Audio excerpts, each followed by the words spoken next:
Quest presents an unabridged recording of The Herefordshire Hangmen by Kerry narrated by Andrew Cullum. Prologue.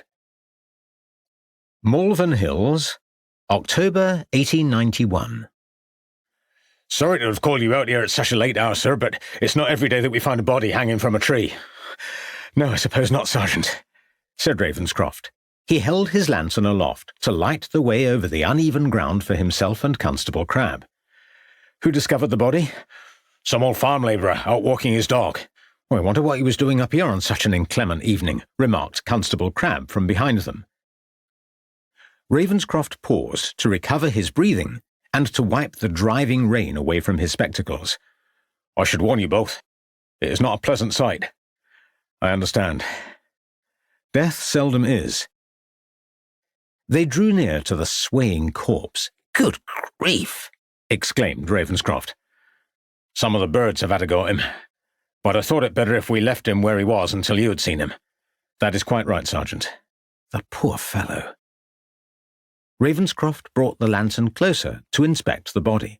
Evidently someone tied one length of the rope round that branch and the other round his neck before pulling the victim off the ground. Shall we take him down, sir? Yes, Sergeant, I suppose that would be the kindest thing to do. The sergeant addressed two uniformed officers who stood nearby. Here, you men, take hold of his legs while I climb up this tree. Ravenscroft turned away from the body. Why go to all this trouble? Who the devil would want to hang a man out here in this godforsaken place? Asked a visibly shaken Crabbe. Who indeed? Ravenscroft turned up his collar against the cold wind and driving rain that was blowing across the hill. Easy there, men. Get ready to catch hold of him as I cut the rope, said the sergeant, edging slowly along the branch. Who found this man? Asked Ravenscroft. I did, sir. An elderly man with a ruddy complexion and untidy hair emerged from the darkness. And you are? Caleb Robinson, Your Honour, replied the man, removing his cap. When did you find the body? Just after 6 o'clock tonight, Your Worship. I am not Your Honour nor Your Worship.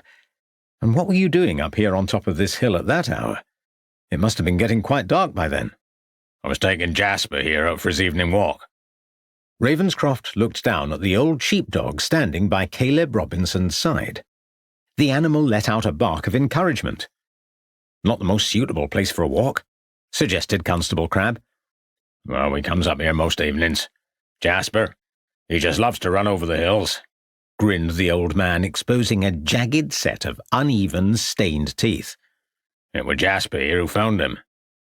Did you come up here yesterday? Asked Ravenscroft. Yes, sir.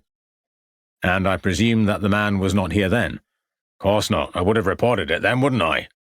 Retorted Robinson, his companion growling at the detective. Ravenscroft smiled briefly. Quite. And where do you live, Mr. Robinson? Over at Eastner. In the cottage next to the post office. I know it well, said Crabbe. Rather a long way to come for an evening walk on such an inclement night, suggested Ravenscroft. Not really. There's a shortcut through Deer Park and up through the woods, and it weren't raining when we left home. He was dead when you found him? I suppose he were. I didn't stop to take a closer look at him, but he weren't twitching or moaning or anything like that, replied Robinson with some degree of relish. So what did you do then? I walked all the way down the path to the inn below on the road. They sent a lad on a horse to the police station in Ledbury. We waited at the inn until your sergeant arrived. You did well, Mr. Robinson. Easy there, lads. Lower him to the ground, instructed the sergeant before clambering down from the tree. Tell me, Mr. Robinson, when you and your dog were making your way across the hills this evening, did you happen to pass by anyone else? No, don't think so. He scratched his head. But then again, maybe I did, or maybe I didn't. No, I don't recall seeing anyone. Well, did you or did you not pass anyone on the way up here? Persisted Ravenscroft, annoyed at the witness's shifting uncertainty. No. There was only that horse. What horse? I heard a horse's bridle jingling in the wood. Did you see who was riding this horse? Asked Ravenscroft eagerly. No. I said I only heard the sound of a horse. I never said I saw it, said Robinson irritably. I see. Constable Crabbe, let us see what we can find out about this poor fellow, said Ravenscroft, turning away from the man and his dog and bringing the lantern closer to the body on the ground. Male, age probably late 20s in years, unshaven, ruddy brown complexion suggesting that he worked out of doors, generally unkempt appearance, a labourer of some kind by the state of his worn clothes. There is a small scar on his left cheek. There appear to be no obvious signs of death other than by strangulation. I would think he has been here for some hours. Let me look at his hands. Some wear, but not excessively so, suggesting that although our victim was from the poorer classes, he was not engaged in heavy manual labour. No ink stains on the fingers, so obviously he was not a clerk. Has anyone here seen this man before? No, sir, replied the sergeant and the two constables, almost in unison. Mr. Robinson? Stranger to me, Your Honour. Jasper gave another bark. Get back there, boy. Let us examine his pockets to see if there are any clues to his identity, said Ravenscroft, passing over the lantern to Crabbe. The group stood in silence, watching the detective as he conducted his search. Completely empty. No money, no papers, not even a pocket watch. There is a hole, however, in his coat pocket. I wonder if anything might have slipped through the lining. Ah, what is this? Said Ravenscroft, standing upright. The small audience edged forwards. A small round pillbox. It says, Dr. Gazzy's Wonder Pills on the lid. That is interesting. Still 3 left inside. What condition was he taking these for? I suspect it is probably some kind of quack medicine. Anyway, I suggest we get out of this unpleasant weather as soon as possible. Sergeant, would you and your men load the body onto the wagon and then take him to the hospital mortuary? We will see if a closer examination there will provide us with any additional information. Yes, sir. Right, you men take hold of his legs. Let's be quick about it. We should have all been in our beds hours ago. Thank you. Mr. Robinson, you may go now. You did the right thing in informing us. We know where you are should we need to have further words with you. Glad to have been of assistance. Robinson raised his cap once more before he and his barking dog took their leave. Well, Tom, what brought our man up here on such a wet, windy day as this? Asked Ravenscroft as the two detectives watched the wagon and its load begin its slow journey down the hill. Perhaps he was killed elsewhere, suggested Crabbe. If that was so, why bring the body all the way up here when it would have been easier to have left it in some ditch by the roadside? No, I think he had arranged to meet someone in this forlorn place, and that person, or persons, then killed him. You think there could have been more than one of them? Probably. One might have held the fellow upright while the other pulled on the rope, although there is the possibility, I suppose, that one man could have rendered the victim senseless before placing the knot round his neck and hauling him off his feet. But if they killed him first, why go to the bother of hanging him from that tree, when they could have just left the corpse on the ground? Suggested Crabbe. Yes, that is perplexing. Which brings us back to the more obvious conclusion. The victim was still alive when the rope was placed around his neck. Of course, a single man might have done it, using a horse as the gallows trapdoor. That is how they did it in the old days. It is a dramatic way to kill a man. Whoever killed him must have gained some kind of satisfaction from watching the poor man die. That could have been so. In which case the victim suffered a particularly unpleasant death. It may not even have been particularly quick, and there would have been no one else out here to have come to his assistance. It does not bear thinking about. A cold shiver ran down Ravenscroft's spine. What a way to go, muttered an ashen-faced Crabbe. No one deserves to die like that.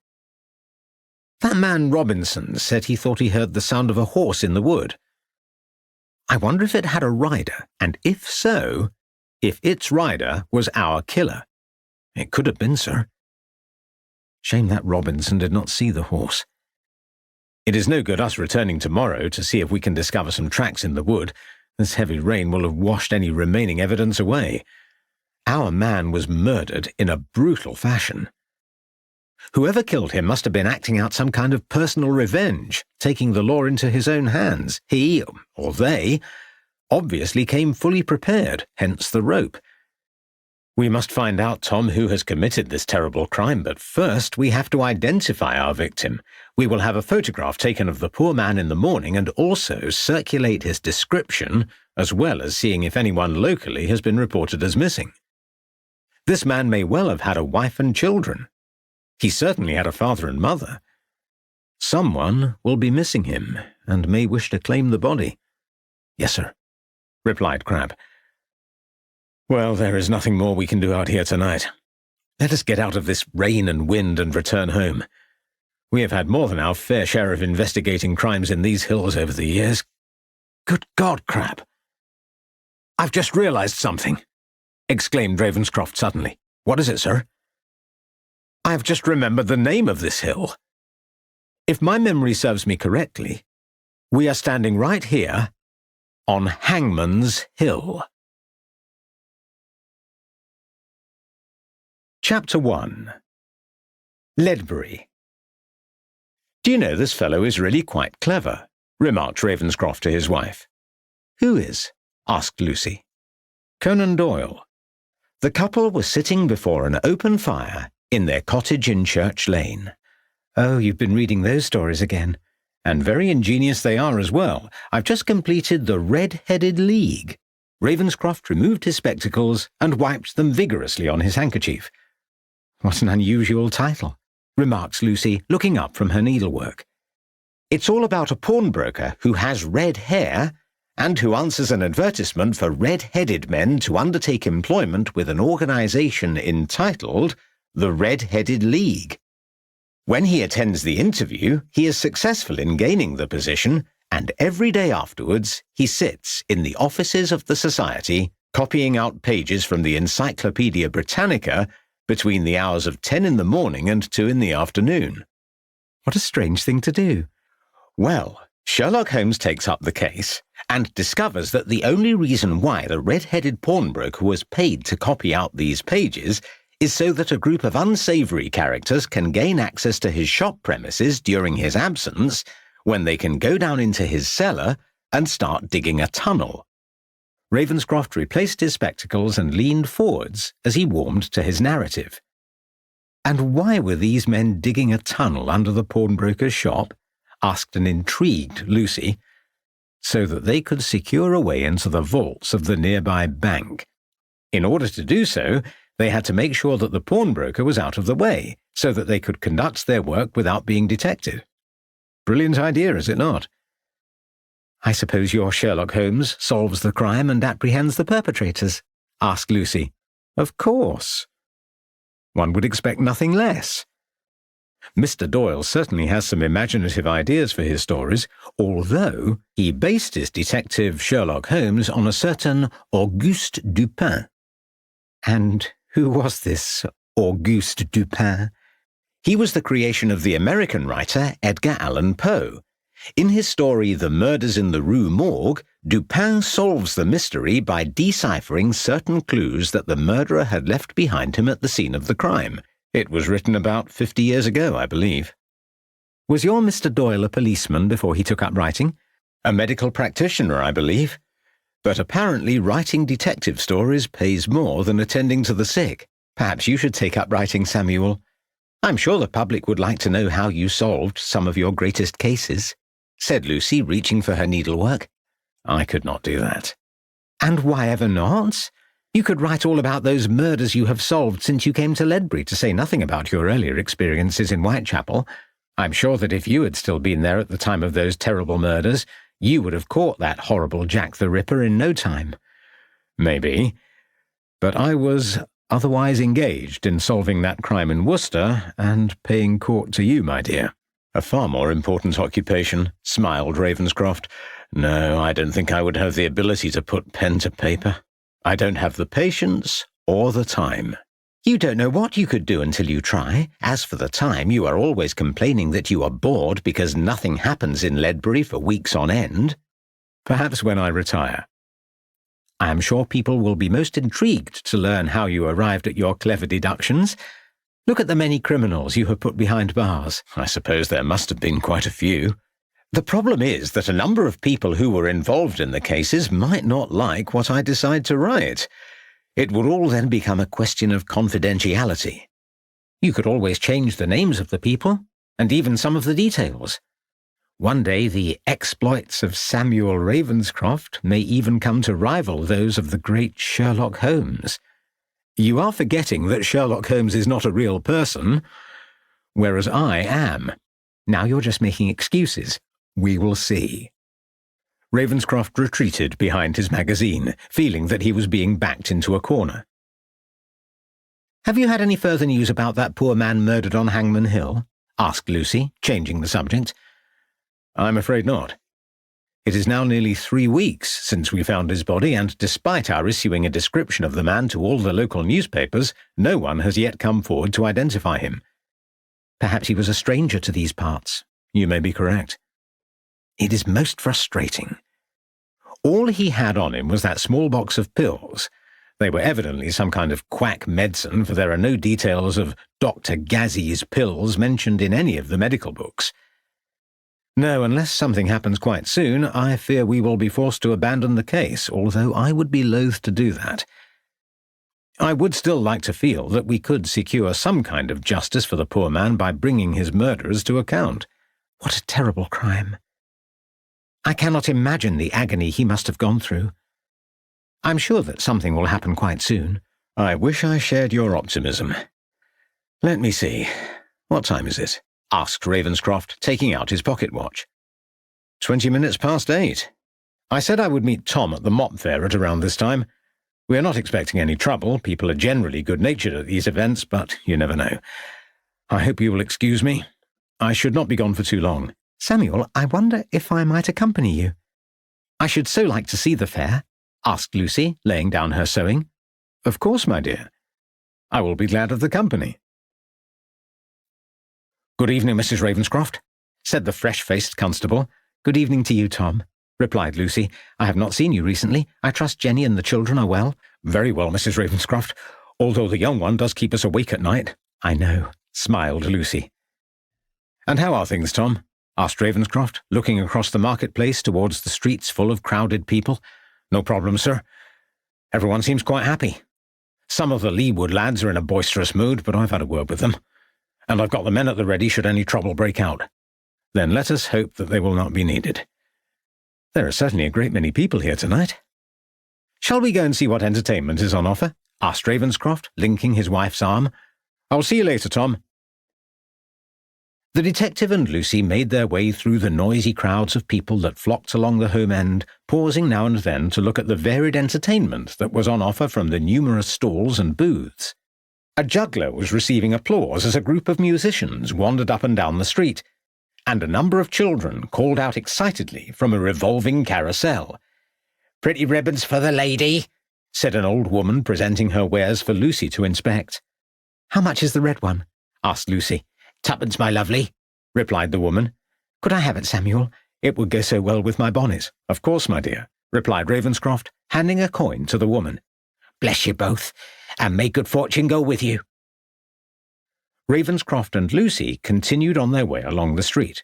"Now then, which of you Ledbury lads will be brave enough to step up here and take on the mighty Goliath? £5 to anyone who can last 2 rounds with him," shouted a bald, fat man dressed in blood-stained shirt and trousers as he gestured towards a scrawny, ugly fellow who was making wild jabbing movements into the air.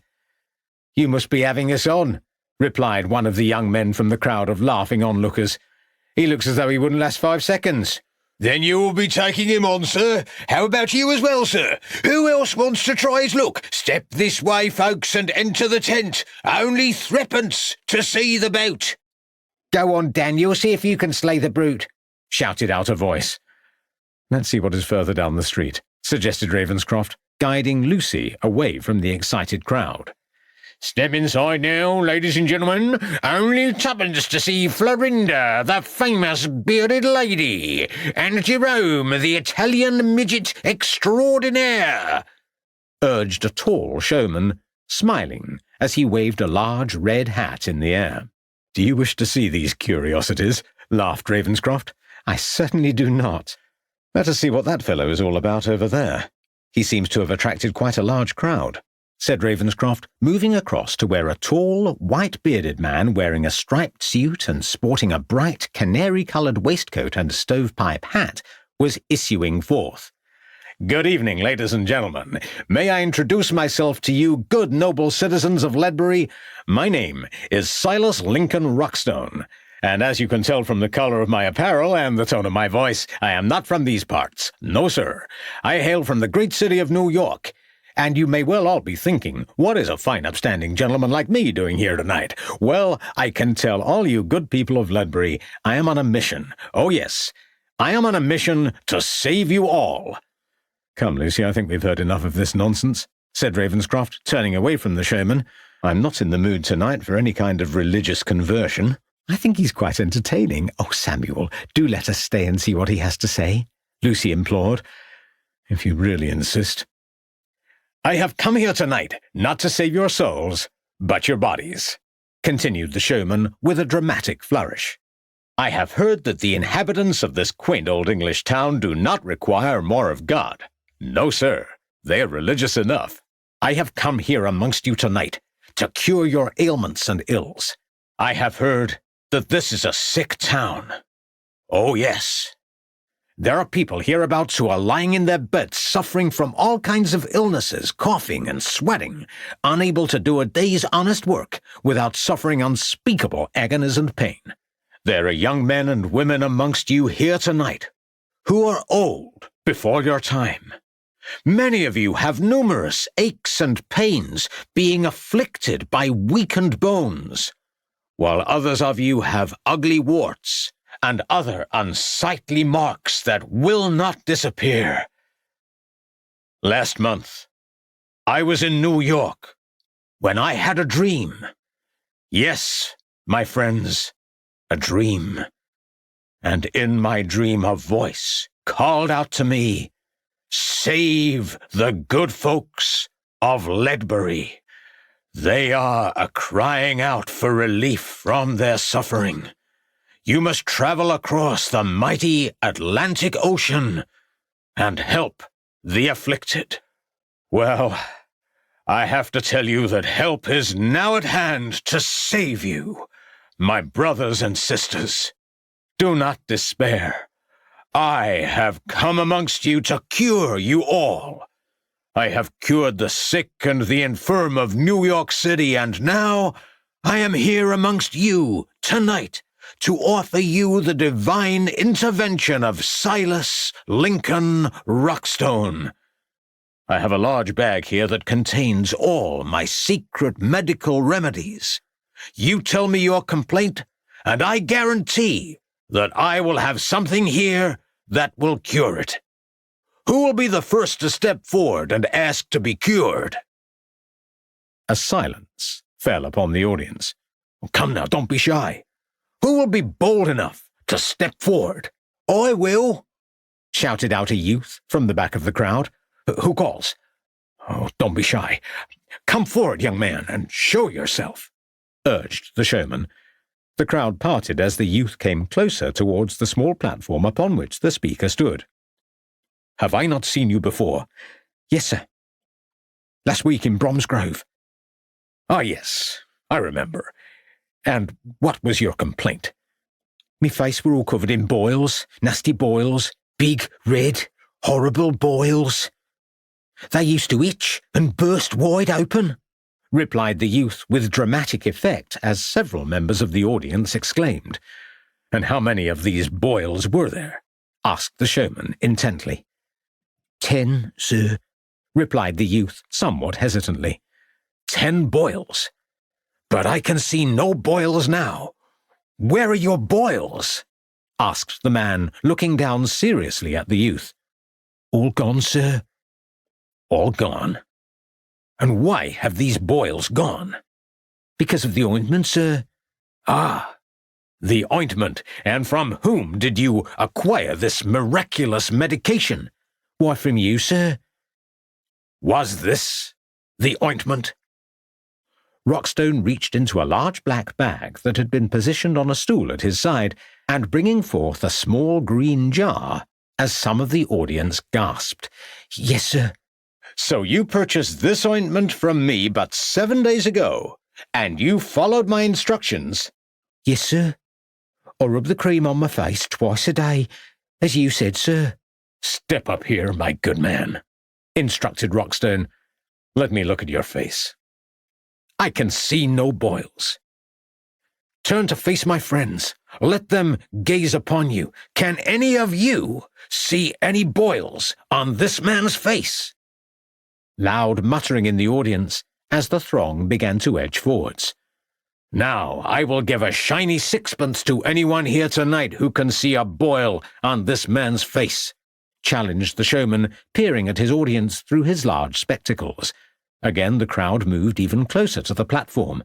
"I am cured," shouted the young man, flinging his arms so wildly into the air that the front row of the crowd recoiled.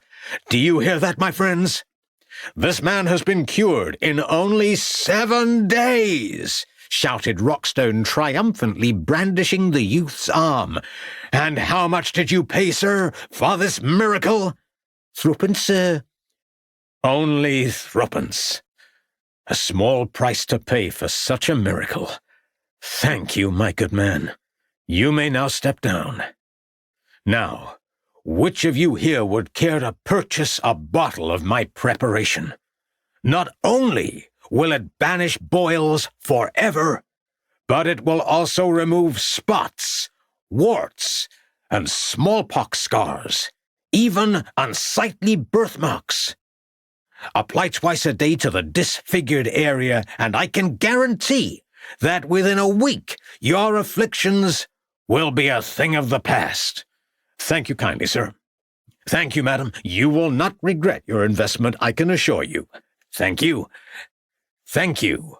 "What nonsense," said Ravenscroft to his wife as they watched the showman handing over his jars of ointment to eager members of his audience. "Can't you arrest him?" asked Lucy. "The man is clearly making false claims for his miracle cream. What for? If the fools want to part with their money, who am I to prevent them? Thank you, folks, most kindly. Now what else can I help you with? Aching backs? Noisy coughs? Dizzy spells?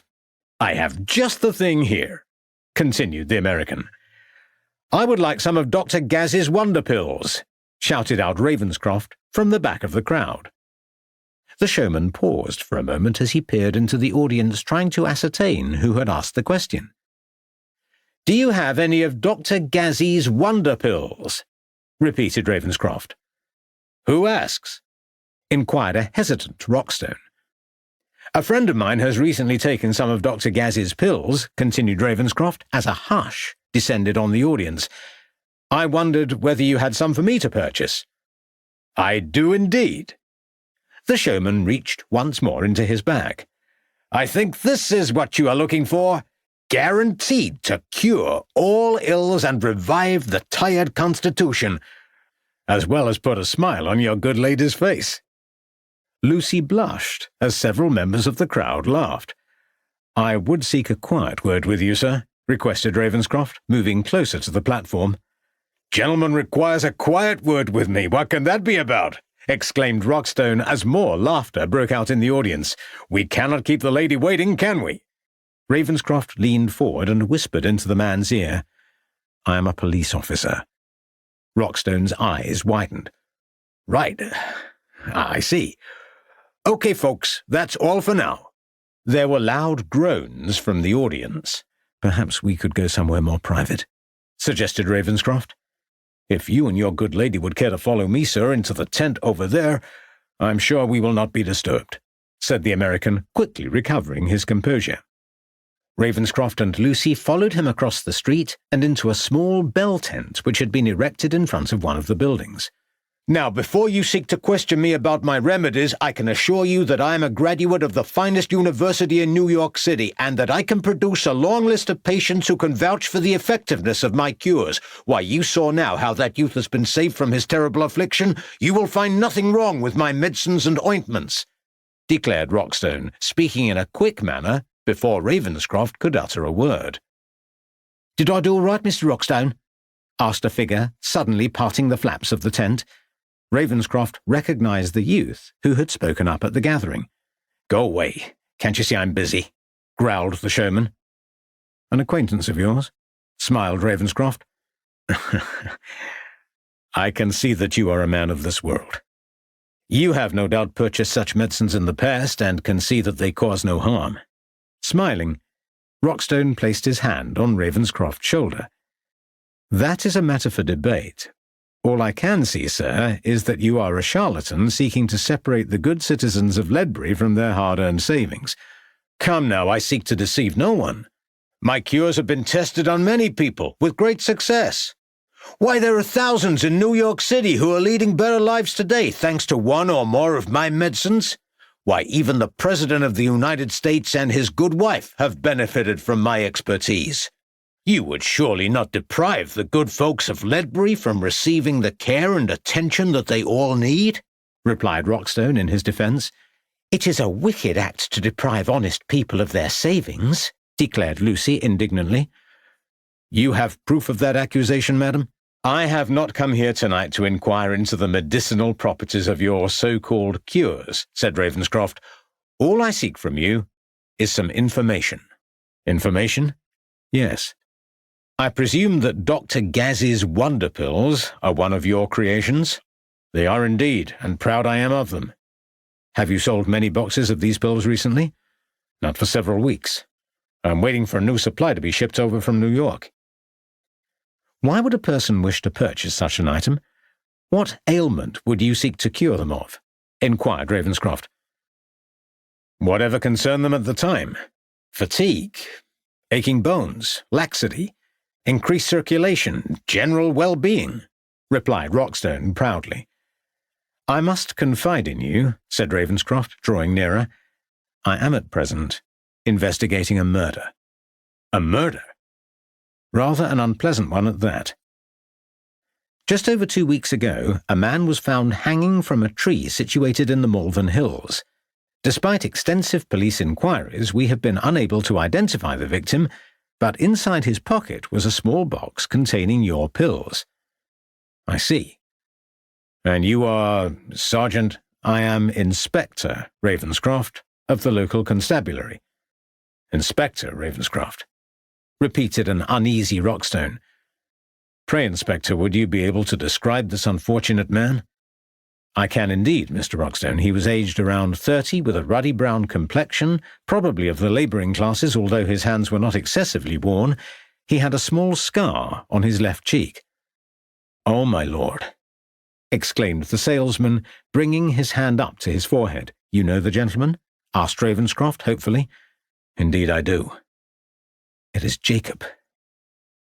"Poor Jacob." "Jacob, you say? I presume that was his Christian name. You know his last name?" No. We knew him only as Jacob." "When did you last see this man?" "About 3 weeks ago. The fair was in Hereford at the time. He just left one night without any warning. He just left." "Was Jacob employed by you or by the fair?" "Both." "What kind of work was he engaged in?" "He helped generally with the fair, assisting with the setting up and taking down of the various tents and booths, advertising the fair in towns before our arrival, driving the wagons, helping run the stalls, that kind of thing. The reason he may have had the box of pills in his pocket was because he would often produce them when I addressed the crowds," stuttered Rockstone. "You mean that he was usually the person in the audience who claimed he had been cured?" smiled Ravenscroft. "I find that members of the public are somewhat reticent in coming forward. If they can see, however, that one of their number has been cured, they are more inclined to do so. It is all quite legal. It is merely a little mild entertainment. It does no harm." "How long had this Jacob been in the fair's employment?" "Nearly 2 years." "When did you first meet Jacob?" "In New York City." "So he is American?" asked Lucy. "Oh, no, madam, he was English." "And what was he doing in New York?" Ravenscroft was anxious to know more about the unfortunate man. "I have no idea. He never said." I remember he just came to the fair one day and inquired if he could seek employment with us. Tell me, Mr. Roxton, when did the fair leave New York and come to England? About 6 months ago. Was Jacob happy to be returning to the country of his birth? If he was, he did not show it. He seemed quite indifferent. When you and your colleagues came to England, which part of the country did you travel to? Rather a strange question, Inspector. Nevertheless, I would be grateful if you would answer it. The fair first travelled around the villages near London, then north towards Manchester, then west to North Wales. And during these travels did Jacob ever speak about where he might have originated from? No, I believe not, answered the puzzled showman. But I do remember that just before we set off for Hereford he became very upset, saying that he believed the fair would do no good there and that we should go to South Wales instead. That is all very interesting. And you say that the fair did go to Hereford, and that was when he left suddenly? That is correct, Inspector. I was addressing a large crowd there and was waiting for Jacob to cry out from the audience, but he never appeared. It was almost unsettling. During all the time you knew this Jacob, he never told you his last name, nor spoke of his former life in this country? Asked Ravenscroft, deep in thought. That was so. Did you not find that odd? Some people are like that. They want to forget the past. In my profession, we learn not to ask too many questions. Indeed. Just one more question. When Jacob left, did he take any of his personal effects with him? No, that was the strange thing. He left all his belongings behind. It was almost as though something frightened him, and he wanted to get away in a hurry. Do you still have any of those personal items? I'm afraid not. There was nothing of any value. Just some old clothes. We discarded those after a few days, when the fair moved on, and when it seemed that he was not going to return. There were no letters, books, inscribed watches, anything like that? No, there was nothing of that nature. You are certain on that point? Of course, replied Roxton, turning away. I do not believe you. I find it extraordinary that a man can disappear without any kind of warning, leaving his possessions behind him, and yet you say you found nothing of a personal nature. I have told you that I have nothing that belonged to Jacob, protested Roxton, and I tell you that you are lying to us. If I call out now, Mr. Roxton, I can summon 3 policemen into this tent, and not only will we make a thorough search of your person and your effects, but we will also make sure that the fair is closed down immediately and that you and your colleagues are driven out of the 3 counties. I trust I make my intentions clear on that point. You do indeed, Inspector. There was this. Roxton reluctantly reached into his coat pocket. I was, of course, keeping it in case Jacob returned. Ravenscroft accepted a small silver locket and chain, which the showman placed in his hand. It would have saved us all a great deal of trouble if you had given this to me earlier in our conversation. Let us see what is inside. A miniature of a young woman. What do you make of it, my dear? What a beautiful picture, said Lucy after taking the locket from her husband. And the subject is certainly a beauty. Her name appears to be Maria, according to the writing opposite. Did Jacob ever speak of this item, or of the lady depicted? Asked Ravenscroft. No. I only found the item when I was clearing out his effects. I shall need to take possession of the locket while we make further investigations, said the detective. Of course, Inspector, I understand. Now we know that poor Jacob will not be returning. I can no longer justify retaining the item. Before we leave, Mr. Roxton, I would be obliged if you would tell me your future movements in case I need to contact you again. Yes, Inspector. We have 2 more nights here. Then the fair travels next to Tewkesbury, where we will be until the end of the week. Next week, I believe we will be going on to the town of Evesham and then to Chipping Norton. May I give you my card? Should you remember anything further concerning Jacob, I would be grateful if you would contact me, instructed Ravenscroft. He and Lucy made to leave. "Certainly, Inspector. I will make inquiries of the other fair people to see if Jacob confided in them." "I am much obliged to you. Jacob may have been of a rather reserved temperament, but he was a pleasant enough fellow. I hope that you are successful in apprehending his killer." "I can assure you we will endeavour to obtain justice for poor Jacob," said Ravenscroft, as he and Lucy took their leave. Chapter 2. Ledbury and Cirencester. "Well, Tom, what do you think of that?" Ravenscroft had just recounted the events at the fair as he and Tom Crabbe sat in Ledbury Police Station early the following morning. "That Rockstone fellow sounds quite a charlatan. Do you think he was telling you the truth about this man, Jacob?" "I'm not sure." "He was certainly reluctant to admit that he was in possession of this locket. I have no doubt he would have sold or pawned it after a suitable time had elapsed, possibly when he had returned to America. Mr. Rockstone makes his living from selling quack potions and ointments and promises his unfortunate victims that they will be cured of all their ills. By the time they discover that their miracle cure is nothing of the sort, Rockstone and his companions have moved on to some other location. Rockstone said that Jacob was his stooge in the audience and that his job was to produce Gazzy's wonder pills or some other fake medicine at the appropriate moment, and then claim that he had been cured. However, when the fair was at Hereford, Jacob did not perform his role that evening. Something or someone must have frightened him so much that he fled as quickly as he could, not even pausing to pick up his possessions. He could have been kidnapped by the same people who later decided to hang him from that tree on Hangmen Hill," suggested Crabbe. "You could be correct, but either way, we know that Jacob did not want the fair to come to Hereford, which means that he was afraid of something happening to him there. Perhaps he previously lived in the area, did someone a great wrong, and fled as a consequence, eventually turning up in New York some years later." "And the lady? You mean this Maria, the subject depicted inside this locket? She obviously meant a lot to Jacob, if he carried her image around with him. Perhaps the lady was his former sweetheart, or another member of his family, a sister perhaps, or even his mother. She is certainly an attractive woman, quite a beauty, although you'd better not tell Mrs. Ravenscroft that I've just said that. I wonder who she was, and when the portrait was executed. There is no way of telling, but it is certainly a fine piece of work. Unfortunately, we are no closer to finding out who this Jacob really was and where he came from. Rockstone could have been making the whole thing up. He could have killed Jacob. Yes, there is that possibility, but if that was the case, why would he have gone to all the trouble of travelling out to Hangmen Hill and killing his victim there when there are easier ways to kill a man in Hereford? Hangmen Hill.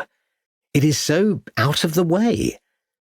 It is almost as though Jacob had to be hanged on Hangmen Hill rather than anywhere else.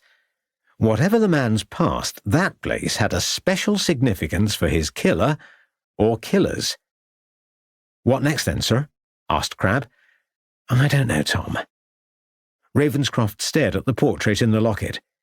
"If only we could identify the lady. Give me your pocket-knife."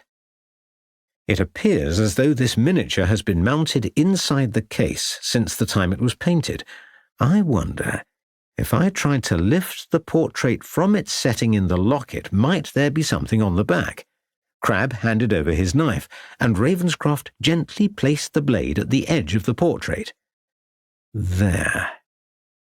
Now let's see.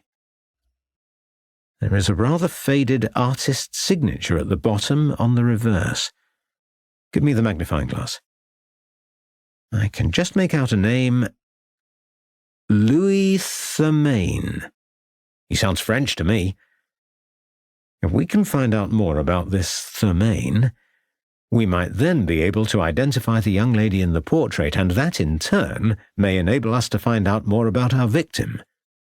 Ravenscroft replaced the portrait inside the locket. "How would we do that, sir?" asked Crabbe. "I'm not sure."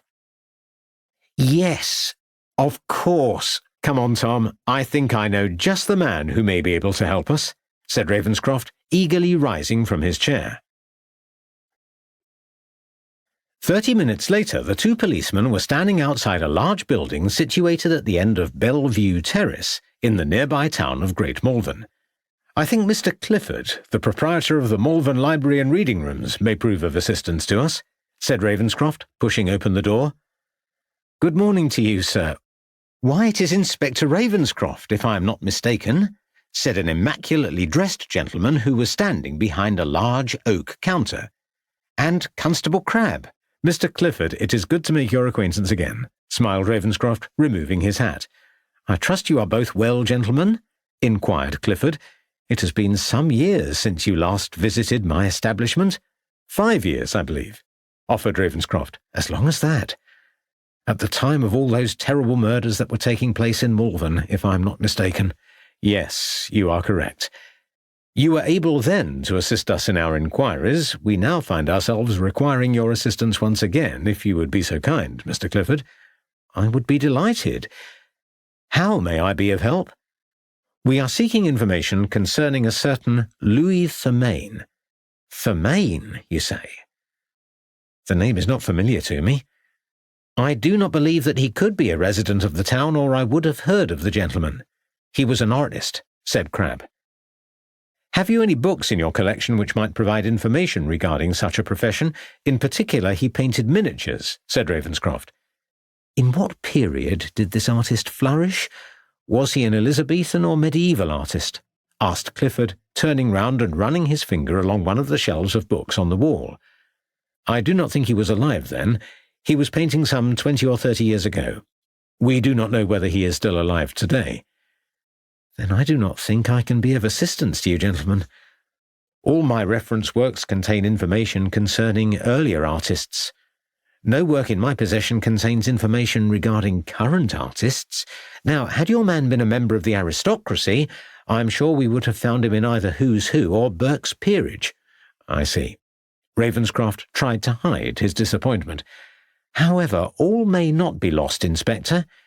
There are the county volumes of the Post Office Directory which may be of assistance to you. Should your man still be in the land of the living, he could well be listed in one of those volumes, if you would care to follow me, gentlemen." Clifford led them into an inner room. "Would you happen to know in which part of the country your Mr. Thurmaine might be residing?" "I'm afraid not," answered Ravenscroft. "Then there is nothing else for it. We will have to go through each county volume in turn," said Clifford, taking down some of the books and handing one each to the two detectives. "I suggest that you look under both artists and also in the court section." "At least our man has a somewhat unusual name," said Ravenscroft, seating himself at one of the tables. "That will certainly be of great help to you. Now, if you will excuse me, I must attend to the gentleman and lady who have just entered the building," said Clifford. "Thank you, Mr. Clifford, you have been most helpful," said Ravenscroft, as the librarian left the room. Several minutes of silence elapsed as the two men turned over the pages of a number of the volumes. "We don't appear to be having much success," said a frustrated Ravenscroft. "That was the last volume in the series." "Ah, I believe I may have found the gentleman," exclaimed Crabbe. Ravenscroft stood up and looked eagerly over his constable's shoulder. "Well done, Tom. Louis Thurmaine is listed as a resident of Cecily Hill in the Gloucestershire market town of Cirencester," said Ravenscroft, adjusting his spectacles to obtain a better view of the writing. "I wonder if he is also listed under artists." "It would appear not," replied Crabbe, examining the relevant section. "Perhaps he no longer practices as an artist," suggested Ravenscroft. "In the absence of anyone else of the same name, I believe it is worth following up this line of inquiry. As this is the only information we have uncovered in this case, I will have to journey over to Cirencester and see if I can pay this gentleman a visit. If he is still alive, then he may be able to name the subject in the locket, and she, in turn, might be able to tell us more about the man Jacob." "What would you like me to do while you're away, sir?" asked Crabbe. "Go and interview as many of the fair people as you can. See if anyone can tell us more about Jacob. He must have confided in someone. Now, there is just one more volume I need to consult," said Ravenscroft, looking at the books on the shelves. "Yes, here we are. Bradshaw's. I cannot think that there is a direct train route from Great Malvern to Cirencester. Yes, just as I thought. I must change trains at Worcester and Gloucester. These journeys are never easy. Later that morning, Ravenscroft stood in the wide, open marketplace of the Gloucestershire market town of Cirencester, admiring the ancient church with its tall steeple and ornate carvings round its main entrance. He had just visited the local police station, where the officer on duty had informed him that the man he sought was still a resident of the town. Following the directions he had been given, Ravenscroft made his way along the narrow streets before turning into a wide avenue where a collection of fine, honey-coloured houses stood on either side of the dusty road, and the entrance to a large park could be glimpsed in the distance. Arriving at one of the houses in the middle of the avenue, he tugged on the bell pull and was rewarded by the opening of the door by a middle-aged woman dressed in a servant's attire. "Good morning. I would like to speak with Monsieur Thurmaine." Ravenscroft smiled at the maid as he removed his hat. "Do you have an appointment, sir?"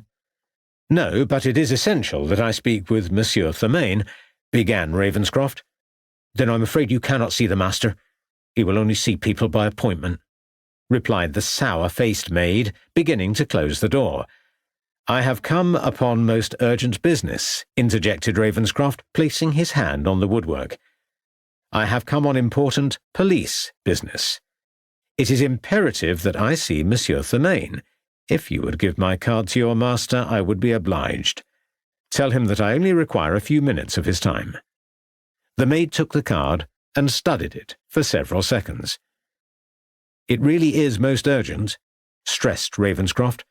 "I will see what the master has to say. Wait there," snapped the unsmiling maid, quickly closing the door in Ravenscroft's face. Ravenscroft took out his pocket watch, looked casually around at the other buildings in the street, and then up at the heavily curtained windows of the artist's residence, before walking impatiently up and down the pavement. As the seconds turned into minutes, and the door firmly closed in front of him, he found himself becoming more and more anxious.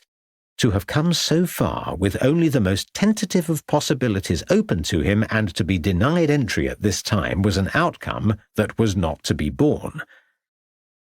After a further 2 minutes had elapsed, Ravenscroft reached out for the bell pull once more, just as the door suddenly opened before him. "Master will see you now, but only for a few minutes."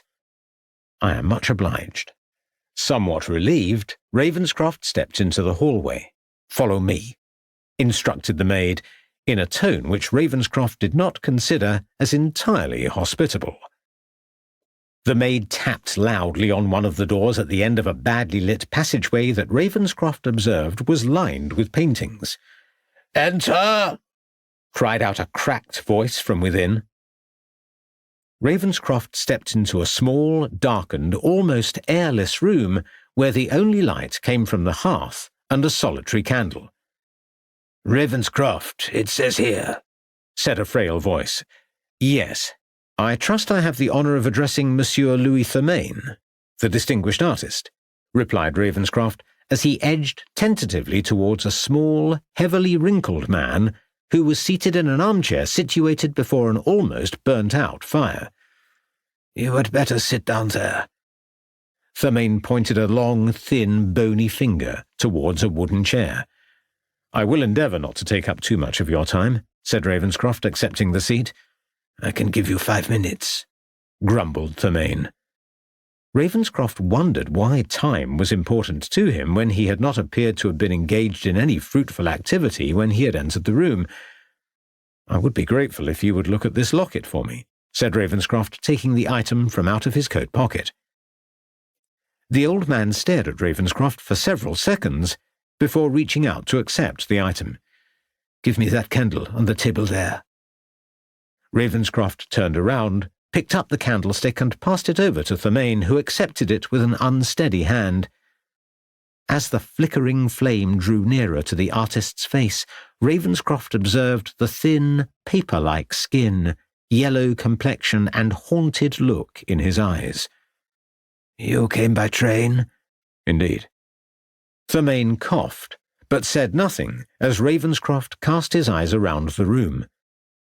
2 or 3 items of mediocre continental porcelain stood at either end of the mantel over the fireplace. A faded photograph in a damaged frame assumed a lonely role on the opposite wall, and a ragged, stuffed owl looked out at him from beneath a glass dome on an adjoining table. He wondered why the artist had chosen to furnish his room with such unappealing items. The artist coughed again, but said nothing as he studied the locket intently. Ravenscroft was relieved when he at last broke the silence. "I've never seen this before. I do not know why you have come here today." "If you would care to open the locket, I believe you may discover something of interest," urged Ravenscroft. Fermain stared at Ravenscroft again for several seconds, then turning his attention towards the locket, opened the covering to the case. "Where did you get this?" "I am making inquiries concerning the death of a man in the Malvern Hills 3 weeks ago. He went by the Christian name of Jacob. The locket was one of his possessions." "This is of no interest to me," retorted the other, suddenly snapping the lid shut and turning away to face the dying embers in the fireplace. "I have come here today because your name appears on the reverse of the miniature. I believe you may have painted this portrait. The sitter would appear to be called Maria," continued Ravenscroft, somewhat at a loss for the artist's unhelpful attitude. "I cannot help you." "You had better go," said Fermain. "Then you are not the artist of this work." "Why do you want to know that for? It is a long time since I was engaged in such activity. I have no interest in painting now." Jacob was murdered in a brutal fashion. We know nothing about him except for the fact that this locket appears to have been his most prized possession. If I am to apprehend his killer, I must know more about him. I ask you again, sir, to take another look at this miniature and tell me what you know about the lady," urged Ravenscroft anxiously. "I have not undertaken any commissions for the past 15 years. My eyes, they are not what they were," muttered Fermain. "I wonder whether you used to live in Paris?"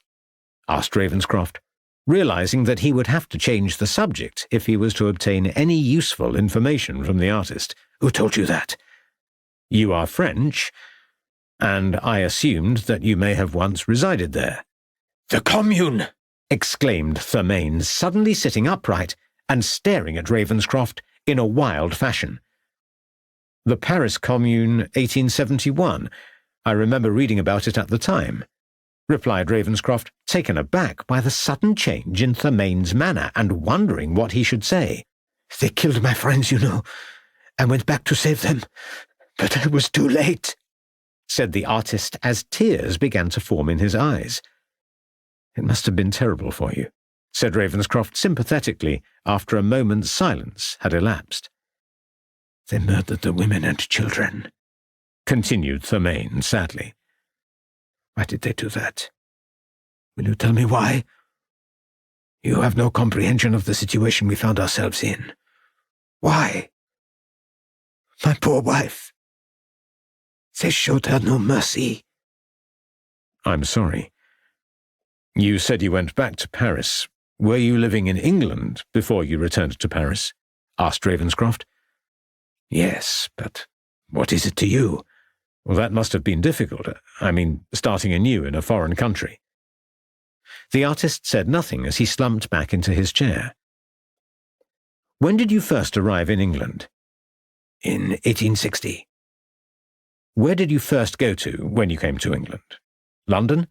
"There was nothing for me there. I went to Bristol for a while, then Hereford before coming here to Cirencester." "You mentioned Hereford," said Ravenscroft eagerly. "How long were you in Hereford?" "I was there only for a few months. There was little work for me to undertake. The people there were all Philistines. Philistines, I tell you." "You undertook commissions while in Hereford?" "Enough!" exclaimed Fermain, almost throwing the locket into Ravenscroft's lap before drawing a large shawl around his shoulders. "I have answered enough of your silly questions. I want you to go now. I am tired." "And you can tell me nothing regarding the lady depicted in the portrait?" asked Ravenscroft, replacing the locket in his coat pocket as he stood up. The man said nothing, gesturing with his arm that Ravenscroft should leave before blowing out the candle. "It is most important that I know her name." Thurmaine remained silent, staring into the dying embers before him. Ravenscroft paused for a few seconds, hoping that Thurmaine would say more, but eventually realizing that he could obtain no further information from the artist, he made his way out of the room, where he found the maid waiting to escort him to the front entrance of the building. "How long has it been since your master gave up painting?" he asked, straining to see the many portraits that adorned the walls of the dimly lit passageway. "Master does not paint any more. What business is it of yours?" muttered the servant woman. "These are fine portraits. This one in particular is most interesting," said Ravenscroft, intently studying the portrait which hung nearest the outer door. "You should go. Master is not well. He is not long for this world. You should not come again. He does not like to be bothered." Ravenscroft took out the locket from his pocketbook and looked down at the miniature before casting a final glance at the portrait on the wall. "Thank you," smiled Ravenscroft, stepping out into the street. "I believe I may now have all the information I need." Chapter 3. The Versons. "Maria Constantine," proclaimed Ravenscroft after he had narrated the morning's events to Crabbe back in Ledbury. "Forgive me, sir, but I thought you said that Thurmaine denied all knowledge of the miniature," asked a puzzled Crabbe. "He did. But it seems that he not only painted miniatures, but that he also made larger versions of his work. They were all hanging in his entrance hall, and one of them I recognized as the lady in the locket. Fortunately, a small label at the bottom of the portrait bore the name Maria Constantine. That was most fortunate. Indeed, Tom, I cannot make up my mind whether Thurmaine recognized the painting in the locket and for some reason did not want me to know who she was, or whether he genuinely had no recollection of her. Either way, I suppose it does not matter. As you say, Tom, it was indeed fortunate that I saw the larger portrait. If Thurmaine came to this country in 1860, why did he then go back to Paris in 1870, when the city was in a state of civil war? Yes, I must say I do find that rather extraordinary. I wish he had told me more about those troubled times. He did say his wife had been killed during the time of the Commune. I wonder if she had been left behind when Thurmaine came over here in 1860, and that he then returned 10 years later to try and save her. It seems rather strange to me to leave one's wife in one country while you go to another, and then you go back 10 years later. I know that Mrs. Crabbe would never entertain such an idea, nor Mrs. Ravenscroft either. No, I feel there is another mystery waiting to be unravelled there. But I am not sure that the solving of it would assist us in finding out more about the poor man murdered on Hangmen Hill. The whole thing could have been mere ramblings by an old fantasist.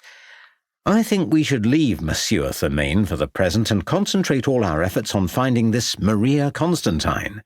We know that Jacob was afraid of returning to this area, and we also now know that Thurmaine first came to Hereford when he arrived in this country in 1860, if the old man's memory is to be believed. He probably set up a studio of some sort in the city where he no doubt advertised his services as an artist, hoping to secure commissions from the gentry. Maria Constantine must have been one of his clients, said Ravenscroft, staring at the miniature in the locket. That would make the portrait just over 30 years old. Yes, Tom. Maria must have been around 20 when the commission was undertaken. She would be around 50 years of age by now if she is still alive. Constantine could have been her maiden name, suggested Crabbe. If that is the case, then we will have no chance of finding her, unless the lady never married. You could be right, Tom. Pass me the Herefordshire Post Office directory. There is just a remote possibility that we might discover her still listed within its pages. Crabbe searched through the row of books on the shelf in the corner of the room of the police station. It's 2 years out of date. Never mind. It may give us the information we require, said Ravenscroft, turning over the pages of the red volume. Ah, here we are. Mr. Francis Constantine, Miss Maria Constantine, The Versons, Ashpurton. Good Lord, that is only about 5 or 6 miles or so from here. I've seen that, Versons.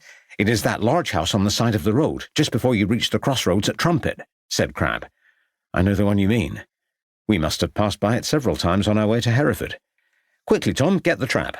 We shall proceed with all haste. This may be the vital information we seek.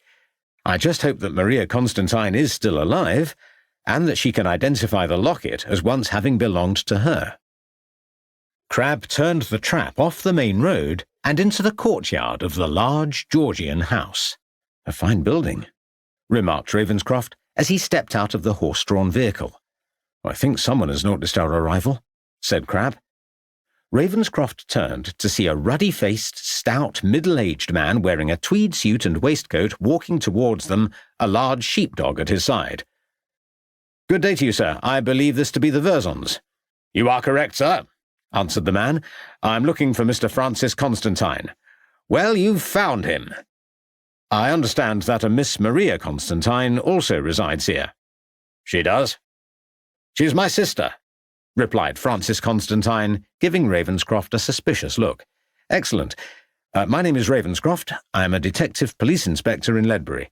I know who you are. I see. This is my colleague, Constable Crabbe. I would be obliged if you and your sister could give us a few moments of your time. What for? Asked the landowner bluntly. I would prefer to speak with both you and your sister, if I may. I can't think why. It is a matter of great importance, I can assure you, persisted Ravenscroft. You'd best come in, then. Stay, Brutus, commanded Constantine, addressing the sheepdog which lay down in the yard as its owner led the way through the main entrance of the building. Where's your mistress? Constantine inquired of a young maid who came running towards the door. In the parlour, sir, replied the maid. Follow me, gentlemen, instructed Constantine. Ravenscroft and Crabbe followed the landowner through to a small room. A woman sat at the table, her back towards them. She appeared to be engaged in undertaking some kind of needlework. Police to see us, said Constantine. The woman stood up, and as she turned, Ravenscroft realized that he had found the woman he was seeking. Although her face was now lined and aged, it had nevertheless retained the same beauty, elegance, and mystery that the artist had captured in her portrait. Says his name is Ravenscroft, and that he must speak with both of us, continued Constantine. He's the police from Ledbury. Inspector Ravenscroft, answered the woman, somewhat startled by the unexpected arrivals. Forgive the intrusion, Miss Constantine, replied Ravenscroft, somewhat hesitantly as he realized that he was staring at his hostess. I am Detective Inspector Ravenscroft, and this is Constable Crabbe. You had better take a seat, gentlemen. Perhaps you would care for some tea? No, thank you, that will not be necessary, replied Ravenscroft, looking round the room, which seemed to him to emit both a comfort and keen attention to detail, which its owner must have carefully bestowed upon it over the years. It almost resembled a kind of sanctuary, a retreat from the outside world. Now then, Ravenscroft, I hope you have not come about my sheepdogs. That confounded fellow down the road, Martin, is always complaining. Nothing better to do with his time. No, Mr. Constantine, it is not about your dogs. Always complaining about the dog's ears. The man is an interfering busybody. Don't know why he can't just leave people alone, muttered the farmer. I would be obliged, Miss Constantine, if you would take a look at this for me, said Ravenscroft, ignoring her brother's remarks as he passed over the locket. Oh, my God! Exclaimed Maria Constantine, turning a deathly white as she opened the locket. What is it? Asked her brother, peering over her shoulder at the open locket. What is it that ails you, Maria? I would be grateful if you would confirm that you are the same Maria depicted in the locket, asked Ravenscroft, observing her closely. Good grief! Exclaimed Constantine. I remember you having that done in Hereford all those years ago by that funny French fellow. Monsieur Louis Lemaine, said Ravenscroft. So you can confirm its identity? Yes, answered Maria Constantine in scarcely a whisper. Her hands were shaking as she stared down at the portrait. Said you lost it in the hayfields, as I recall, offered Constantine, walking over to the fireplace. Funny it turning up after all this time. Can you confirm that, Miss Constantine? When was the locket lost? Asked Ravenscroft. Yes, it was shortly after I had it commissioned. I think it was in 1861, answered Maria. Where did you find it? Ravenscroft hesitated for a moment, seeing the look of fear and distress in her face and not wanting to break the news of how he came into possession of the locket. "Well, come on, man, where was it hiding?" asked Francis impatiently. "What I have to tell you, Miss Constantine, may be very distressing for you to hear. 3 weeks ago, the body of a man was found hanging from a tree on Hangmen Hill in the Malvern Hills," began Ravenscroft, trying to speak as calmly as he could. "Good Lord! The poor fellow!" exclaimed Constantine. "Unfortunately, he had been killed in a brutal fashion. At first, we were unable to identify him, but by a chance encounter, we discovered that he had been travelling with a visiting fair at present in Ledbury. He went by the name of Jacob. When we made a search of the dead man's possessions, we found this locket." Maria brought her hands towards her ashen face, as her eyes began to fill with tears. "There, Maria, don't distress yourself so," said a startled Constantine, placing his hand on his sister's shoulders. "It's distressing and all that, but don't fret. It's not as though you knew the poor unfortunate fellow." "I apologize for any distress caused, Miss Constantine, but can you tell me whether you might have known this man, Jacob? We estimate that he must have been nearly 30 years of age. Apparently he had been working in New York when he joined the fair there." No, answered Maria, trying to control her tears as she turned away. "We've never been to New York, so how would we have known him?" protested the farmer. "We believe he may have originated from Herefordshire," said Ravenscroft. "Jacob, you say?" "The name means nothing to me." "Miss Constantine?" asked Ravenscroft, leaning forwards towards the unhappy woman. No, she replied in scarcely a whisper. "Someone must have picked up the locket shortly after you lost it, Maria," suggested Constantine. "That is possible. I am sorry to ask you again, but can you confirm that you lost the locket all those years ago? You did not give it to anyone as a kind of keepsake, or as an act of remembrance?" asked Ravenscroft. No. It is as my brother has just said. I was foolish enough to lose the locket in one of the fields. It was very clumsy of me." Maria dabbed her eyes with her handkerchief as she attempted to control her emotions. "I am sorry to have caused you any distress. I must ask you for the return of the locket, if you will," said Ravenscroft. "Surely I may keep it after all these years?" pleaded Maria, looking up into Ravenscroft's eyes. "I am afraid I must retain it for the present, as it is police evidence and may be required for further identification. However, I am sure that once this case has been brought to a satisfactory conclusion, the locket will be returned to you as its rightful owner." Ravenscroft saw the look of deep sadness in Maria Constantine's eyes as she reluctantly returned the locket. "How long after the portrait was commissioned did you realize that you had lost it?" "A few months. Maybe a year, I cannot remember." "Did you ever loan the locket to anyone?" "No. Why should I?" "Look, Ravenscroft, all this has been most upsetting for my sister. We have answered your questions. The prodigal locket has returned to the fold. Can't see why you cannot now return it to my sister," said Constantine. "Thank you, Miss Constantine. We will take our leave of you," said Ravenscroft, ignoring the farmer's last remarks. "If either of you can think of anything which will assist us in our investigations, we can be contacted at the police station in Ledbury." "I'll show you out," said Constantine. "She is lying to us," said Ravenscroft, as the trap made its way back to Ledbury. "She certainly went a deathly colour when you produced that locket," remarked Crabbe. "I thought the poor woman was going to faint." "Yes, not the reaction you'd expect." "I don't believe that story about losing it in the hayfields all those years ago. I think she gave it to someone who was very dear to her at that time. Jacob would have been an infant at the time. No, it was probably given to someone else. A lover, perhaps. Perhaps she thought when she saw the locket that whoever she gave it to had died," suggested Crabbe. "I believe you are correct, Tom. When she parted with the locket, she must have expected that she would neither see it nor its new owner ever again. To whom did she give it? Why did she want to make us believe that she had lost it in the hayfields all those years ago, a story which her brother also substantiated? She was covering up for something that happened then. Of course. She must have made up the story at the time and told her brother of the loss, but why? Why did she not tell the truth and admit that she had given it away? Because she knew that her brother would not approve of her conduct? Indeed. That would explain why she still had to keep up that pretense even now after all these years. Damn it. Our lives would be much easier if people just told us the truth. Of course, he added, there is another possibility which we have not yet considered. What is that? That whoever Maria Constantine gave that locket to has either died or mislaid it in the intervening years.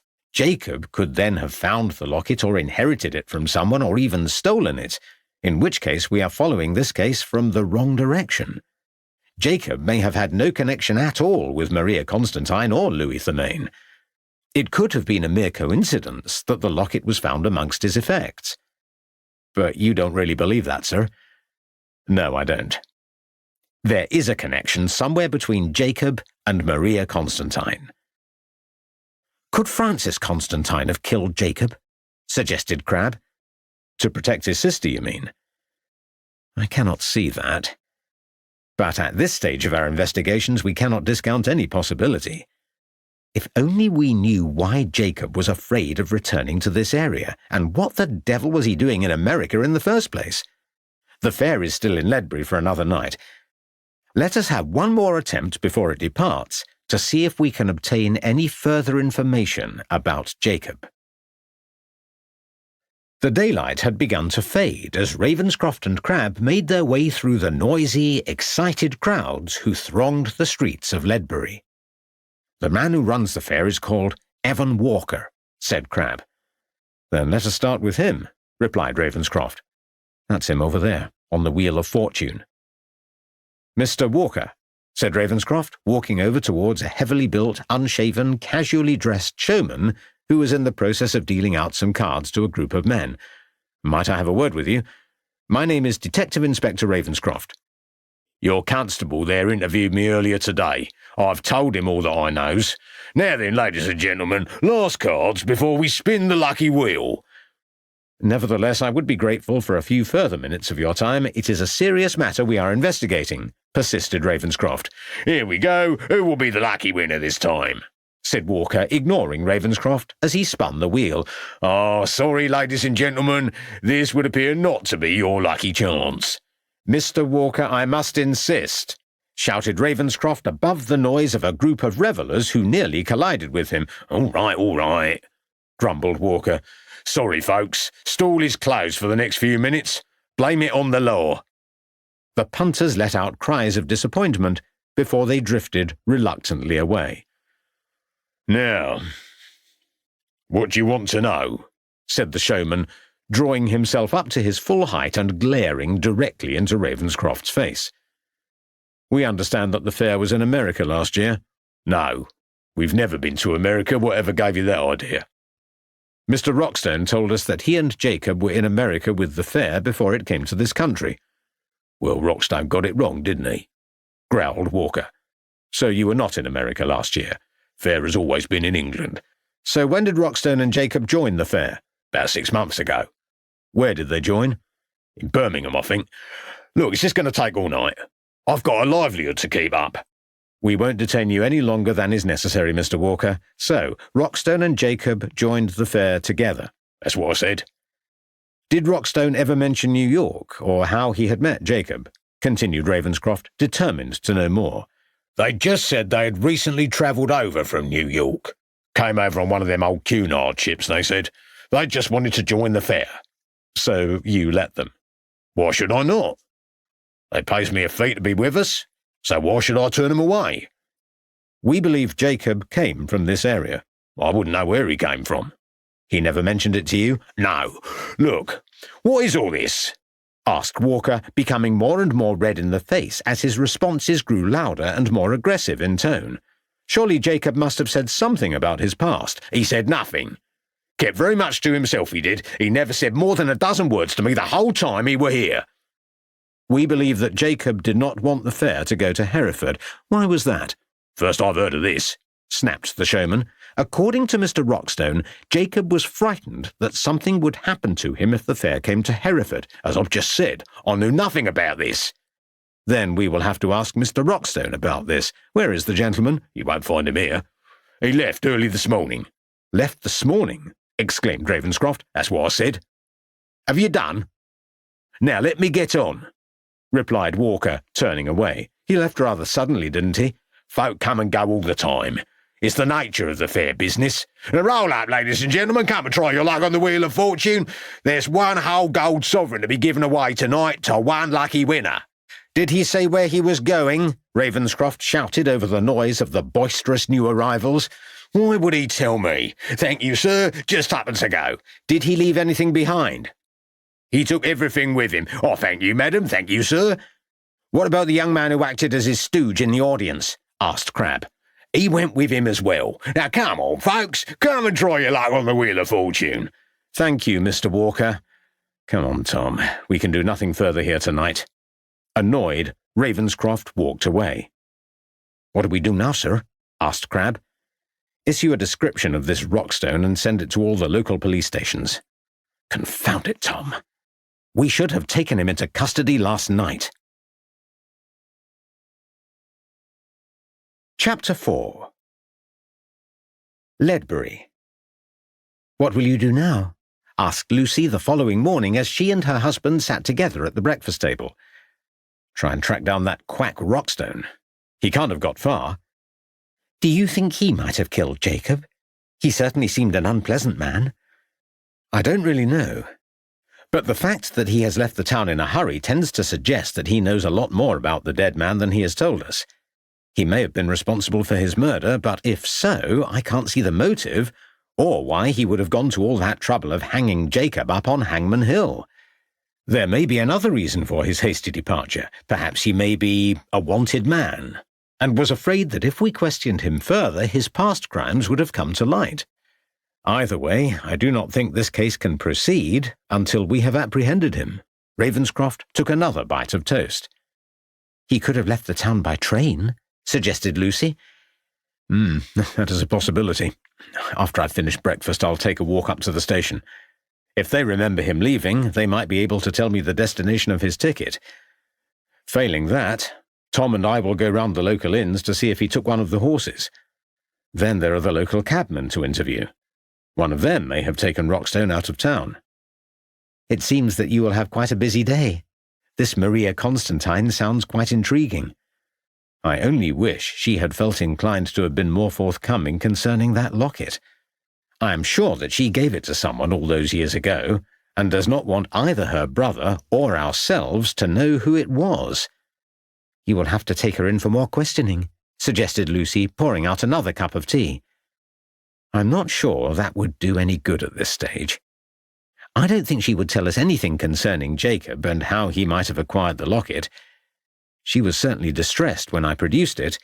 It obviously meant a great deal to her. I could almost feel her pain and suffering, said Ravenscroft thoughtfully.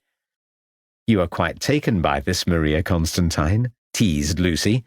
You have nothing to fear on that score. I am utterly devoted to you. But yes, she is certainly an intriguing person, and I would be interested to know more about her. Anyway, we need to track down that charlatan Rockstone, so I will bid you good day, my dear. Ravenscroft rose from the breakfast table. I wish you success with your search. Lucy smiled as her husband left the room. Later that morning, Lucy was busily engaged in arranging some flowers on the hall table when there came a knock on the front door. Don't worry, Susan, I'll see to it, called out Lucy. I expect it is only the butcher's boy come about the order. Lucy opened the door to discover a middle-aged woman wearing a long overcoat and shawl, her bonnet pulled low over her face, standing before her. Oh, I'm sorry to disturb you. I was looking for Inspector Ravenscroft. I've just called at the police station and they thought he might be here, said the woman somewhat apprehensively. I'm afraid my husband is away on business at present, replied Lucy. Perhaps you would care to call later. Oh, I'm afraid I cannot do that. I will call another day, said the woman, quickly turning away. Who shall I say has called? It is no matter. I'm sorry for the intrusion. She began to walk away from the cottage. "Please do not go. You are Miss Constantine, if I am not mistaken. I am Mrs. Ravenscroft. Please do come inside," called out Lucy. "Yes, I am Maria Constantine," replied the woman hesitantly. "How did you know my name?" "My husband showed me the locket, and mentioned that he had called upon you yesterday." "Oh, yes, the locket." "Do please come inside," repeated Lucy, hoping that the new arrival would accept her offer. The woman looked down nervously at her shoes, then followed Lucy inside. "You are most kind. May I take your bonnet? Do please take a seat. Can I offer you some refreshment?" No, thank you.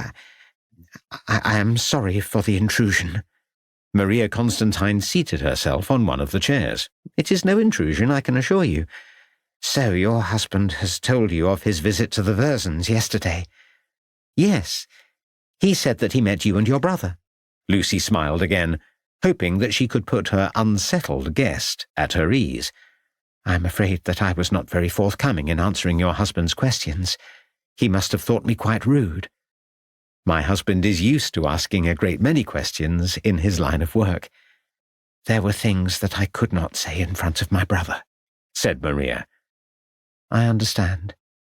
Lucy had noticed the sadness in the other's eyes. "Do you? I wonder. Oh, I'm sorry, I should not have said that.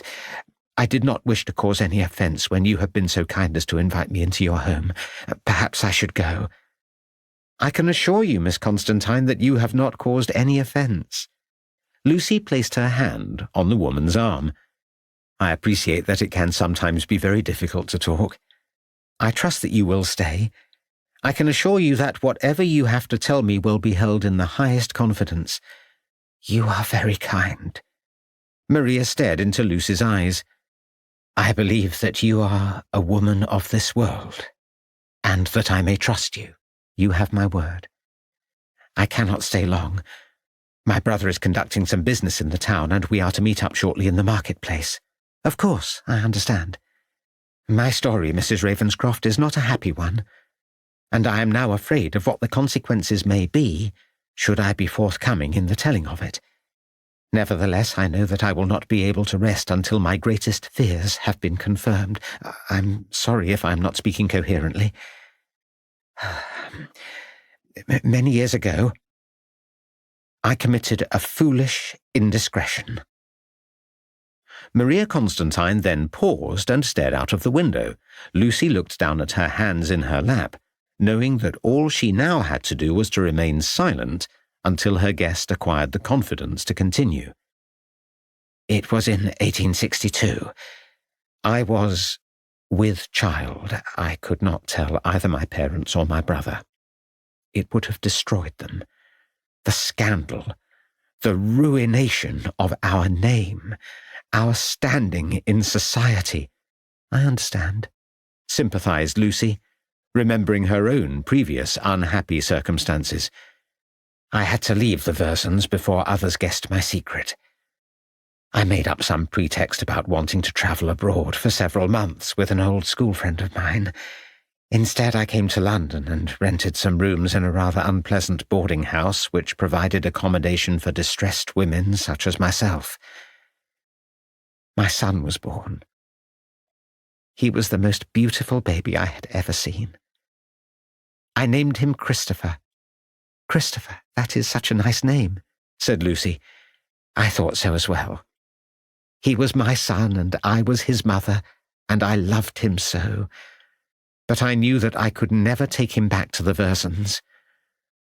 What I did next I have regretted for every day of my life ever since. I did something quite terrible. I gave away my child to the Foundling Hospital. Please do not judge me too harshly, Mrs. Ravenscroft," implored Maria. "No, I could never do that," stuttered Lucy. "I gave away my darling Christopher," repeated Maria, the tears beginning to fall from her eyes. "You are the only person I have ever spoken to about this in all these years. It has been so difficult. It was all I could do at the time. You must see that. I believed the hospital would give my son the start in life that he deserved and which I could never provide for him. I said to myself that one day, when my parents had died and my brother was married, I would return and claim back my dear child. That is when I parted with the locket. I gave it to the hospital as a token. Apparently that is what the other mothers did too. They left tokens with the children, so that one day they could return and reclaim that which they had given away. I hoped that as my child grew older, he would open that locket and look down at that portrait and know that it was his mother there, who loved him so much, and who would never forget him. Maria paused and dabbed her eyes with a handkerchief Lucy proffered. "You do not think that I was cruel?" she suddenly cried out. "You will judge me for my heartlessness." "No. You did what was best at the time." "Yes. I have told myself that a great deal over the years, but it has done nothing to assuage my guilt. How can I have been so thoughtless?" "So you were never able to return to the Foundling Hospital?" asked Lucy after a few moments had elapsed. "No. My parents died 7 and 5 years ago, respectively. My brother had never married during the intervening years, but by then it was too late. My son would have been a grown man by then. At night I would lie awake wondering what had become of him. Perhaps he had become a lawyer, a soldier, a clergyman. Had he become prosperous? Was he now married with children of his own? I worried that my actions may have blighted his life, and that his future had been cursed by my act of foolishness. How was I to know? Then yesterday your husband visited us at the Versons, and it seemed that my world had come to an end when he told me of the dead man, and how they had found the locket amongst his possessions." "We cannot be sure that the dead man, Jacob, was your son. The locket could have been given to him by your Christopher," suggested Lucy, hoping to calm the other's fears. "No, he would never have done that. He would never have given away the locket," said Maria, pain in her eyes. "Your son may have lost the locket and Jacob found it." "Do you think so, Mrs. Ravenscroft? Please call me Lucy. This man, Jacob, may not have been your son. Your son could still be alive." "Yes. Yes, he is still alive. Pray that he is still alive." "We just do not know at present.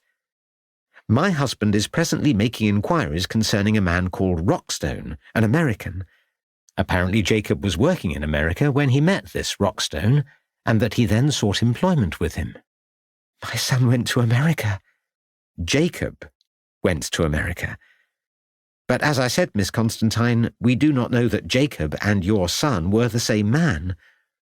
All we know at the present is that Rockstone and Jacob travelled over to England, where they joined a travelling fair." "A fair? I do not quite understand." "Yes, Rockstone was, or rather is, a travelling showman who sells quack medicines to unsuspecting people, and Jacob was his assistant. Rockstone left the fair in a hurry yesterday, and my husband is desperately trying to find him." "I see." Maria handed back the handkerchief to Lucy. "I'm sure that once my husband has found this Rockstone, he will be able to tell us more about Jacob. More than that I do not know, Miss Constantine." Maria. "At present, we have no way of knowing whether your son is alive or dead, but I can assure you that I, or rather my husband and I, will do all that is within our power to obtain the truth." "You are so very kind, Mrs. Ravenscroft. Lucy." "As soon as we know anything, you can be certain that we will inform you of the outcome." "Thank you. But you must not come to the Versons. I cannot let my brother know the truth. He would never forgive me," said an anxious Maria, rising from her seat. "Then I shall write. Yes, that would be better." "You would have no objection if I told my husband of our meeting?" asked Lucy. "If we are to locate your son, he must know everything that you have just told me." "No, I appreciate what you are saying. You have been so very kind, but I must leave now. My brother will be wondering what has become of me. Maria, perhaps you should talk with your brother.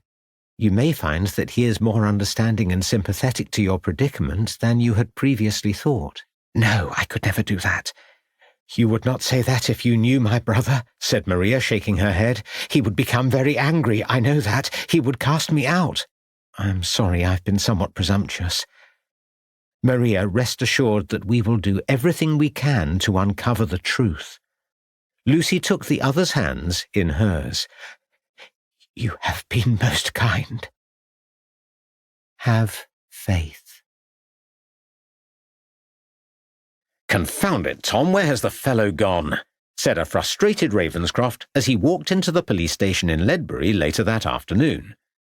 "The ticket office at the station has no record of Rockstone leaving town by train, the hostelries have no recollection of hiring out a horse to him, and not one of the cab drivers can remember taking a fare with anyone fitting his description. The man cannot just have walked out of town. It is quite a distance to either Hereford or Malvern. Perhaps he met up with someone," suggested Crabbe. "But who was that person?" "I suppose there is another possibility." "What is that?" "Rockstone is hiding somewhere locally in some barn or outhouse or even out in the woods. He could still be with the fair. Knowing that we were about to return, the fair people may have taken it upon themselves to hide Rockstone." "You may be right. We should make a thorough search of the carts and tents tonight before they leave." Wearily, Ravenscroft sank into his chair and set his feet on the desk. "Take a seat, Tom. The fair can wait for a few minutes." "Thank you, sir," said Crabbe gratefully. "What the deuce?" Ravenscroft suddenly exclaimed. "The drawer of this desk has been forced open." Crabbe hurried round to inspect the damage. "See here, Tom. There are the marks where someone has inserted a sharp implement to force open the lock on the drawer." "There was nothing of value in there," said Crabbe. "Only the photographs of the dead man. They have been taken." "Shall I have a look round and see if anything else has been taken?" "You can, but I think we will find that it is only the photographs that have been removed. Somebody wanted to stop us having any record of Jacob and what he looked like." "Well, we cannot take any more photographs," said Crabbe. "We buried him 2 weeks ago in that plot in Little Malvern churchyard." "Exactly. By stealing our only photographic record of Jacob, they have closed off a useful avenue of investigation." "There might still be the original photographic plates," suggested Crabbe. "We could make further copies." "Of course. Who took the photographs?" "Lansing in the home end, I believe." "Let us hope that he has not destroyed the plates. We may yet be able to acquire further copies, as you say. After which we will make a thorough search of the fair. If they are hiding Rockstone, I mean to apprehend the fellow." A few minutes later, Ravenscroft and Crabbe entered the premises of H. Lansing Photographers at the far end of the home end. "Thank goodness you have come!" cried out the distressed photographer, coming forwards to meet them. "Whatever is the matter, Mr. Lansing?" asked a concerned Ravenscroft. "Do please come this way, gentlemen. Something quite terrible has happened." The photographer led the way into an inner room. "Good heavens!" exclaimed Crabbe. "All my photographic plates destroyed!" cried out Lansing, pointing to the piles of broken glass and other debris on the floor. "When did this happen?" inquired Ravenscroft. "Not 10 minutes ago. I returned from an assignment in another part of the town and entered my premises to find this state of destruction. Who can have done such a terrible thing? All my photographic plates destroyed. Totally irreplaceable. Images lost to posterity. Who can have done such a thing, Inspector?"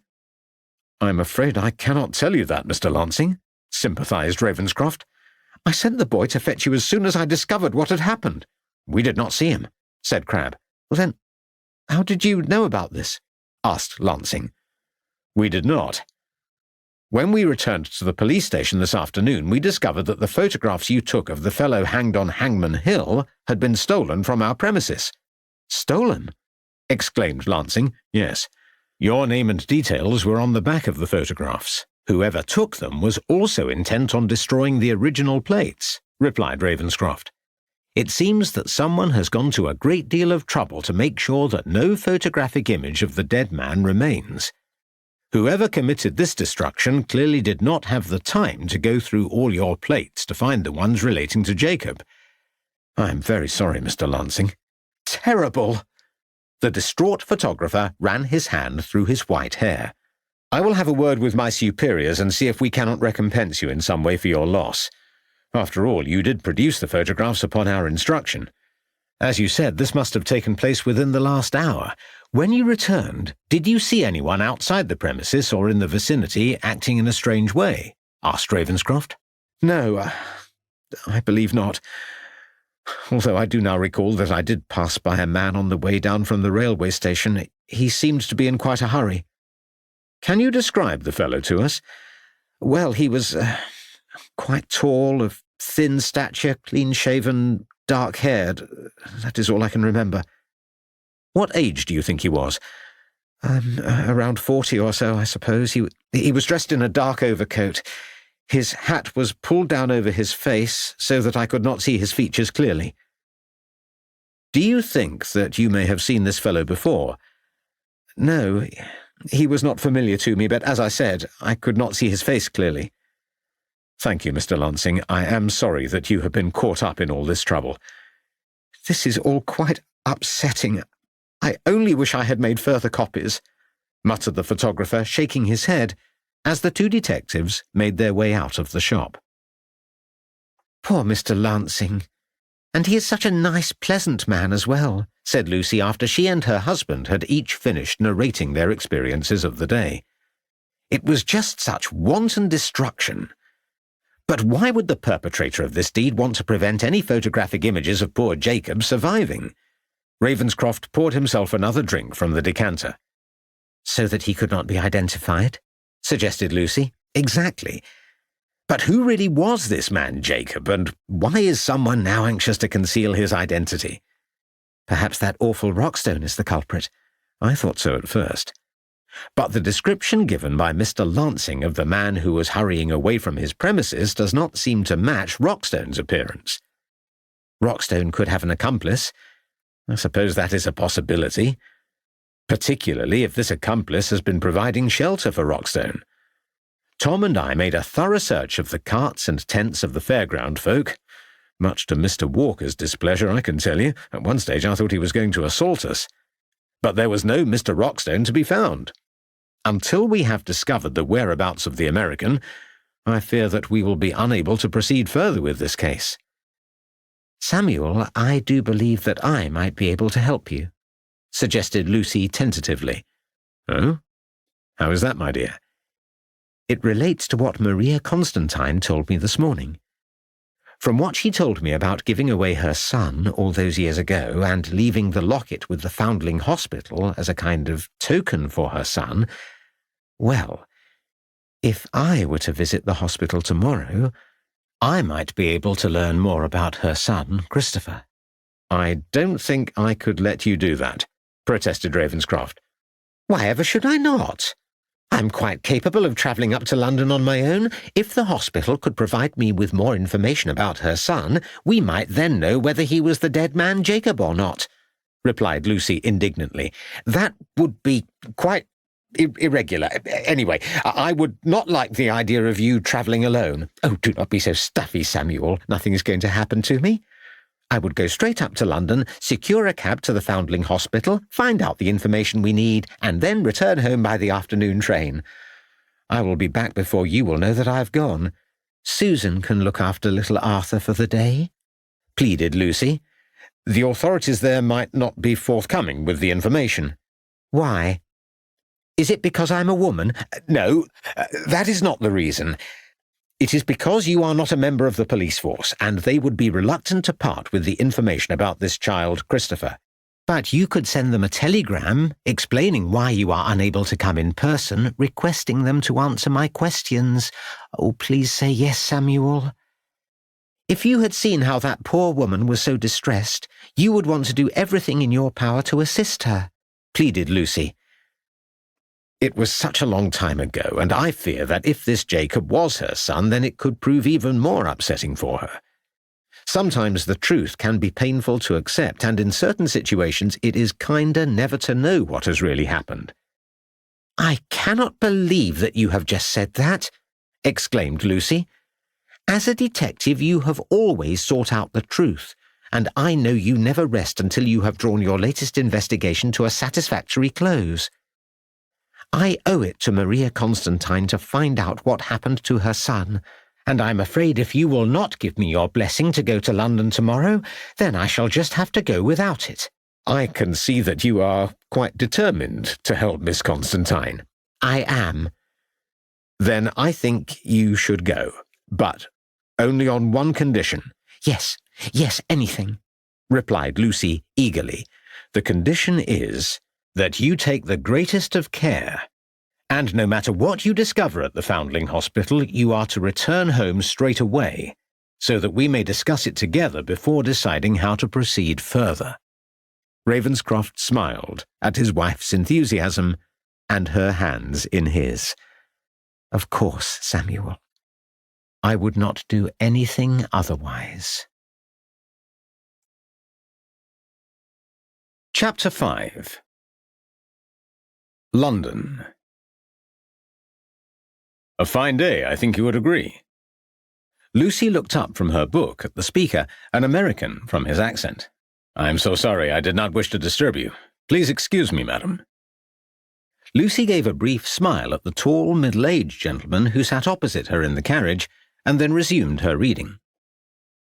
When she had joined the London-bound train at Ledbury Station an hour previously, the compartment had been nearly full, her travelling companions consisting of a middle-aged, red-faced countrywoman, a young child accompanied by his governess, a soldier, and an elderly gentleman who had been content to retreat behind his copy of the day's Times, and the gentleman who had remarked on the condition of the weather. The countrywoman had departed at Worcester Station, the soldier at Pershore, the elderly gentleman at Evesham, and the governess and her charge had now left the train at Moreton-in-Marsh. I always find this journey interesting. So beautiful, the run over the Cotswolds, said the man after a few minutes' silence had elapsed. Do you travel this way very often? Very rarely, replied Lucy. Once the train has left Reading, the journey presents little of value, he continued. I suppose you are travelling all the way to London. Yes, said Lucy, feeling uneasy by the other's presence, and hoping that the questions would cease. I, too, am travelling to the great metropolis. Although I hail originally from New Hampshire, I have lived over here in your delightful country for the past 5 years. Much as I like your countryside and the quaint country towns of Herefordshire, it is always a relief to return to the pleasures of the capital. No offence to Ledbury, of course, which is a delightful place, but I should have no wish to become an inhabitant of the town. It is pleasant enough, said Lucy formally, trusting that her off-hand manner might deter the stranger from continuing further with the conversation. You have evidently lived there a long time. About 6 or 7 years, replied Lucy, realizing that perhaps she had said too much. I always believe that you can get the feel of a place and know whether one will be content there within 3 hours of one's arrival. I knew when I arrived in London that it was the place for me. Lucy said nothing as she looked out of the window of the carriage. As the green fields and small villages passed by, she began to wonder whether this stranger, who spoke in the same manner as Roxstone, and who had joined the train at Ledbury, might even have been an associate of the missing man. She began to wonder whether this stranger has been telling her the truth. She hoped that the train would stop shortly, and that they might be joined by other passengers. He coughed before producing a small black book from his coat pocket, which he appeared to be reading intently, much to Lucy's relief. A few minutes later the train pulled into the busy station at Oxford, and Lucy was relieved to see a young couple entering their compartment. Just over an hour later, the train drew into Paddington Station, and Lucy alighted from the carriage. As she walked along the busy platform thronged with numerous people, all seemingly anxious to begin their business for the day in the great metropolis, she became aware that the American was walking close behind her. Reaching the cab rank at the back of the station, she joined the line of arrivals. "Rather a long line, I fear," smiled the American standing at her side. "Perhaps we will do much better if we share a cab. May I ask where you're going to, my good lady?" "That, sir, is no business of yours. I have no desire to share a cab," replied Lucy firmly. "I'm sorry, madam. I did not wish to cause any offence." Lucy said nothing, as she anxiously sought to attract the attention of one of the cabmen. As the queue gradually edged forwards, Lucy turned and was pleased to see that the stranger was nowhere to be seen. "Where'd you like to go, madam?" inquired a cheery cabman. "Russell Square, if you please, and then on to the Foundling Hospital." "Right you are. Have you there in 15 minutes. Lucy alighted from the cab and, after paying the man his due, looked across to the fine, elegant Georgian house with its two extensions protruding outwards on either side. Although she observed that a number of trees stood in the near vicinity and that a group of young girls, each wearing a uniform with a white pinafore and cap, were engaged in playing a game of leapfrog on the grass, such an idyllic scene was somewhat spoiled by the thick black smoke that drifted over the whole area. Lucy walked the few steps to the front door. She turned before reaching for the bell pull, almost expecting to see again the stranger from the train, but was relieved to find that no one of his description was in the locality. "Can I be of assistance to you, ma'am?" asked a girl of about 15, giving a curtsy before her. "I am Mrs. Ravenscroft. I have an appointment to see the guardian of the Foundling Hospital," said Lucy, smiling. "That will be Dr. March. If you'd care to come and follow me this way, ma'am." Lucy entered the building and followed the girl up a long winding staircase, the walls of which were adorned with fine 18th century portraits. The girl tapped on a door to the left of the top of the stairs. "Enter!" called out a voice from within. "Mrs. Ravenscroft to see you, sir," announced the girl, showing Lucy in. "Ah, Mrs. Ravenscroft, do please come in," said an elderly, grey-haired gentleman, rising from his desk and crossing over to the door. "Thank you, Mary. You may go." "Yes, sir." The girl closed the door behind her.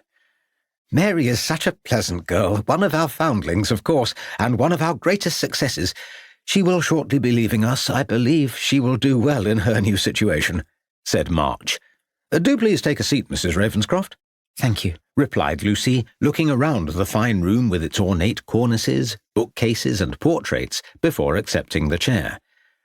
"Now then, Mrs. Ravenscroft, I am in receipt of your husband's telegram, received earlier this morning," said March, sitting down at the other side of the desk and peering at the form through a pair of heavy spectacles.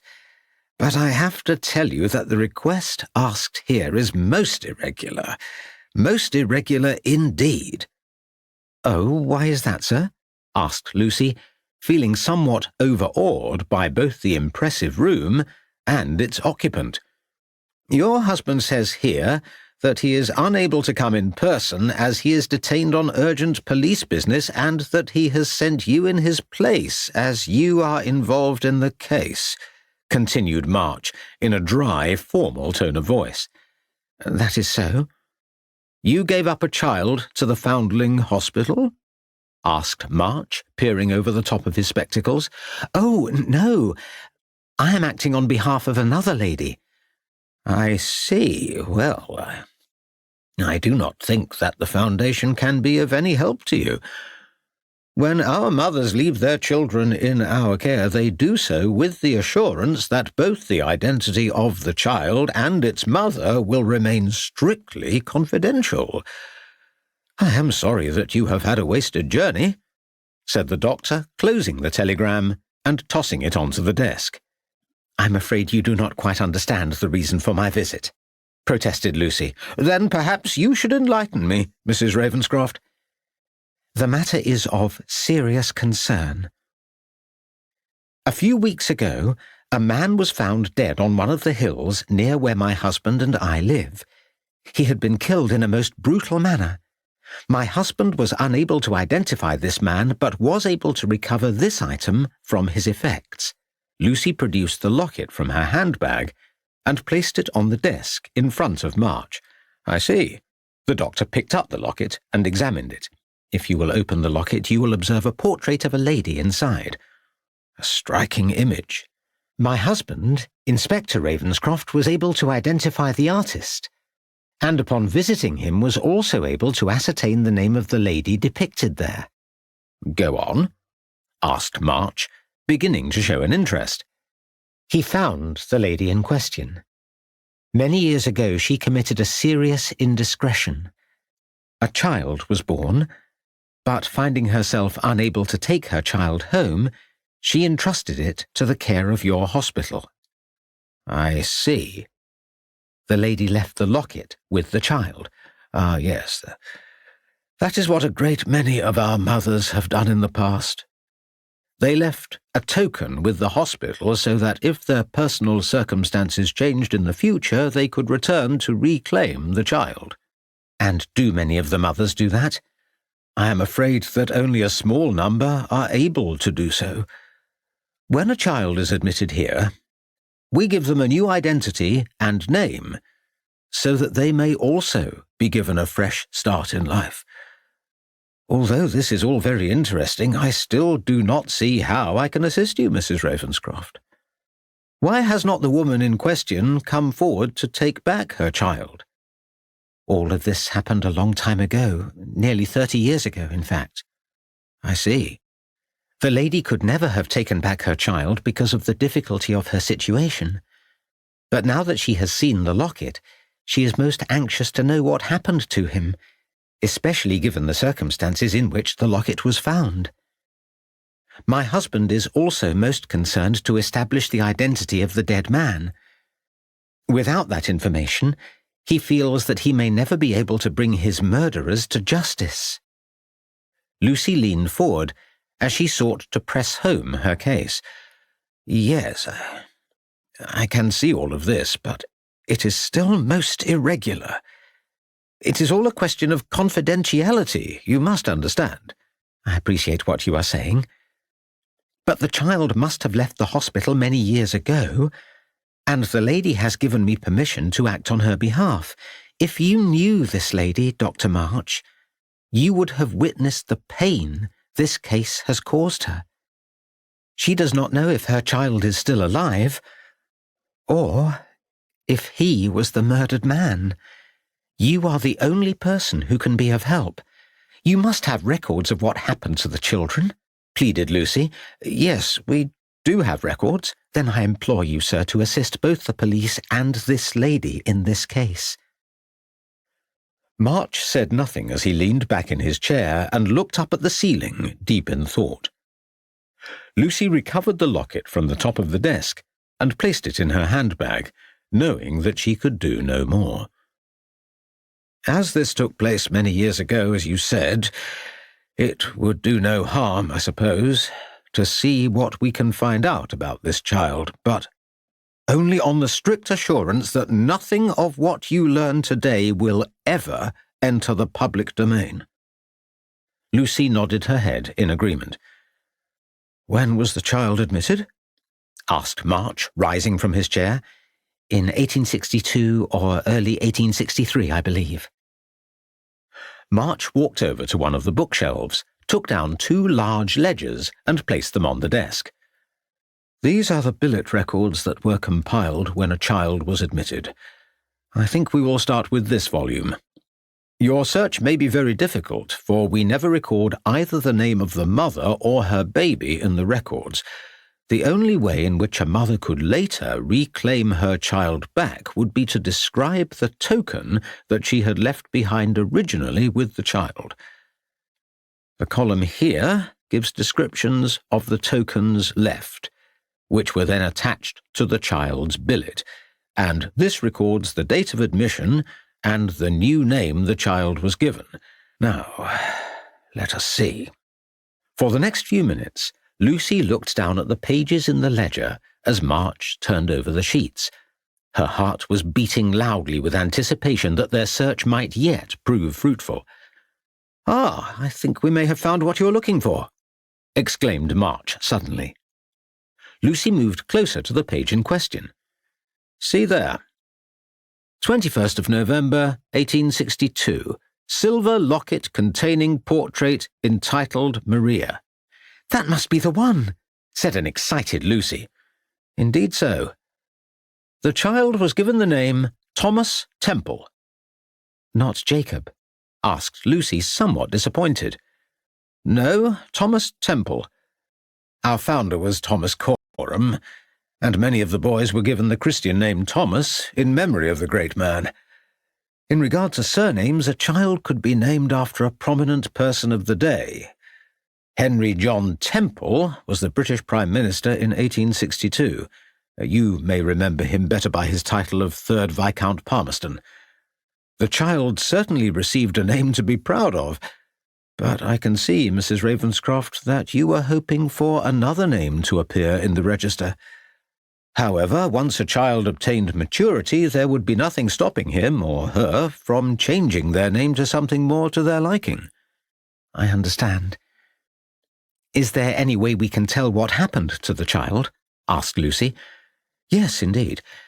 When a child reaches the age of 15, he or she must leave the hospital. The girls are often found employment as maids or in other areas of domestic service. Mary, the girl who you saw earlier, will shortly be leaving us to take up a position in the household of one of our governors. The boys often join the army or navy as cadets, or are apprenticed to professional people such as bakers, merchants, tailors, and so on. We endeavour to match the child's aptitude in each case. We have records of the governor's meetings when such decisions were made, together with copies of the apprentice indentures. This is almost impressive and to your credit, remarked Lucy. Oh, now, let me see. If young Thomas was admitted in 1862, then he would have been ready to leave us in 1877. I myself was not appointed a governor here until 2 years later, so obviously I cannot provide you with any recollection of the case, said March, closing the billet book and replacing it on the shelf before running his fingers along another line of ledgers. Ah, here we are. 1877. He placed the ledger on the desk and began to thumb through the pages. Yes, here we are, he announced after a few minutes had elapsed. Meeting of the Governors, November 1877. Thomas Temple, having attained the age of 15, is to be apprenticed as a junior clerk to Mincing and Strickett, merchants and seedsmen of Limehouse, London. Young Thomas must have done well with his writing and arithmetic to be accorded such an opportunity in life. So Thomas would have left the hospital then in 1877. Indeed. I can see no further mention of what might have happened to him after that, although I believe the hospital governors would have made a note in any of their further meetings had there been anything contrary to report. March turned the pages. In what way? Inquired Lucy. Well, if Mincing and Strickett had gone into insolvency, or if there was evidence that the apprentice had been ill-used, if he had absconded, or if he had died, then there would be a record of the event. But, looking through these pages, I can see no such evidence. I think we can conclude, therefore, that everything went well with young Thomas. And I am afraid that is all I can tell you, Mrs. Ravenscroft. Thank you, Dr. March. You have been of great assistance to both my husband and me. I wonder if you have any photographs of the young Thomas? I am afraid not. Well, all the same, Thomas's mother will be pleased with what we have uncovered. Indeed. May I ask what you will do now, Mrs. Ravenscroft? Asked March. Do you have a copy of the London Street Directory? Indeed, said March, opening the drawer of his desk and taking out a large red volume. Now, how can I help you? Would you be so kind as to see whether Mincing and Strickett are still to be found in Limehouse? You would do well not to stay too long in this neighbourhood, remarked the cabman as Lucy alighted in Limehouse. There's some rather nasty individuals to be found loitering around the canal entrance down there. Want me to wait for you? Oh, no, thank you. I don't quite know how long I will be, replied Lucy. You should find what you're looking for down this road, called out the cabman as he departed. Lucy looked around her at the tall buildings and warehouses that crowded in upon one another along the narrow street. Further in the distance, she could see a row of old wooden houses of several stories in construction which had clearly seen better days. To her left, in between two of the warehouses, the river was lapping against the sides of the quay as 2 or 3 dogs searched amongst piles of rubbish. A group of ragged children who had been playing near one of the buildings gave Lucy cold stares and disappeared rapidly down one of the nearby alleyways before she could engage them in conversation. So this was where young Thomas Temple had come in 1877. He must have found this world so different from the close confines of the Foundling Hospital where he was raised for the first 15 years of his life. Lucy wondered whether he might still be working and living in the area, in which case her search would shortly be over, or whether he had moved on to a better world. Lady is lost? Lucy turned round to see a Chinese girl of 7 or 8 looking up at her. Yes, I am looking for Mincing and Strickett, replied Lucy. Down there. The girl pointed at a narrow alleyway running off the street. Thank you. Lucy handed a penny to the child. The girl grasped the coin, gave a brief smile, and then ran off. Lucy made her way down the alleyway, looking at the entrances to the buildings on either side as she passed by, until she reached an old brick-built building that had a faded brass plate on its front door bearing the words Mincing and Strickett, Merchants. Pushing open the door and cautiously entering the building, she found herself standing in a drab, darkened hallway. A grey-haired man was writing in a ledger on a desk at the end of the far end. Good morning. Do I have the honour of addressing either Mr. Mincing or Mr. Strickett? Asked Lucy, edging closer to him as her eyes slowly adjusted to the dim light. The man went on writing, muttering to himself as he did so. Good morning, Mr. Mincing, repeated Lucy in a louder voice. Yes? He looked up from his labour, peering at Lucy over the top of his glasses. My name is Mrs. Ravenscroft. What? I can't hear you. He brought a hand up to his ear. Mrs. Ravenscroft, said Lucy in an even louder voice. Can't hear you. Strickett, where are you? An even older man shuffled into the room. Can't hear the lady, muttered Mincing, resuming his writing. Mr. Mincing is rather hard of hearing, said Mr. Strickett. How may I help you? It is not often we see such a lady as yourself in this area. My name is Mrs. Ravenscroft. I presume you are Mr. Strickett. I am indeed. I am making inquiries about one of your employees. Oh? Strickett drew himself up and adopted a more defensive manner. The person I am interested in learning more about is a Mr. Thomas Temple. I don't suppose he is still with you? Asked Lucy hopefully. Lady is asking about a Thomas Tinkle, shouted Strickett.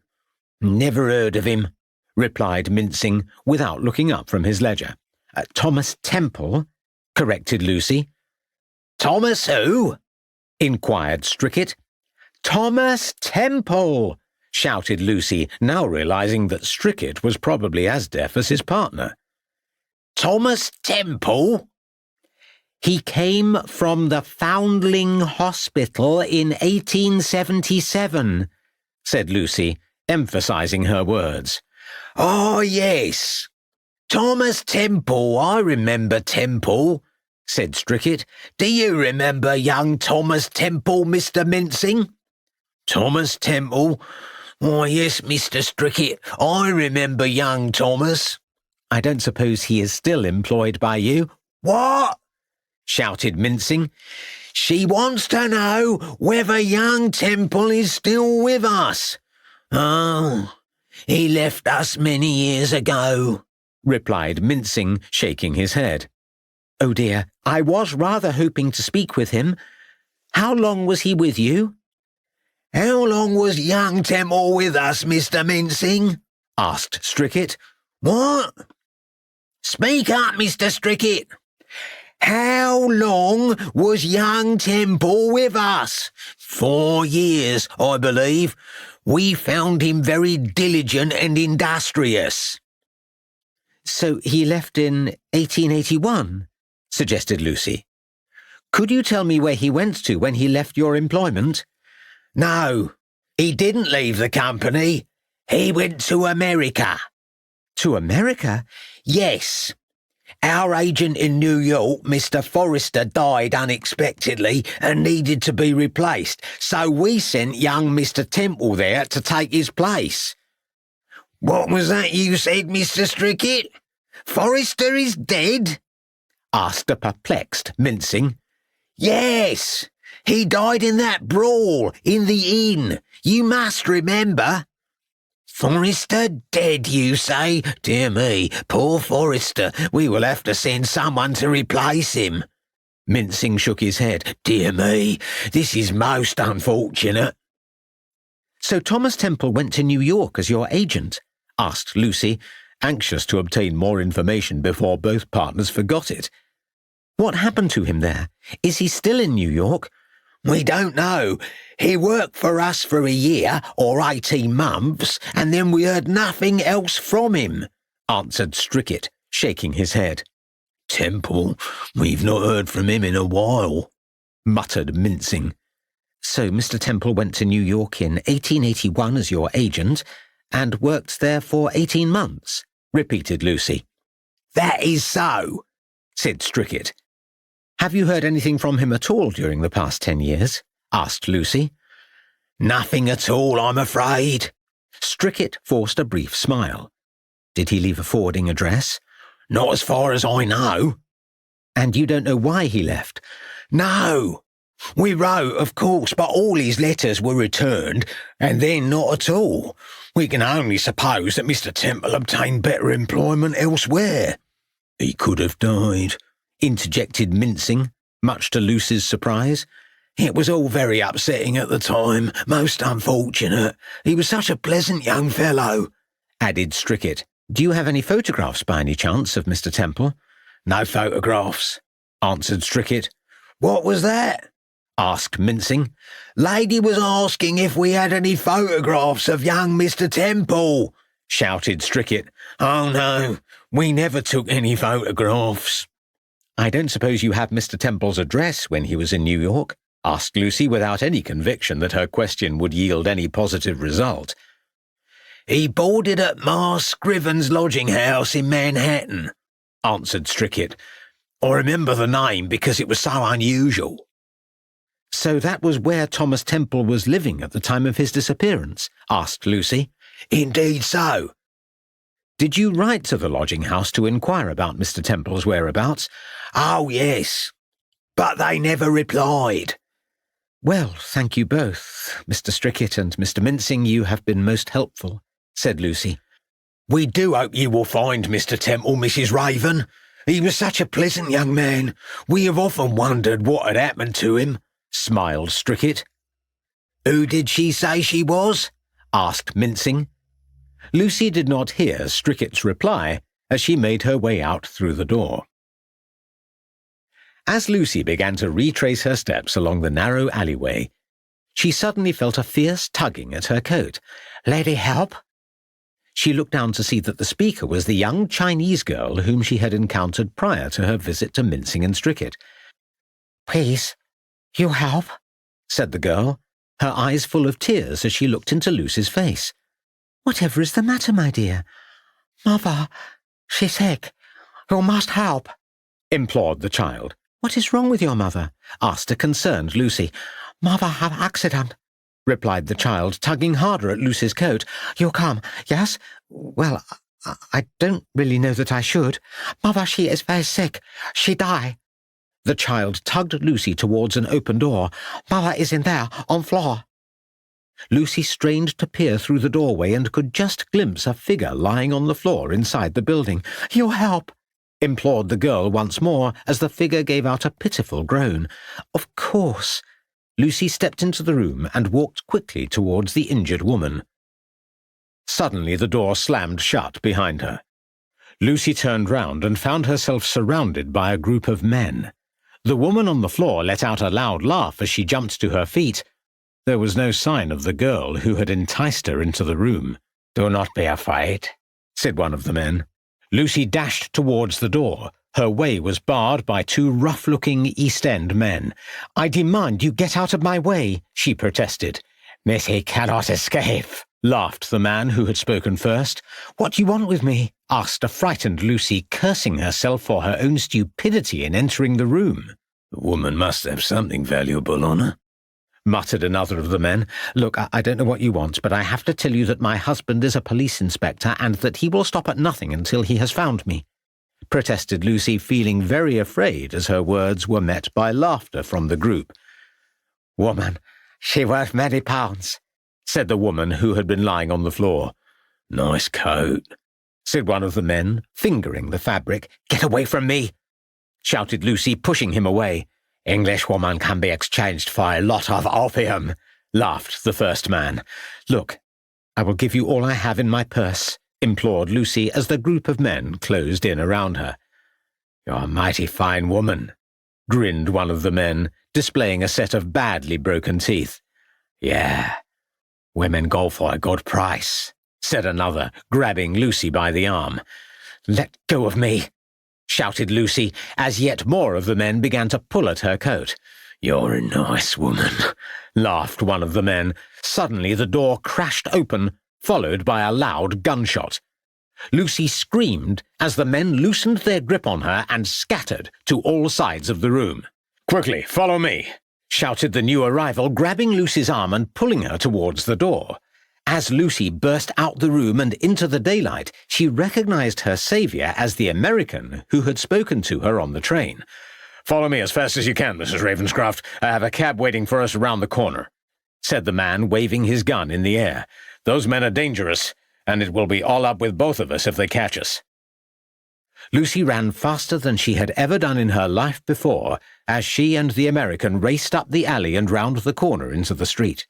As she neared a waiting horse-drawn cab, she could hear the sound of distant yells behind her, but feared to look behind lest her attackers had closed in upon them. "Get into the cab!" yelled the American, throwing open the door. "Paddington Station as fast as you can, and lose those ruffians," instructed the American, following Lucy into the vehicle. Lucy fought to regain her breath, fearing that her assailants would burst in upon them at any moment. The American flung open the window of the cab and discharged another shot. "Don't you worry, Mrs. Ravenscroft. They won't trouble us no more." Her companion closed the window of the cab and replaced the gun in his pocket. "My, you English people always getting yourselves in trouble." "I cannot thank you enough." She tried to control her shaking hands. "Think nothing of it. You should not have travelled into this area. Limehouse is worse than Whitechapel, so they say, full of opium dens and houses of ill repute." "How do you know my name?" asked Lucy. "Do you know my husband?" "I know of him, but we have never met." "What would have happened to me?" "Oh, they would have sold you to one of the brothels to feed their opium habit, I have no doubt." Lucy covered her face with her hands as she felt tears beginning to form in her eyes. "Here, lady, now, don't you go upsetting yourself." The American handed her a large spotted handkerchief. "You must think me silly," said Lucy, dabbing her eyes. "How did you know I was there? Were you following me?" "Good job I was, lady," laughed the American. "Do you know something about Jacob?" The American banged on the side of the cab. "Stop here, my man. Take this lady as fast as you can to Paddington Station." He handed the cabman a coin as he stepped down onto the road. "But wait, what is your name?" protested Lucy. "My name is immaterial. Go home, Mrs. Ravenscroft. You have had a lucky escape. London is no place for a woman on her own. Give your husband a message from me. Tell him that he would be well advised to give up the case. Nothing good will come of it." "But I must—" "Drive on," instructed the American, banging on the side of the cab before disappearing from view. Lucy sat back in the cab, looked down at her still shaking hands, and found herself living again the terror of the enclosed room. Chapter 6. Ledbury. "Well, my dear, I think you have had a very lucky escape," said Ravenscroft later that evening after he had listened intently to his wife's adventures in London. "I was certainly greatly relieved when that American came to my aid. I suppose you were going to reprimand me for going to Limehouse on my own," said Lucy. "You did promise that you would come back straight away after you had been to the Foundling Hospital," chided Ravenscroft. "Yes, I know. But once I had learned that young Thomas Temple had left the hospital and gone to Mincing and Strickett, then it seemed only sensible that I should go there and find out what had happened to him. I did not know that those awful people were going to lure me into that room," said Lucy, trying to appease her husband. "I am only too pleased that no harm came to you. I do not know what the boys and I would have done without you," said the detective, taking his wife's hand and pressing it to his lips. "What I can't understand is what that American was doing following me to Limehouse." "He is certainly of interest." "You say he was already on the train when you got into the compartment here at Ledbury?" "Yes. The odd thing is that he knew my name, and yet I am sure I had never met him before, and I certainly never mentioned who I was. He wanted to share a cab with me when we arrived at Paddington, which of course I declined. He was obviously following me, but why?" asked Lucy. "He must have an interest in this case, and wanted to see where you were going to and what information you might have obtained about Maria Constantine's son." "What did he say when he left you in the carriage?" "Tell your husband that he would be well advised to give up the case and that nothing good will come of it," replied Lucy, quoting again the American's words. What a strange thing to say. Why would I be well advised to give up the case? It almost sounds like a kind of threat to me, but what was he hiding? "Do you know, from the description you have given me, I would say that he very much resembles the man that Mr. Lansing saw walking away from his shop just before he discovered that someone had broken in and destroyed all his photographic plates." "The same man who took your photographs of Jacob?" "Yes. And he made sure that the original photographic plates were also destroyed. I wonder what it is about Jacob that this American did not want us to know. At present, we still don't know whether Maria Constantine's son, Thomas Temple, was Jacob. If they were both the same man, then that would perhaps explain the American's interest in following you." "Is he connected to Mr. Rockstone, I wonder? It is not every day that we have two Americans in Ledbury." "Indeed. So, let us see what we have. Maria Constantine gives birth to her son in 1862, but gives him up to the Foundling Hospital in London in the hope that he could have a better life. In 1877, at the age of 15, he is deemed to be of age to make his way in the world, and the hospital authorities apprentice him as a clerk to Mincing and Strickett in Limehouse. Young Thomas obviously does well there because 4 years later, when their agent in New York dies in some drunken affray, they decide to send Thomas overseas as their representative. All is well for a year or so, until one day they hear nothing more from Thomas Temple. I wonder why. Did he die, or did he seek better employment elsewhere? Then, 10 years later, Jacob meets up with Rockstone in New York, and they both come over to England where they join the fair. Now, if Thomas Temple did change his name to Jacob, the question is, why did he do that, and also, what happened to him between 1882 and now? In my experience, people only change their name because they are running away from something or someone and are anxious to put the past behind them and start anew. They could still be two different people, suggested Lucy. You could be right. We know that Jacob was afraid when he heard the fair was coming to Hereford, so he must have had some kind of unpleasant experience years ago in the county. Thomas Temple, on the other hand, seems to have gone straight from the Foundling Hospital to Limehouse and then to America. He had no connection with this area as far as we know. Although his mother came from near here, he was not to know that. Maybe he left New York 10 years ago, came to Hereford, became involved in something unpleasant, and then went back to New York. He made a noise of frustration. We are just going round and round in circles all the time. All this is mere speculation. I suppose there have been no sightings of Rockstone? None at all. He seems to have gone completely to ground. Ravenscroft poured himself another large drink from the decanter. "Ma Scriven's lodging house, Manhattan," exclaimed Lucy after a few moments of silence had elapsed. "That was where young Thomas Temple was lodging when he was working for Mincing and Strickett in New York. That is where you should pick up the trail." "You are surely not suggesting that I should travel all the way to New York in the hope that I may be able to find out what happened to Thomas?" said Ravenscroft, somewhat taken aback. "Why ever not? If that is the only way you can solve this case, then that is what you should do," said Lucy firmly. "That is ridiculous." "It is not ridiculous at all. Why should you not go?" "Well, for a start, New York is a big city full of many thousands of people. It would be like searching for a needle in a haystack. The lodging house may no longer be in existence, and even if I did manage to locate it, I'm sure that young Temple would have left there long ago. And then what would I do?" "Well, you would ask around and find out what had happened to him, like you usually do." No, this is quite impossible," protested Ravenscroft. We owe it to Maria Constantine. I am sure you would want to reunite her with her son if there is any chance that he is still alive," pleaded Lucy. "The superintendent would never countenance my sailing off to New York." "You don't know until you ask him.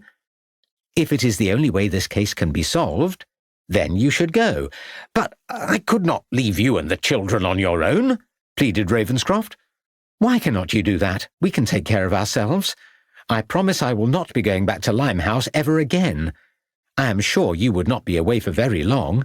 New York is the other side of the world. There are ships that go from Liverpool. I could not leave the investigation here. Tom is more than capable of taking charge of the search for Rockstone. Yes, I suppose you are right on that count." "Then you have no more excuses not to go," said Lucy, with a degree of triumph in her voice. "I'll give it some thought," mumbled Ravenscroft. "In the meantime, I think I should write to Miss Constantine and tell her what I have discovered about her son." "I don't think you should get her hopes up," said Ravenscroft. "It is the least I can do. I promised we would help her. Samuel, you must go to New York. You must see that it is the only hope you have of solving this case." "We will see what the superintendent has to say about it." "Come in," boomed a familiar voice from the other side of the door. Ravenscroft coughed before entering the room. A large, overdressed figure sporting a red carnation waved a hand in the direction of a chair placed before the desk. Ravenscroft advanced hesitantly before sitting down and looking around the drab room with its book-lined shelves and faded photographs. "Be with you in a minute, Ravenscroft. Just fixing this little beauty into position," said the superintendent, head bent downwards, eyes focused closely on the open glass case before him. "There we are. The silver-studded blue butterfly. A beauty. Been after her for years. You collect butterflies, Ravenscroft?" "No, sir." "You should do. Rewarding hobby. Gives one an interest outside the force. Teaches one all about the world as well as relaxing the mind." His superior closed the lid of the case. "I'm afraid I've never had the time nor the inclination," replied Ravenscroft. Damn poor show, I call that," muttered his superior, giving him a look of disapproval. "Well, what can I do for you, Ravenscroft?" "It's the murder in the hills, sir. The hanging." "Yes, been reading your report," said the superintendent, tapping a folder on his desk. "Not making much progress, are we?" "I'm afraid not." "Still haven't caught this Rockstone fellow?" "Rockstone, sir," corrected Ravenscroft. Yes, Rockstone, whatever his name. We can't have these Americans causing havoc over here and then disappearing." "I can assure you that we are doing our best to apprehend him." "Got to find him first," said the superintendent sarcastically. "Yes, sir." "Now you want to go off halfway round the world to New York, of all places? Well, I'm afraid it just won't do. It won't do at all. It is totally out of the question." It may be the only way we can solve this murder, sir. If I can discover the whereabouts of this Thomas Temple in New York, I may be able to find out who hanged Jacob, said Ravenscroft, realizing that he was probably not going to succeed with his request. The word is may, as you say. If I don't try, I fear this will go down in our archives as an unsolved case. Don't like unsolved crimes. Bad for morale. Precisely, sir. No, it just won't do. Sending one of my officers to the other side of the world on some wild goose chase? We haven't got the money. And if you go, who is going to run things in Ledbury and continue the search for this Rockstone person? Constable Crabbe is very able. He has been with me for over 4 years now, and during all that time I have found him most industrious and diligent. Yes, replied Ravenscroft's superior, showing signs of irritation. No, it just won't do. We cannot afford the expense, and that's an end to the matter. I believe I have some leave due, sir, said Ravenscroft, deciding to change course. I suppose you have. Then, if I chose to go to New York at my own expense and in my own time, I trust you would have no objection. Crabbe is more than capable of continuing the case over here in my absence. I don't know, Ravenscroft. If it ever got out that I had sent one of my officers all the way to New York, we could be made to look a laughingstock. Ravenscroft looked disappointedly down at the floor. I would, of course, be acting entirely on my own. There would be no need to involve the New York police in any way. Sorry, Ravenscroft. I know you have put a great deal of effort into the solving of this case, but I cannot permit such an enterprise. Close the door behind you, won't you? Butterflies, exclaimed Ravenscroft, an idea coming into his mind. Butterflies? What about butterflies? I understand that there are some rather rare butterflies to be found in America. That is correct. Perhaps if I could locate 1 or 2 dealers of butterflies registered in New York, I could bring back 1 or 2 specimens, suggested Ravenscroft, realizing that his request might be about to take a more positive direction. Excellent suggestion, Ravenscroft. What a capital idea! You should have mentioned it earlier. Then you would have no further objections if I went in my own time, as I have just said. Absolutely, said the superintendent, rising from his desk. Marvellous, but you must let me contribute towards the cost of your fare. Where are you sailing from? There is a Cunard ship leaving Liverpool the day after tomorrow. The Etruria, replied Ravenscroft.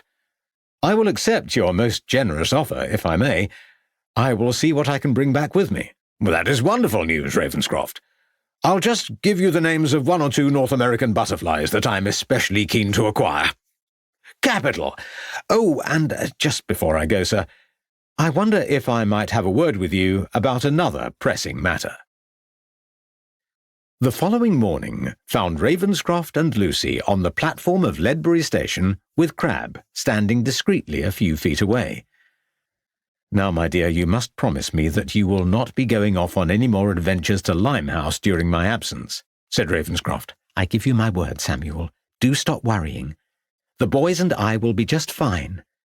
Lucy brushed away a hair from the top of his coat. I should be back within 2 to 3 weeks. The crossing is usually 7 or 8 days, and I don't intend staying in New York for longer than I have to. You must remain there as long as you consider necessary. I've packed your case with everything I think you will need. I have taken the liberty of including some reading material for the voyage, should you find yourself becoming bored, smiled Lucy. Sherlock Holmes? Asked Ravenscroft hopefully. Barchester Towers, Anthony Trollope. It is quite long, but not as long as some of his other novels, and, yes, I did find you the latest edition of the Strand magazine, which has another story by Mr. Conan Doyle. Excellent. And if you get bored, you can always start writing your memoirs. I don't think so. And make sure you wrap up well on that ship. It is bound to be quite cold and windy, instructed Lucy. I have heard that the Atlantic can often be a rough crossing at this time of year. Of course I will. I'm going to miss you frightfully. I rather wish I was not going now. Now, Samuel, you know that we must do all that we can to help Miss Constantine. Just make sure that you come back to us. I think I can hear the train approaching. I had better have a word with Tom, said Ravenscroft, walking across towards his constable. I wish you well with your travel, sir, said Crabbe. You have my full authority to act on your own initiative during my absence. I am sure you will manage quite well. I hope you apprehend Rockstone. If he killed Jacob, I want to know why. I have every faith in you, Tom. Thank you, sir. Oh, yes, and make sure we know where the travelling fair is going to during the next 2 months or so, should we need to question Walker and his associates further, shouted Ravenscroft above the noise of the steam train as it pulled into the station.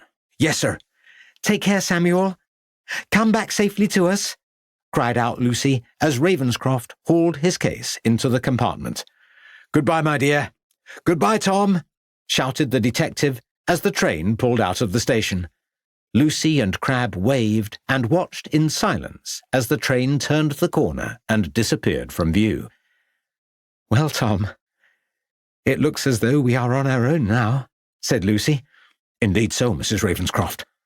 I'm sure it will not be long before the inspector safely returns. Chapter 7. At Sea. Ravenscroft flung the book onto the hard and uncomfortable berth and gave out a deep sigh. The Etruria had left Liverpool 3 days earlier, and although the sea had been relatively calm at the time of its departure, by the end of the next day a violent storm had driven its passengers, Ravenscroft among them, to seek the sanctuary of their cabins. At first, Ravenscroft had almost welcomed the opportunity of retreating to his simply furnished second-class cabin, but having long exhausted the contents of the latest edition of the Strand magazine, and finding that the Proudies and Hardings of Barchester were a people that he could not quite take to, he had begun to tire of the confines of the little room, with its continual pitching back and forth and its creaking boards, and longed for a calmer sea and a tranquil voyage, so that he might walk about once more. Lying stretched out on his bed, he found his mind turning again to the case in hand. Quite why he had agreed to embark on this adventure to a strange country he could not be sure. Even if he did locate the lodging-house where the young Thomas Temple had boarded over 10 years ago, there was still no guarantee that the man would still be there. If Temple had left the residence all those years ago, it was doubtful whether anyone would remember him or know where he had gone to. If Temple had travelled to another part of America or returned to England or gone to anywhere else in the world, then the search would prove almost impossible. If he was fortunate in his quest to find Temple, that at least would prove that he was not the man known as Jacob, and he would then be able to reunite Maria Constantine with her son. But, he reminded himself, if he found Temple, perhaps the fellow might not wish to abandon the life he had created for himself in the New World for the sake of a mother who had abandoned him when he had been only an infant. And for his professional purpose, it might be better if he could establish that Temple had also been Jacob. At least that way, he might be able to discover who Jacob was and why he had been killed. But the hope of solving the murder of the dead man on Hangmen Hill now seemed a remote possibility. No, it had been foolish to even think that this mad adventure could yield anything of value. He should have remained in Ledbury and carried on the search for Rockstone. He was still convinced that it was the travelling quack who held the key to this mystery. He cursed himself for his folly. A loud knock on his cabin door broke into his deliberations. "Good evening, sir," said the cheery steward, opening the door. "Evening already?" asked Ravenscroft, rising from his bed. 6 o'clock, sir. You will be pleased to know that the storm has abated." "Thank goodness. Does that mean that I can now go up onto the deck? That is good news indeed." A few minutes later, after climbing with difficulty up 2 flights of steps on the Etruria, Ravenscroft found himself on the promenade deck of the vessel. Although the steward had claimed that the storm had ended, Ravenscroft was not so sure of that assertion.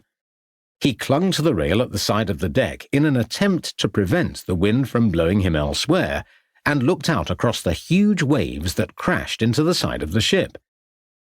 As he attempted to clear his spectacles from the spray that covered the lenses, the detective began to wish that he had remained in the landlocked town of Ledbury and cursed the folly of his decision to sail across the unpleasant ocean. You get used to it after a while. Ravenscroft turned to find that he had been joined by a tall, grey-haired, elderly gentleman dressed in a thick astrakhan overcoat and fur hat. "I don't think that will ever be the case," he replied. "Oh, when you've made the crossing a few times, you kind of get used to all the wind and rain," continued the man. His accent marked him as an American. "I only intend making this one crossing and the return journey. I have no inclination to set sail ever again. You say that now, but I can assure you that once the sun is out tomorrow and the sea is calm, it will seem like a different world out here." "You know that tomorrow will be different?" asked Ravenscroft hopefully.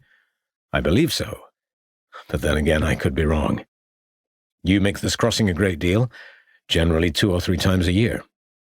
I try to avoid the winter months. It can be quite cold and icy in New York in January and February." "So I believe. I'm glad it is October. Can get rather foggy now, but you should not encounter many problems. So this will be your first visit to our fine city?" "Indeed. I take it your visit is one based on business rather than pleasure." "Your assumption is correct. Sorry we have not been introduced, and I know you English like your formalities. My name is William O'Callaghan. I'm in the export and import business. Samuel Ravenscroft." "And what line of business brings you to New York, Mr. Ravenscroft?" asked the American. "Butterflies," replied Ravenscroft, not wanting to give away his true occupation to the stranger. "Butterflies?" exclaimed the American. "Well, I never, you English. You're coming all this way for butterflies?" "Yes, I believe there are some rather rare butterflies in North America. I hope to acquire some specimens for me and my friends to add to our collections," answered Ravenscroft, regretting that he had been so forthcoming on a subject of which he knew so little about, and fearing that he might be caught out by the stranger at any moment. "Well, I've heard it all now. I know people collect fine furniture, paintings, and other bygone relics, but it's the first time I've ever met anyone who collects butterflies. England is full of eccentrics. That's what I like about the place," said the American, giving out a hearty laugh. "You say your name is O'Callaghan?" asked Ravenscroft, quickly seeking to turn the conversation in another direction, but wishing that the loud American would go away. "My grandfather was Irish. He came from a little village in County Kerry, then he fell on hard times and took his family off to America to seek a better life, and, do you know, he found it there. America really is a land of opportunity. I was born in New York, so I can say that I'm 100% American, and proud of it as well." "I'm sure you are. May I ask what you export and import?" "Confidential, my friend," replied the American defensively as he stared sternly at Ravenscroft. "I'm sorry, I did not wish to pry," said Ravenscroft, realizing that he might have caused some offence with his question. "I know, you English, always wanting to know what we old colonials are up to," laughed the American, quickly reverting to his former way of speaking. "Mr. Ravenscroft, I think you and I are going to get on with each other just fine. Why don't you have dinner with me tomorrow evening, and you can tell me more about those quaint old butterflies you are so interested in?" "I would not wish to intrude," began Ravenscroft. "No intrusion, sir, I can assure you." "Well, that is most kind of you, Mr. O'Callaghan." "Good. That is settled, then. See you at 7 tomorrow evening in the first-class dining room." "I'm afraid I'm only travelling second class," said Ravenscroft, hoping that this excuse would prove sufficient for the invitation to be rescinded. "No problem. I will have a word with the head waiter. Now, if you will excuse me, I think I've had enough of this Atlantic air for one night. Good night, Mr. O'Callaghan." Ravenscroft watched as the American made his way along the deck and in through one of the doors, wondering what had possessed him to accept a dinner invitation from a man he scarcely knew and who he did not particularly like. The next day the sun did indeed shine, and Ravenscroft took the opportunity of walking up and down the promenade deck of the Etruria in the morning before acquiring one of the deck chairs at the quieter end of the vessel, which also afforded some shelter from the wind. After lunch, he visited the ship's library and asked the librarian there whether the collection included any books on butterflies, and was somewhat relieved when the man took down a large volume from one of the shelves. Ravenscroft then retired to a corner of the saloon where he spent the remainder of the afternoon turning over its pages and attempting to memorize the names of those butterflies that were known to be resident species of North America. It was a rather hesitant Ravenscroft who entered the first-class dining room just after 7 that evening. As he gave his name to the head waiter at the door, he hoped that, even now, he would be refused admittance. But it appeared that the waiter knew of his impending arrival and escorted him to a corner of the room where he found his host already in residence. "Ah, Mr. Ravenscroft, glad you could come. May I introduce you to my 2 fellow travellers, Mr. Petters and Mr. Foy," said the American, standing up from the table. "Good evening, gentlemen," replied Ravenscroft, observing that whereas the first gentleman was of an overweight and red-faced appearance, his companion was thin and showed signs of a nervous disposition. "Come, don't wait on ceremony." O'Callaghan indicated that Ravenscroft should occupy the remaining seat. "Thank you. Mr. Ravenscroft here is a collector of butterflies, and would you believe it, he is travelling all the way across to New York in the hope of adding to his collection." "Yes, indeed," replied Ravenscroft, somewhat apprehensively. "I had an uncle once who collected buttons," said Petters. "Buttons?" exclaimed O'Callaghan. "What the heck would anyone want from collecting something as dull as buttons?" "He didn't think they were dull," retorted Petters. "And what do you collect, Mr. Foy?" asked Ravenscroft, saying the first thing that came into his head. Foy said nothing, only stared at Ravenscroft. His left eye twitched as he did so. "You must excuse our friend Mr. Foy. He's a man of few words. Isn't that so, Foy?" said O'Callaghan, touching his friend on the shoulder. "If you say so," muttered Foy with another twitch of his face, before he looked vacantly into the distance. "Now, what would you like, Mr. Ravenscroft?" said his host, as the waiter handed the detective a large menu. "Wish this voyage would soon be over," grumbled Foy, as Ravenscroft studied the menu. "Mr. Foy is not a good traveller, are you, Foy? I think he prefers a horse," laughed O'Callaghan. "Now, Mr. Ravenscroft, tell us more about these butterflies of yours. I am sure that my colleagues, Mr. Petters and Mr. Foy, would be most interested to learn more about your great interest." O'Callaghan looked intently at the detective as a waiter lit a large cigar for him.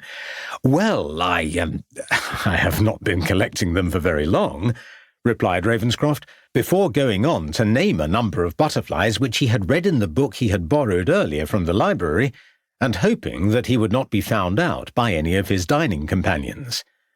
"Seems you know quite a lot about your subjects, but where do you put all these dead butterflies?" asked O'Callaghan. "Oh, I mount them on card and put them in trays in a cabinet," replied Ravenscroft, remembering his superior's collection back in Worcester. "And which butterflies do you wish to acquire in New York?" asked O'Callaghan, staring intently at Ravenscroft before puffing on his cigar. The detective struggled to remember the names of several of the creatures his superior had mentioned to him before leaving England. "Well, that is pretty impressive, is it not, gentlemen?" said O'Callaghan, turning towards his 2 companions. "Very," remarked Petters without enthusiasm as he poured himself another glass of wine. Foy gave a sigh and twitched once more. "And where do you hope to acquire these butterflies, Mr. Ravenscroft?" asked O'Callaghan. "I believe there are 1 or 2 dealers in butterflies in New York." "Well, I'll be darned. Who would have thought there were dealers in New York selling that kind of thing?" laughed O'Callaghan. "We shall have to see if we can assist Mr. Ravenscroft in his search, will we not, Mr. Petters?" "Indeed," replied Petters, without interest. 2 hours later, Ravenscroft sought the quiet sanctuary of his cabin. The dinner had been a daunting experience. Mr. Petters had been particularly blunt in his answers, almost to the point of rudeness, whereas his companion, Foy, had said so little during the evening that Ravenscroft had found it difficult to avert his gaze from the man's uncontrollable twitching. But it had been O'Callaghan's continual questioning and accompanying stare that had unsettled him the most. He had done his best not to give away either his true occupation or the real reason for his visit to New York, while trying to pass himself off as an eccentric English butterfly collector. But as the evening had progressed, Ravenscroft had become gradually aware that perhaps his dining companions had begun to see through the facade he had created. Then there had been the large waves of smoke from the American's cigar, which had drifted irritatingly across the table in his direction, the loudness of his host's boisterous conversation, and the particularly aggressive manner in which Petters ate his food, which had all added to the unpleasantness of the evening. Ravenscroft had formed a great dislike of the three men. He had met Americans before during his long years in Whitechapel, some of whom had been outgoing and untrustworthy in their nature. Some had even been violent, one or two had even been arrested for murder, but these men were different.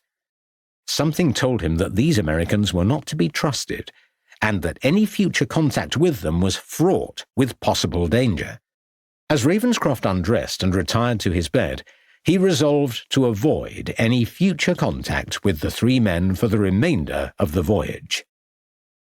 After an unsettled night during which he had dreamt of large swarms of butterflies circling and attacking him in a large field, and had awoken several times in a cold sweat, Ravenscroft climbed out of his bed and made his way across the room to the water jug to relieve his dry throat.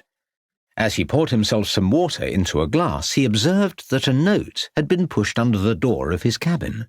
He bent down, picked up the paper, and read its contents. Keep away from O'Callaghan. He is not to be trusted. He is a dangerous man. Believe me when I say that I have your best interests at heart. A friend. Ravenscroft read the note several times and examined the large, untidy hand in which it had been written. Who could possibly have penned such a letter?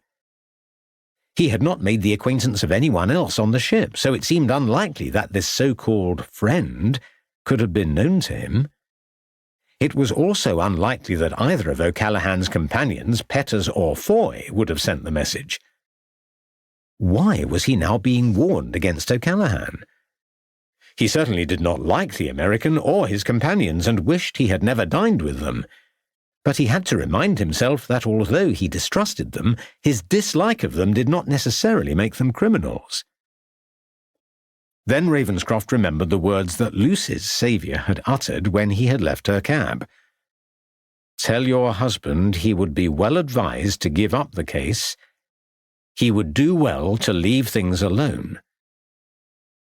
He wondered whether this new message could also have been written by the same person. If so, why had this man warned him against following up the Jacob case as well as now advising him to keep away from O'Callaghan and his companions? Did the three Americans have something to do with Jacob's murder? Perhaps Thomas Temple had also been known to these men.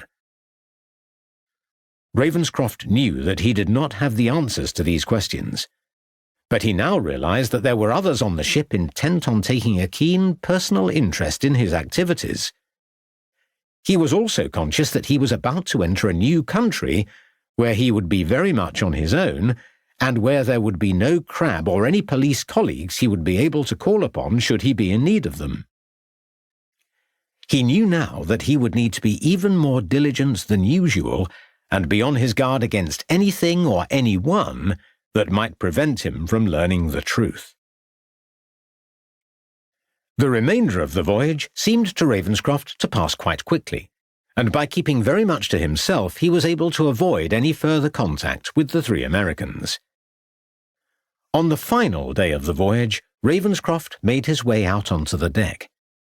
The early morning mist was already beginning to clear, and the gradual appearance of a number of buildings in the distance was a welcoming sight after so many days at sea.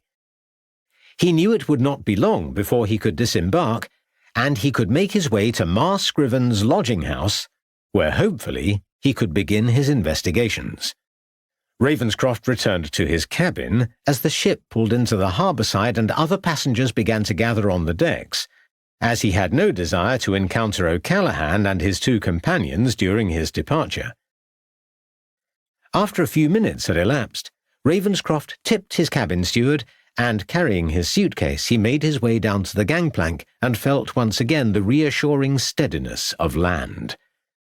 He joined the throng of passengers on the quayside, and after completing the required formalities, he made his way through a large building and out into the open air, where he observed a line of cabs waiting to take the new arrivals into the city. "Ravenscroft, man, jump up here and I'll give you a lift," shouted out a familiar voice from the inside of a cab which drew up suddenly in front of him. "I think I will be fine, I thank you," he replied, realizing that the speaker was O'Callaghan. "That's nonsense, man. Where are you headed?" "Scriven's lodging house," replied Ravenscroft, somewhat hesitantly. "Fine. I'm going the same way. Get in," replied the American, throwing open the door with some force so that it almost hit Ravenscroft in the face.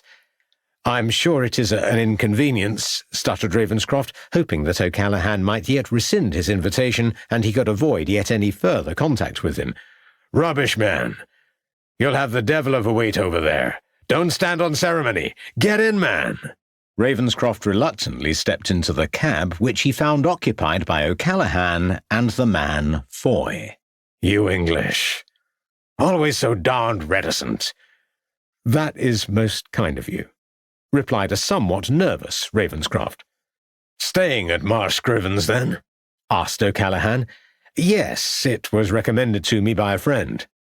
"Do you hear that, Foy? Our English friend here says that Ma Scriven's was recommended to him by a friend," laughed O'Callaghan. "Really?" said Foy sourly, with a twitch of his face. "God, man, you don't want to stay in that dreadful forsaken place. You won't last 2 days there. Look, why don't you stay at my hotel?" "That is very kind of you, but I feel I must decline. I have already made a reservation," protested Ravenscroft, a sickening feeling in his stomach. "Well, you can cancel it. You come and stay with us." "No, really, I can't." "Why ever not, man?" "I'm meeting a friend of mine who is already staying there," said Ravenscroft, thinking as quickly as he could to come up with some excuse. "Well, if you must. What do you think of New York so far?" "It seems very noisy and busy," replied Ravenscroft, looking out of the window of the cab. "Yep. There is sure plenty going on here. We are always on the move, building everywhere. We will soon run out of space. Then I guess we will just have to build upwards into the sky." Ravenscroft gave a brief smile as he continued to watch the sights of the city as the cab made its way along the busy streets. "I tell you, Ravenscroft, London ain't got nothing on this place." "No, I suppose not." A few minutes later, the cab turned down a narrow road, eventually stopping outside a large 5-story building situated at the corner of 2 streets. "That's Ma Scriven's. If you don't like the look of it, my offer still stands," said O'Callaghan, leaning forwards and breathing closely into Ravenscroft's face. "No, it will be fine," replied the detective, beginning to alight from the cab. "See here, Ravenscroft. You just take my card. It has the name of my hotel on it. Feel free to come and join us any time you like," urged O'Callaghan, thrusting the item into Ravenscroft's hand. "Thank you for the ride," said the detective, taking the card and closing the cab door behind him. "Be seeing you," shouted O'Callaghan as the cab sped off in a cloud of dust. Ravenscroft let out a deep sigh of relief and looked up at the tall building. For a moment he thought he had stepped backwards in time, for the drab, untidy structure with its peeling paint, damaged rusty wrought-iron balconies and decaying woodwork reminded him of some of the most notorious slums that he had experienced during his police days in Whitechapel. A board bearing the name Scriven's Lodging House hung crookedly over the entrance door, and a smell of smoke and decaying rubbish seemed to hang over the whole neighbourhood. Perhaps it had been unwise of Ravenscroft to contemplate staying in such a residence, but he told himself that if he was to discover what had happened to Thomas Temple, then he would have to put any reservations he had about the lodging-house to one side, and at least he had managed to escape from the overbearing O'Callaghan and his companion. Ravenscroft pushed open the door and found that he was now facing a large wooden counter at the end of a passageway, behind which stood an elderly man with a long, flowing beard, wearing untidy clothes and lopsided wire spectacles. "Good morning. I would like a room, please," said Ravenscroft. "You ain't from round these parts, then?" inquired the man without looking up from the book he had been reading. "England," replied Ravenscroft, placing his case on the floor. "I've just disembarked from the Etruria." "What do you want a room for?" said the man, looking up and staring hard at Ravenscroft. "I was under the impression that this was a lodging-house, and anyway I have nowhere else to stay." "How long?" "Pardon?" "How long do you want to stay for?" For 2 or 3 days. I'm not quite sure at this moment." The man stared again intently at Ravenscroft for a few seconds without saying anything, before suddenly calling out, "Ma!" Ravenscroft shuffled his feet as the man repeated the call without success. "Look, surely you can give me a room," protested Ravenscroft, finding that the man's inhospitable manner was beginning to annoy him. The man yelled the same command for a third time. Suddenly, a door to the left of the counter sprang open. "What do you want?" shouted a tall, red, sweaty-faced, heavily built woman entering the room. "Gent here wants a room, Ma. He says he's from England. Just got off one of them boats," said the old man. "Does he? Why's he come here?" replied the woman in an aggressive tone, addressing her question to the man rather than to Ravenscroft himself. "Your establishment was recommended to me," interjected Ravenscroft. The man gave out a hearty laugh. "Who by?" asked the woman. "You were recommended by a friend of mine in England who once lodged with you here." "Did he? That's as may be," said the woman in a dismissive tone. "Look, is this house a boarding establishment or is it not?" asked an irritated Ravenscroft, raising his voice. "It is." "So you have rooms? I would be obliged if I could have one of them." "Put him in number 5, replied the woman, before turning her back and exiting quickly through the door. The clerk opened a large ledger. "Sign here," he indicated with a dirty brown withered finger. Ravenscroft entered his name. "I presume that was Ma Scriven?" he asked. "Yep," replied the clerk, closing the ledger with a bang. "That'll be $10 in advance. Dinner is at 7. Ravenscroft handed over the money. The man resumed his writing. "Could you tell me where number 5 is?" asked Ravenscroft after a moment's silence had elapsed, during which time he realized that the man did not seem inclined to either show him the way or carry his case for him to his new abode. "Up the stairs, turn right. Up the stairs, turn left. Up the stairs, 3rd door on right," replied the man, after giving out a loud sigh. "Thank you," said Ravenscroft, picking up his case. "You need that," said the man, banging a large key on the counter before turning on his heel and walking out of the side door. Ravenscroft picked up the key and began to make his way up the first flight of stairs.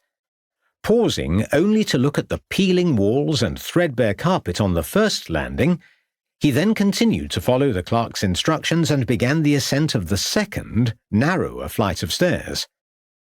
Upon reaching the next landing, he rested for a moment to ease his congested lungs, before proceeding upwards onto the third landing, where he located the 3rd door on the right, which bore a faded sign indicating that he had at last reached the end of his journey. Opening the creaking door, Ravenscroft entered and looked round the simply furnished room, which consisted of a brass bedstead, wooden wardrobe and chair, and side table upon which stood a chipped jug and bowl, A faded coloured print of the Virgin Mary hung crookedly from one of the walls, and he observed that the colour of the bed cover was of a dubious nature. Placing his case on the floor and removing his coat, Ravenscroft crossed over to the window and strained to peer through the dirt-stained pane. Opposite him was a building of similar structure and height, which appeared to be in no better condition than the house he had just entered, and to either side of it the view extended over crowded streets and houses stretching forever into the distance. Black clouds of smoke rising from numerous factories drifted across the city, and although it was only midday, it seemed more like early evening. Ravenscroft reached into his coat pocket, took out the locket and gazed at the portrait inside before casting another glance round the miserable room. He wondered whether this had been the actual room where Temple had lodged upon his arrival in America, and if so, that might have explained why the young man had one day left it all behind him. Ravenscroft wondered whether he had perhaps been foolish to have left Ledbury and to have undertaken such a long journey halfway around the world on what might well prove to be a futile quest. Would he be able to find out what had happened to Thomas Temple all those years ago? And if he did eventually track down the missing man, would that then enable him to finally discover who had murdered Jacob, or would his investigations lead to nothing? Feelings of apprehension and despair suddenly seemed to overwhelm Ravenscroft as he felt the utter loneliness of his present situation. Throwing himself down on the bed with a deep sigh, he looked up at the large damp patch on the ceiling above him and resolved that he would endeavour to make his stay in the metropolis as short as possible. Chapter 8. The Orchards. Lucy closed the door of the cottage behind her and walked down the cobbled street to the marketplace in Ledbury. On the day after her husband's departure for New York, she had written a letter to Maria Constantine detailing her experiences in London and telling her of how her son Thomas had fared at the Foundling Hospital and then at Mincing and Strickett before his departure for America. She had ended with the news of Ravenscroft's journey to the New World. Earlier that day she had received a reply in which Maria Constantine had expressed both her gratitude and her hopes for the future. Now Lucy's thoughts turned once more to the event on Hangmen Hill. "Good morning, Tom," said Lucy, entering the tiny police station in Ledbury. "Good morning, Mrs. Ravenscroft," replied the young policeman with a smile. "I was just passing, so I thought I would see how the investigation is progressing." "Not as well as I would have hoped. In fact, we've had no luck at all in catching the elusive Mr. Rockstone. He seems to have vanished into thin air. I would not be surprised if he has gone back to America." "Never mind," sympathized Lucy. "Perhaps Inspector Ravenscroft will have better fortune with his inquiries in New York. He should have arrived by now." "Indeed," answered Lucy. "I have been thinking much about this case. Don't you think it unusual that Jacob was hanged in such an inaccessible place as Hangmen Hill? Don't murderers usually pick somewhere a little easier to lure their victims to?" "It's not the first time I've asked myself the same question, Mrs. Ravenscroft. It does seem rather odd. They could have hanged the poor man from any tree." "Yes. It is as though the hill had some significance for whoever committed the crime." "As if something terrible had happened there years ago," suggested Crabbe. "Exactly. Whatever took place there must have happened before either you or I came to the area, or we would have known about it." "Those were my thoughts exactly." "How can we find out about the hill and what might have happened there?" "I know just the person who might be able to answer that question," answered Crabbe enthusiastically. "If I bring the horse and trap, would you care to accompany me to Malvern, Mrs. Ravenscroft?" "Yes, indeed." Later that morning, Lucy and Crabbe made their way along Bellevue Terrace in Malvern until they reached the Malvern Library and Reading Rooms at the corner of the road. "Good morning, madam and Constable Crabbe," said Clifford the librarian as they entered the building. "Mr. Clifford, may I introduce you to Mrs. Ravenscroft?" said Crabbe. "I am delighted to make your acquaintance, Mrs. Ravenscroft. I've heard so much about you and your excellent library, Mr. Clifford," smiled Lucy. The good inspector is not with you this morning? He is away on business, replied Lucy, not wanting to give too much information away regarding her husband's activities. Then how can I be of assistance to you? It is regarding the death of that man on Hangmen Hill, said Crabbe. Oh, yes. We were wondering if anything else of a tragic nature has ever occurred on that hill, asked Lucy. Not as far as I'm aware. Of course I have only been here in Malvern for the past 7 years, replied Clifford in his usual polite, formal manner. This event could have happened 10 or more years ago, suggested Crabbe. We thought that you might have some records that we could examine, added Lucy. If something of a serious nature did occur on the hill, then it would have been recorded in the Malvern News. We do have back copies of the newspaper here, but it would take a great deal of time to go through them. Then perhaps we should make a start, Mr. Clifford, said Crabbe. Of course, if you would both care to follow me into the other room, said Clifford, leading them to the same inner room, lined with volumes of books and newspapers that Ravenscroft and Crabbe had been in 2 weeks earlier. The newspaper is bound in volumes, and each volume contains approximately 3 months of weekly issues. Where would you like to start? Asked Clifford. Lucy and Crabbe looked at one another. Perhaps I might suggest that you commence with 1880 and work forward until, say, 1884? If you do not find anything there, then you can investigate the older copies. That would be most acceptable, said Lucy, taking the seat that the librarian offered. Clifford brought over 2 large volumes and gave one each to Crabbe and Lucy. I'm afraid I must leave you to your task, as I have 1 or 2 other customers I must see to in the lounge. The other volumes are clearly marked on the shelves behind you. Thank you, Mr. Clifford, said Lucy. I wish you well with your search, smiled Clifford as he left the room. Well, we had better make a start, said Lucy, opening the large volume. During the next hour, both Lucy and Crabbe turned over the weekly pages of the Malvern News, twice replacing the volumes that had been selected by the librarian. I think we have it, exclaimed Lucy. Crabbe stood up and looked over Lucy's shoulder as she read from the volume. Tragedy on the Hills. Young woman found dead on Hangmen Hill. The body of a young woman was recovered last Monday evening from the summit of Hangmen Hill on the Malvern Hills. It is understood that the deceased, Lizzie Warren, was employed as a milkmaid at Orchard Farm, Parkway near Ledbury, Herefordshire, and had been out walking on the hills when she fell and sustained a fatal injury. The incident was reported to the local constabulary in Malvern, but our reporter has been informed by Inspector Robinson that no foul play is suspected. Well, it seems that we were right, Mrs. Ravenscroft. Something terrible did happen on that hill all those years ago, said Crabbe. The poor thing, how unfortunate. Tom, do you think we can find out anything else about this case? Asked Lucy. It could be a police foil. I will make inquiries. I wonder if there were any further reports in the newspaper, said Lucy, turning over the pages. Yes, here we are. There are just a few lines giving news of the inquest. Death caused by misadventure, tragic accident. There might be a connection between the death of this poor woman and that of Jacob. The police inspector in Malvern before I arrived was a certain Alfred Robinson. According to the newspaper report, it seems that he was investigating the case.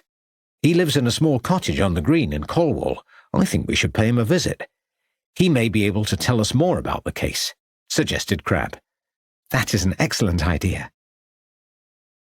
Crabbe pulled up the horse outside a small brick-built cottage situated on the green in the Herefordshire village of Colwall.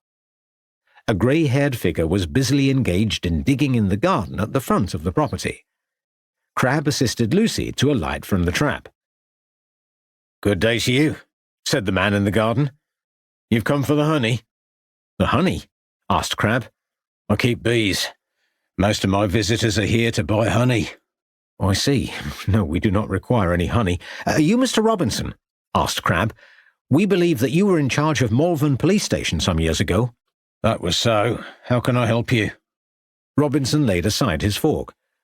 I'm Constable Crabbe from the station in Ledbury, and this lady is Mrs. Ravenscroft, the wife of Detective Inspector Ravenscroft, answered Crabbe. Ravenscroft, you say? I've heard good things about your husband, madam. He has solved quite a few crimes in the area. That is so, said Lucy, smiling.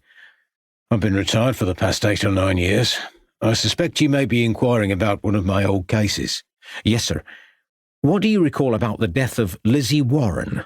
Asked Crabbe. Lizzie Warren? Robinson gave Crabbe a cautious look. About 10 years ago, up on Hangmen Hill. Oh, yes. Poor woman, found dead on the hills. It was my last case, about a month before I retired. How did she die, Mr. Robinson? Asked Lucy. She'd taken a nasty blow to the back of her head. She'd fallen and hit the side of her head on one of the rocks. Been there for over a day when we found her. It was a sad way to go. I think she was only 20 or so, muttered Robinson, shaking his head. There was no suggestion that someone could have killed her, said Crabbe. No. Why would you think so? These things are possible, Mr. Robinson, replied the constable. Well, we did not suspect foul play. It was quite obvious to all of us that she had been out walking in the hills by herself when she fell and had this terrible accident. There was no sign of any other injury? Asked Lucy. What other injury would you expect, Mrs. Ravenscroft? Something indicating that she might have been attacked in any way? No, there was nothing of that nature. Robinson picked up his fork again and resumed his digging. We believe that Lizzie worked on a farm called the Orchards out at Parkway. Did you interview the farmer? Asked Crabbe. Yes, Constable, but we didn't get very far. Oh, why was that, sir? Farmer there, man called Rostigan, was very surly and not very helpful. He told us that she had worked there on the farm for 2 or 3 years before her death, but that was all the information he gave us. Did you find out anything else? Persisted Crabbe. What do you mean, anything else? Did Mr. Rostigan say what Lizzie was doing up on the hills when she had her accident? I don't remember. I suppose he said she had gone for a walk or something like that. Robinson thrust his fork into the ground. It was all such a long time ago. I don't know why you want to drag all this up again. No amount of questions or inquiries now will bring poor Lizzie back, will it? There was a report, asked Crabbe. Of course there was a report, Constable. Look, I don't think there is anything else I can tell you about the case. It was just an unfortunate accident, and that's all there was to it. Now, if you'll excuse me, I want to plant these seeds before the rains come, said the former policeman. Well, thank you, Mr. Robinson. We won't detain you any longer, said Crabbe, realizing that any more questions would only cause annoyance while probably adding nothing to what they knew already. Constable Crabbe, good day to you, Mrs. Ravenscroft. Good day to you, Mr. Robinson, said Lucy as she mounted the trap. The retired policeman resumed his digging as the trap made its way back onto the Wells Road. Well, he wasn't able to provide us with much information, said Crabbe. It was all such a long time ago. I'm sure I would have remembered all the details of an incident like that for many years afterwards. Tom, do you think we might have time to go out to Parkway before it gets dark? Asked Lucy. I'd like to see this Mr. Rostigan. They continued their journey along the winding roads and over the railway line, the Malvern Range always on their left, and past the Easner turn until they eventually descended into the town of Ledbury. Here Crabbe turned the horse sharply to the left onto the Gloucester Road. A few minutes later, they arrived at the small hamlet of Parkway. I think the orchards are this way, said Crabbe, turning off to the left. The trap made its way up a rutted path that ran between fields of fruit trees and hops before eventually pulling up at the entrance to a large farmhouse. As they arrived, a barking sheepdog ran up towards them. A heavily built man emerged from inside a nearby stable and called the creature off. The dog snapped at Crabbe before running over to its master. "What do you want?" growled the man. His hair was untidy, and he was unshaven, dressed in stained and muddy attire. "I presume you are Mr. Rostigan?" "I am. And who wants him?" came back the curt reply. "We are from the police station in Ledbury. I'm Constable Crabbe, and this lady is Mrs. Ravenscroft, the wife of Detective Inspector Ravenscroft," Since when have the police sent out their wives to make inquiries? Sneered the farmer. We are making inquiries concerning Lizzie Warren, said Crabbe. We understand that she was in your employ. The farmer paused for a moment before speaking. I told the police at the time all about it. That's all I've got to say. Now I've got the milking to get on with. We understand that she met with an accident on the hills, said Lucy. Well, if he knows that, what do you come bothering me for? Snapped Rostigan. Have a care, sir. Remember you are speaking to a lady, interjected Crabbe.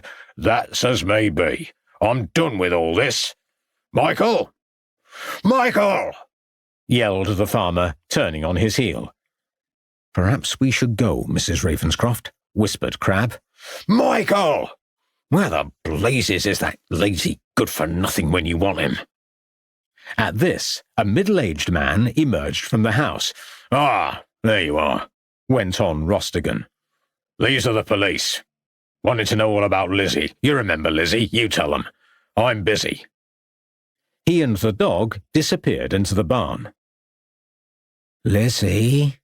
Inquired Michael, coming forward hesitantly. Yes, Lizzie Warren. I'm Constable Crabbe from Ledbury Police Station, and this is Mrs. Ravenscroft, the wife of the inspector, said Crabbe.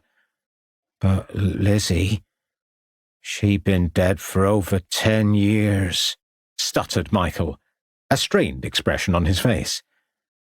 Can I ask your name and occupation, sir? Michael Sangster. I work for Mr. Rostigan on the farm. And how long have you worked here? Since I was a boy. Nearly 20 years.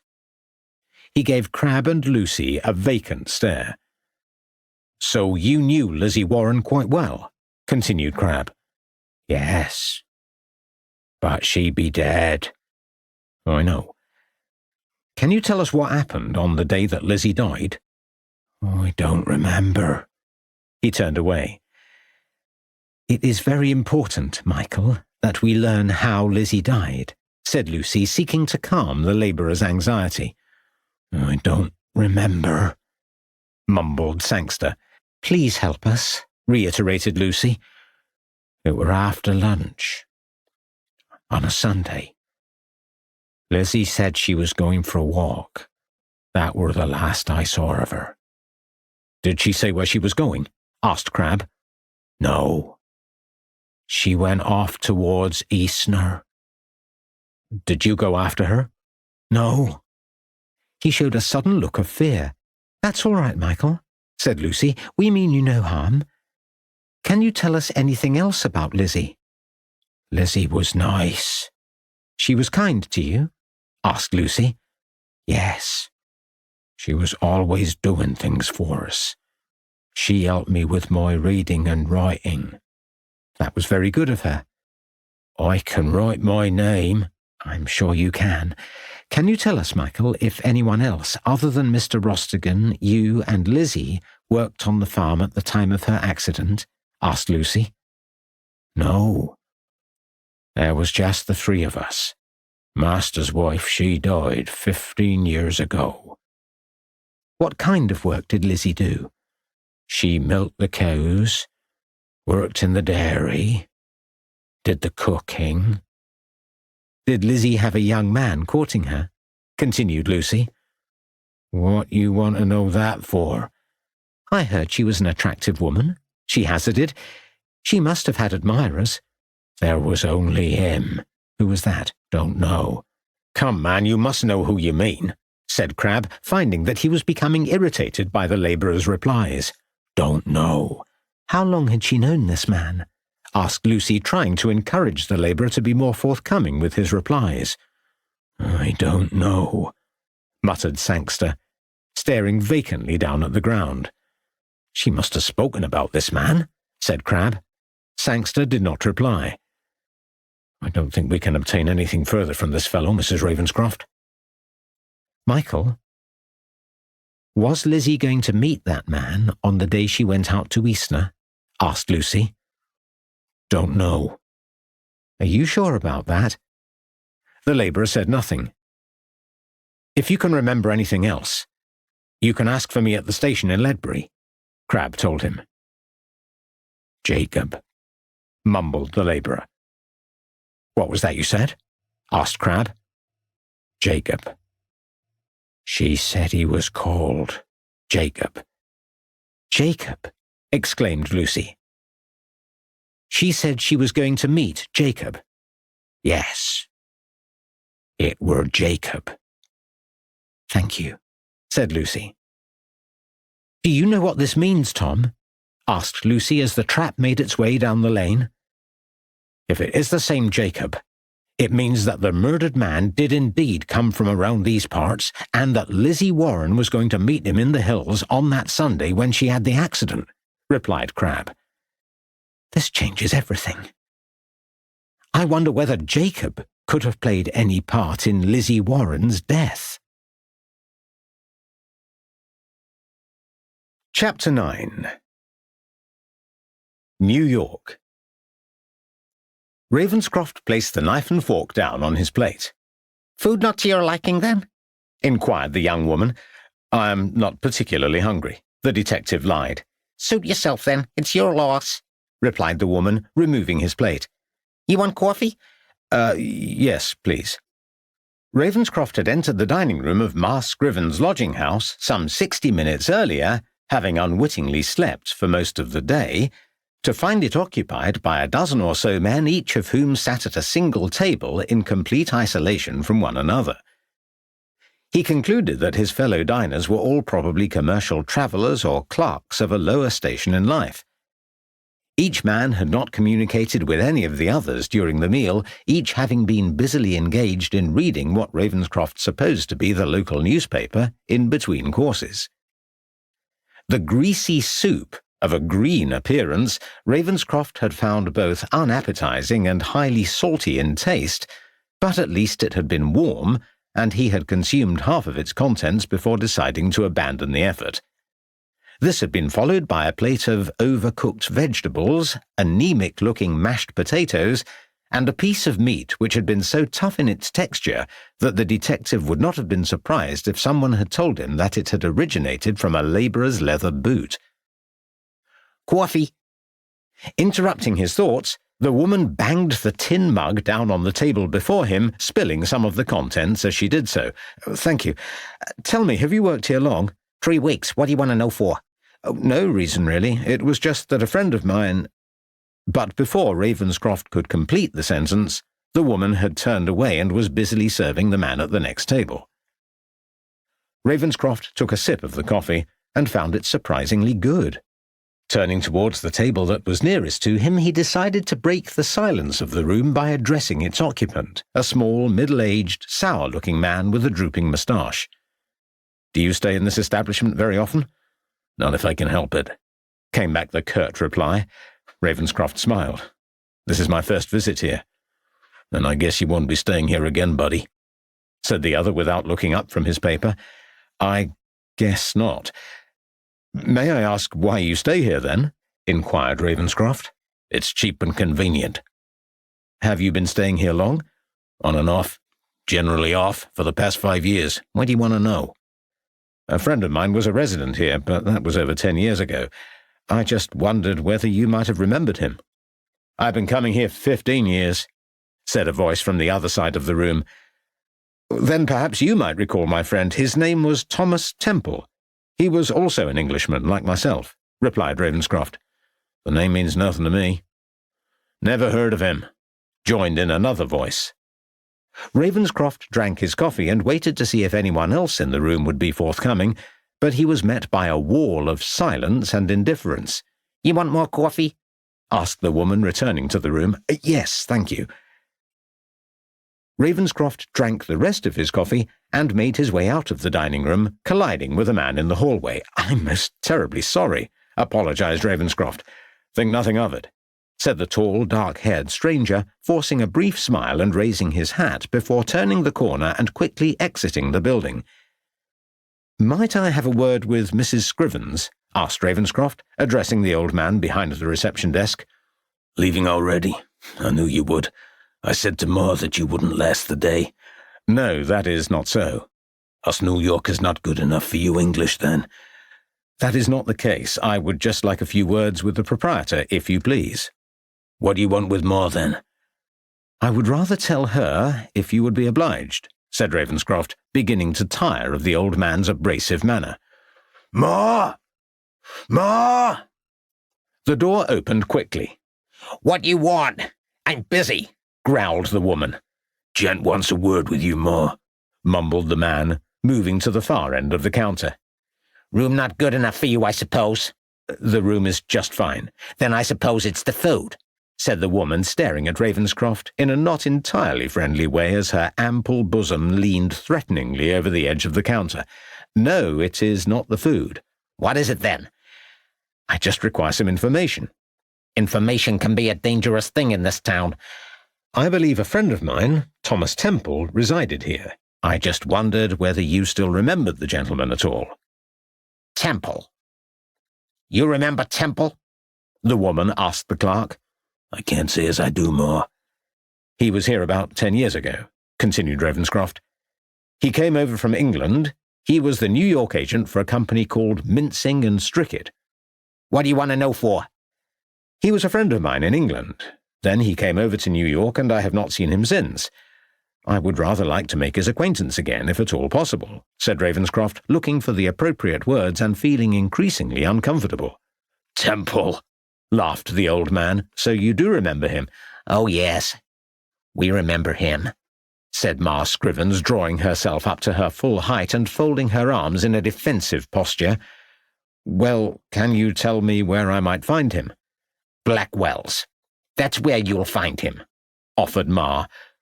Blackwell's, is that another lodging house? Blackwell's a lodging house. Tell him, Ma, laughed the old man. Blackwell's is a prison. A prison?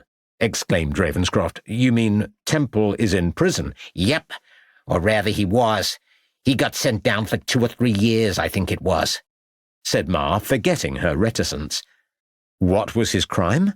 Asked a shocked Ravenscroft. Handling stolen goods. It was something to do with his work. I must say we were rather surprised. He always looked the type that would never hurt anybody. He was an English gent, not unlike you, I suppose, sniffed the landlady. I see. Can you tell me more about this prison, Blackwell's? It is on one of the islands. How would I get there? Take the ferry from East 26th Street. Thank you. Was that the last you heard of him? Inquired Ravenscroft, anxious to capitalize on his questioning now that the couple were less guarded with their answers. Haven't seen him from the day he got sent down. I don't suppose you know where the offices of Mincing and Strickett are? Down by the docks. Write it down for you if you like, offered Ma, adopting a more helpful tone. That would be most kind of you. I will call upon them shortly. That all? Inquired the old man, stroking his beard. Yes, thank you. I am most obliged for your assistance, said Ravenscroft, accepting the scrap of paper from the landlady. I wouldn't go there this evening. It's getting dark now. It's not safe around that area, down by the docks, said Ma. Ravenscroft made his way back to his room, up the 3 flights of stairs. He had been startled by the news that Temple had been sent to prison. That would explain why he had broken off all contact with Mincing and Strickett in London. Now he knew where and how to reach the penitentiary. He resolved that the next morning he would take the ferry across to the institution and see if the authorities there could provide him with any more information regarding Maria Constantine's son. Had Temple stolen goods from his employers? If so, why had not Mincing and Strickett mentioned this fact to Lucy when she had visited them in London? They had merely said that all contact with Temple had been lost. He wondered whether Mincing and Strickett had forgotten the real reason for not hearing from their employee, or whether they had been unwilling to disclose the truth. At least he now had the address of the warehouse. Perhaps people there would be more forthcoming about the fate of the former apprentice from the Foundling Hospital. He also wondered whether Temple might have changed his name to Jacob upon his release from the prison in order to hide his guilty past. But then he reminded himself that perhaps Temple and Jacob had been 2 different men rather than the same person. As Ravenscroft lay down on his bed, he felt reassured that although he had not found Temple still living in Scriven's boarding house, he had at least 2 new avenues to explore in the morning, and that perhaps one of these places might lead him eventually to Temple himself. Ravenscroft alighted from the cab at the quayside and, following the directions the cabman had given him, made his way down the cobbled street. On either side of him, men were busy loading carts and wagons with parcels of goods from the warehouses, while others were securing large wooden crates to platforms that were being pulled up to openings situated on the upper floors of the buildings. Reaching the end of the quay, Ravenscroft turned to his right and found that he was walking along a narrower, darker, and quieter alleyway that ran alongside the water. After a few hundred yards, an old warehouse came into view, and as he drew nearer, he was rewarded by the words "Mincing and Stricket" in faded letters on the side of the building. He made his way up a flight of old wooden steps, which had clearly seen better days, as each one creaked loudly with the sound of his feet, whereas others were in such a state of disrepair that Ravenscroft could see the ground below him in several places where the wood had decayed. Eventually reaching a small landing at the top of the flight, he was disappointed to find that the door was tightly secured with a large padlock. As he looked up at the grime-coloured windows and surveyed the state of the neglected building, he wondered whether the premises had been left vacant for many years. The New York operation of Mincing and Stricket must have ceased with Temple's conviction. Frustrated that he had come this far, and that this line of inquiry had come to nothing, Ravenscroft retraced his way carefully down the rotting staircase.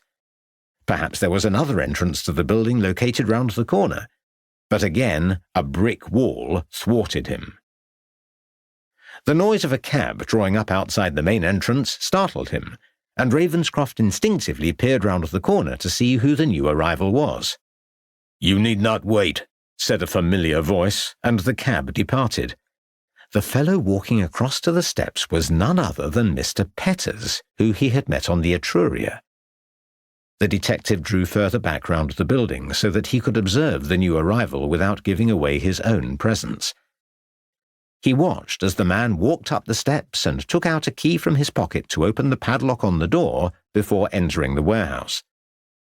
Ravenscroft's first instinct was to climb the steps, to enter and declare himself to Petters, but then he remembered the warning he had been given on the ship, and decided to remain hidden.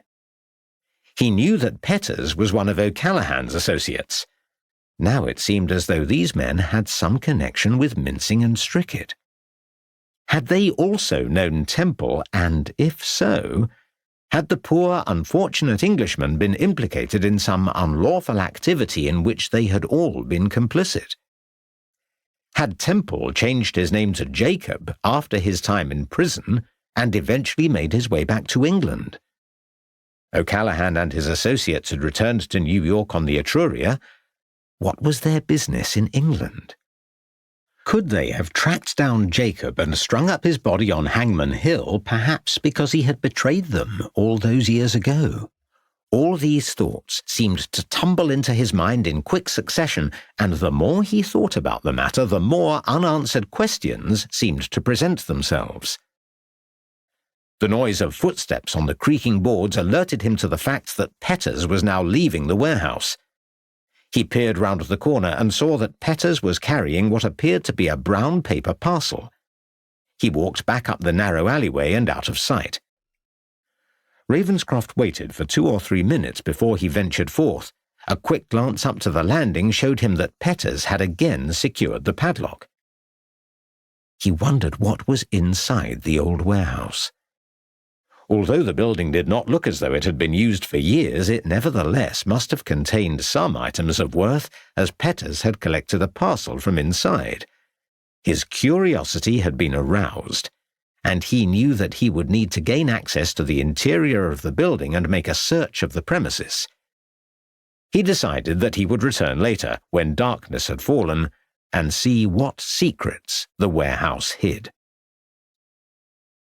Ravenscroft boarded the ferry and looked out across the East River as the vessel began to make the short crossing to Blackwell's Island. "You visiting someone there?" inquired one of the old seamen. "Yes," replied Ravenscroft. "Better than staying here, I would be bound." "Yes, I would not wish to do that." "Do you see those buildings over there? They house nearly 2,000 prisoners." "That is rather a lot for such a small island."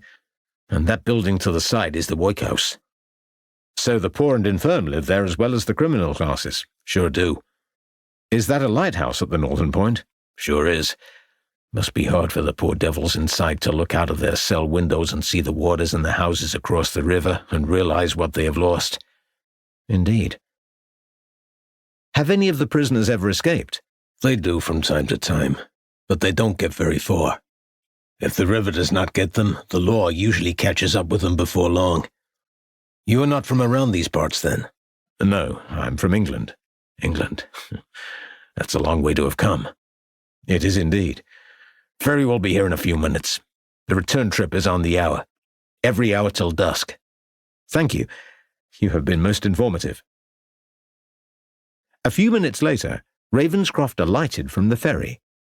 He looked up at the austere uniform buildings ahead and decided to make his way up the cobbled pathway towards the central block. As he passed a group of men dressed in prison uniforms who were busily engaged in laying bricks for the foundations of a new building, one of the warders raised his cap in acknowledgement. "Good morning," said Ravenscroft. "Can you tell me if I am going in the right direction to the main office?"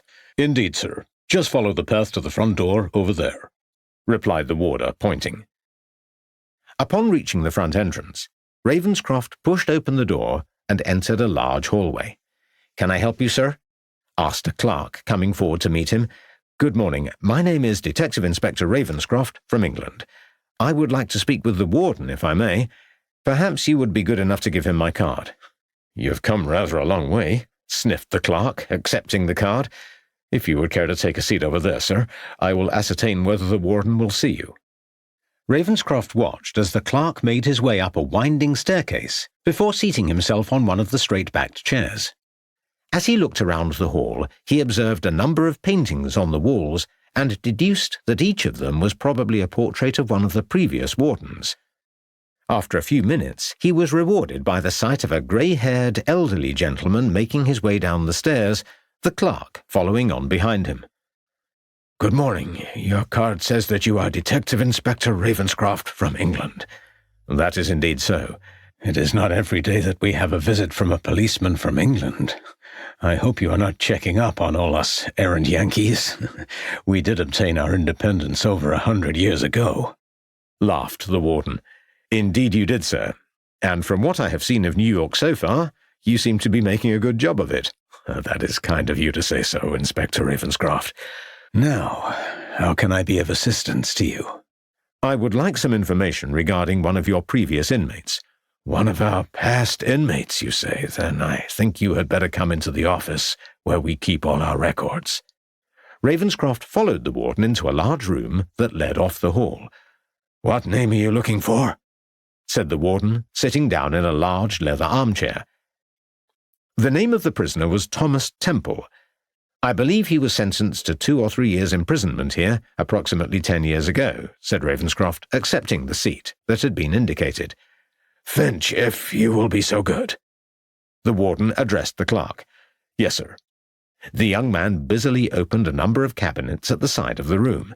"May I ask what your interest in Temple is?"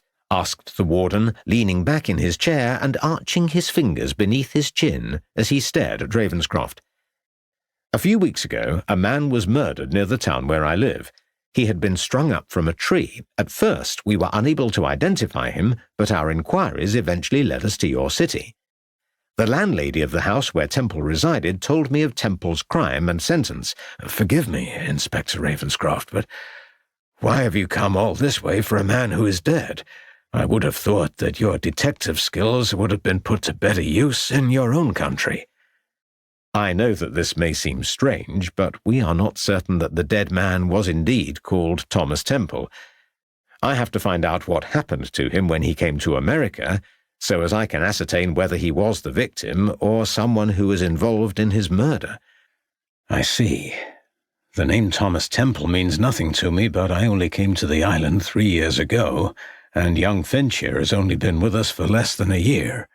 15 months, sir, interjected the clerk, placing a folder on the desk.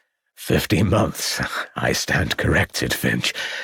Now, let us see what we have here. Thomas Temple, born England, sentenced to 2 years and 3 months imprisonment for dealing in stolen goods. Prisoner showed good conduct, released on time. I'm afraid that is all it says. There is no photograph. No, we do sometimes take photographs of our prisoners, but I'm afraid there does not appear to be one here. I wonder whether it would be possible to discover what happened to Temple when he left the prison, asked Ravenscroft, somewhat disappointed. Well, yes, I think we might be able to assist you there. There is a note made in pencil to say that Temple secured employment at Macy & Co. What is that? Well, Macy's is a New York department store. I see, forgive me, but is it usual practice for the penitentiary to secure employment for its prisoners upon their release? Not usually, but as the note was made by my predecessor, I can only conclude that this was some kind of special case. Perhaps he felt that your man, Temple, was deserving of a new start in life, and somehow used his influence in securing the position for him. Well, that is most interesting. Is there anything else in the prisoner's file that may be of interest? No. It would appear as though Temple was a model prisoner.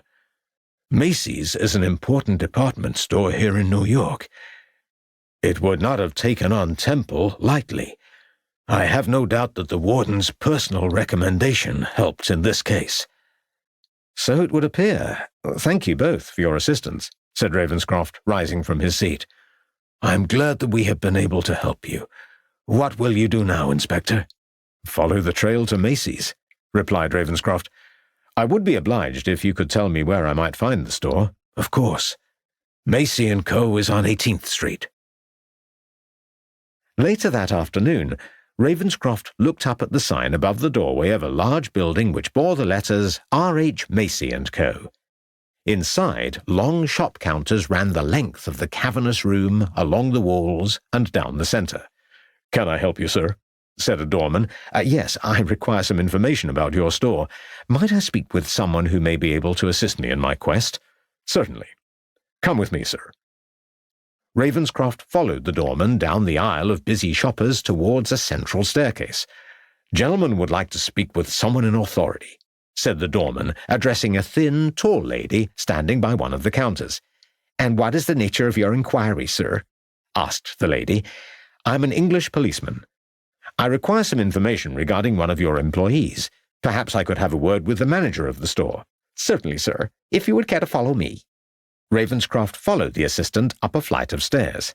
Gentleman to see the manager, said the assistant, addressing a young woman up the top of the staircase. Oh, my. Oh, please do follow me, sir, said the woman, smiling. Ravenscroft followed her up the next flight of steps. I guess you are not from around these parts? Asked the woman. Your assumption is correct. I have come from England. England? My, how quaint is that? She giggled. English gentleman to see Mr. Gordon, she said to a more elderly, serious woman at the top of the stairs. Good morning, said Ravenscroft. He's from England. She gave Ravenscroft a broad smile before skipping down the stairs. Please follow me, sir, said the more serious shop assistant. As Ravenscroft followed this new attendant through the aisle of counters and up another 2 flights of stairs, he was beginning to wonder whether he would ever arrive at his destination. English gentleman to see Mr. Gordon, said the woman, addressing a young clerk. Would you care to follow me, sir? Said the young man. Ravenscroft thanked the female assistant and followed the young man up a further 2 flights of stairs, then along a brightly painted corridor until they reached a closed door. I will see if someone can assist you, sir. He knocked on the door. Yes, Murray? Asked an elderly man, opening the door. Gentleman would like a word with Mr. Gordon, sir. Well, I'm afraid that won't be possible. Mr. Gordon is very busy at the present. He cannot possibly see anyone today. You should not have brought the gentleman up here. Forgive me, said Ravenscroft, stepping forward and taking out his card from his coat pocket. My name is Detective Inspector Ravenscroft. I have come all the way from England on a most urgent matter. You should have written first. Could have saved you the journey, replied the man in a lofty manner. It is most imperative that I have a word with the manager. It concerns one of your employees, persisted the detective. I will not take up more than a few minutes of your manager's time. The man studied the card. Wait here. He abruptly closed the door in Ravenscroft's face. Murray looked upwards, then smiled and shuffled his feet as Ravenscroft felt himself becoming more and more frustrated. He's very busy, remarked Murray after a full minute had elapsed. I see, sighed Ravenscroft. Sorry, Mr. Gordon is far too busy today, said the elderly clerk, opening the door once more. You will have to make an appointment. Perhaps he will see you next week. I do not have the time to make an appointment. Ravenscroft's voice rose.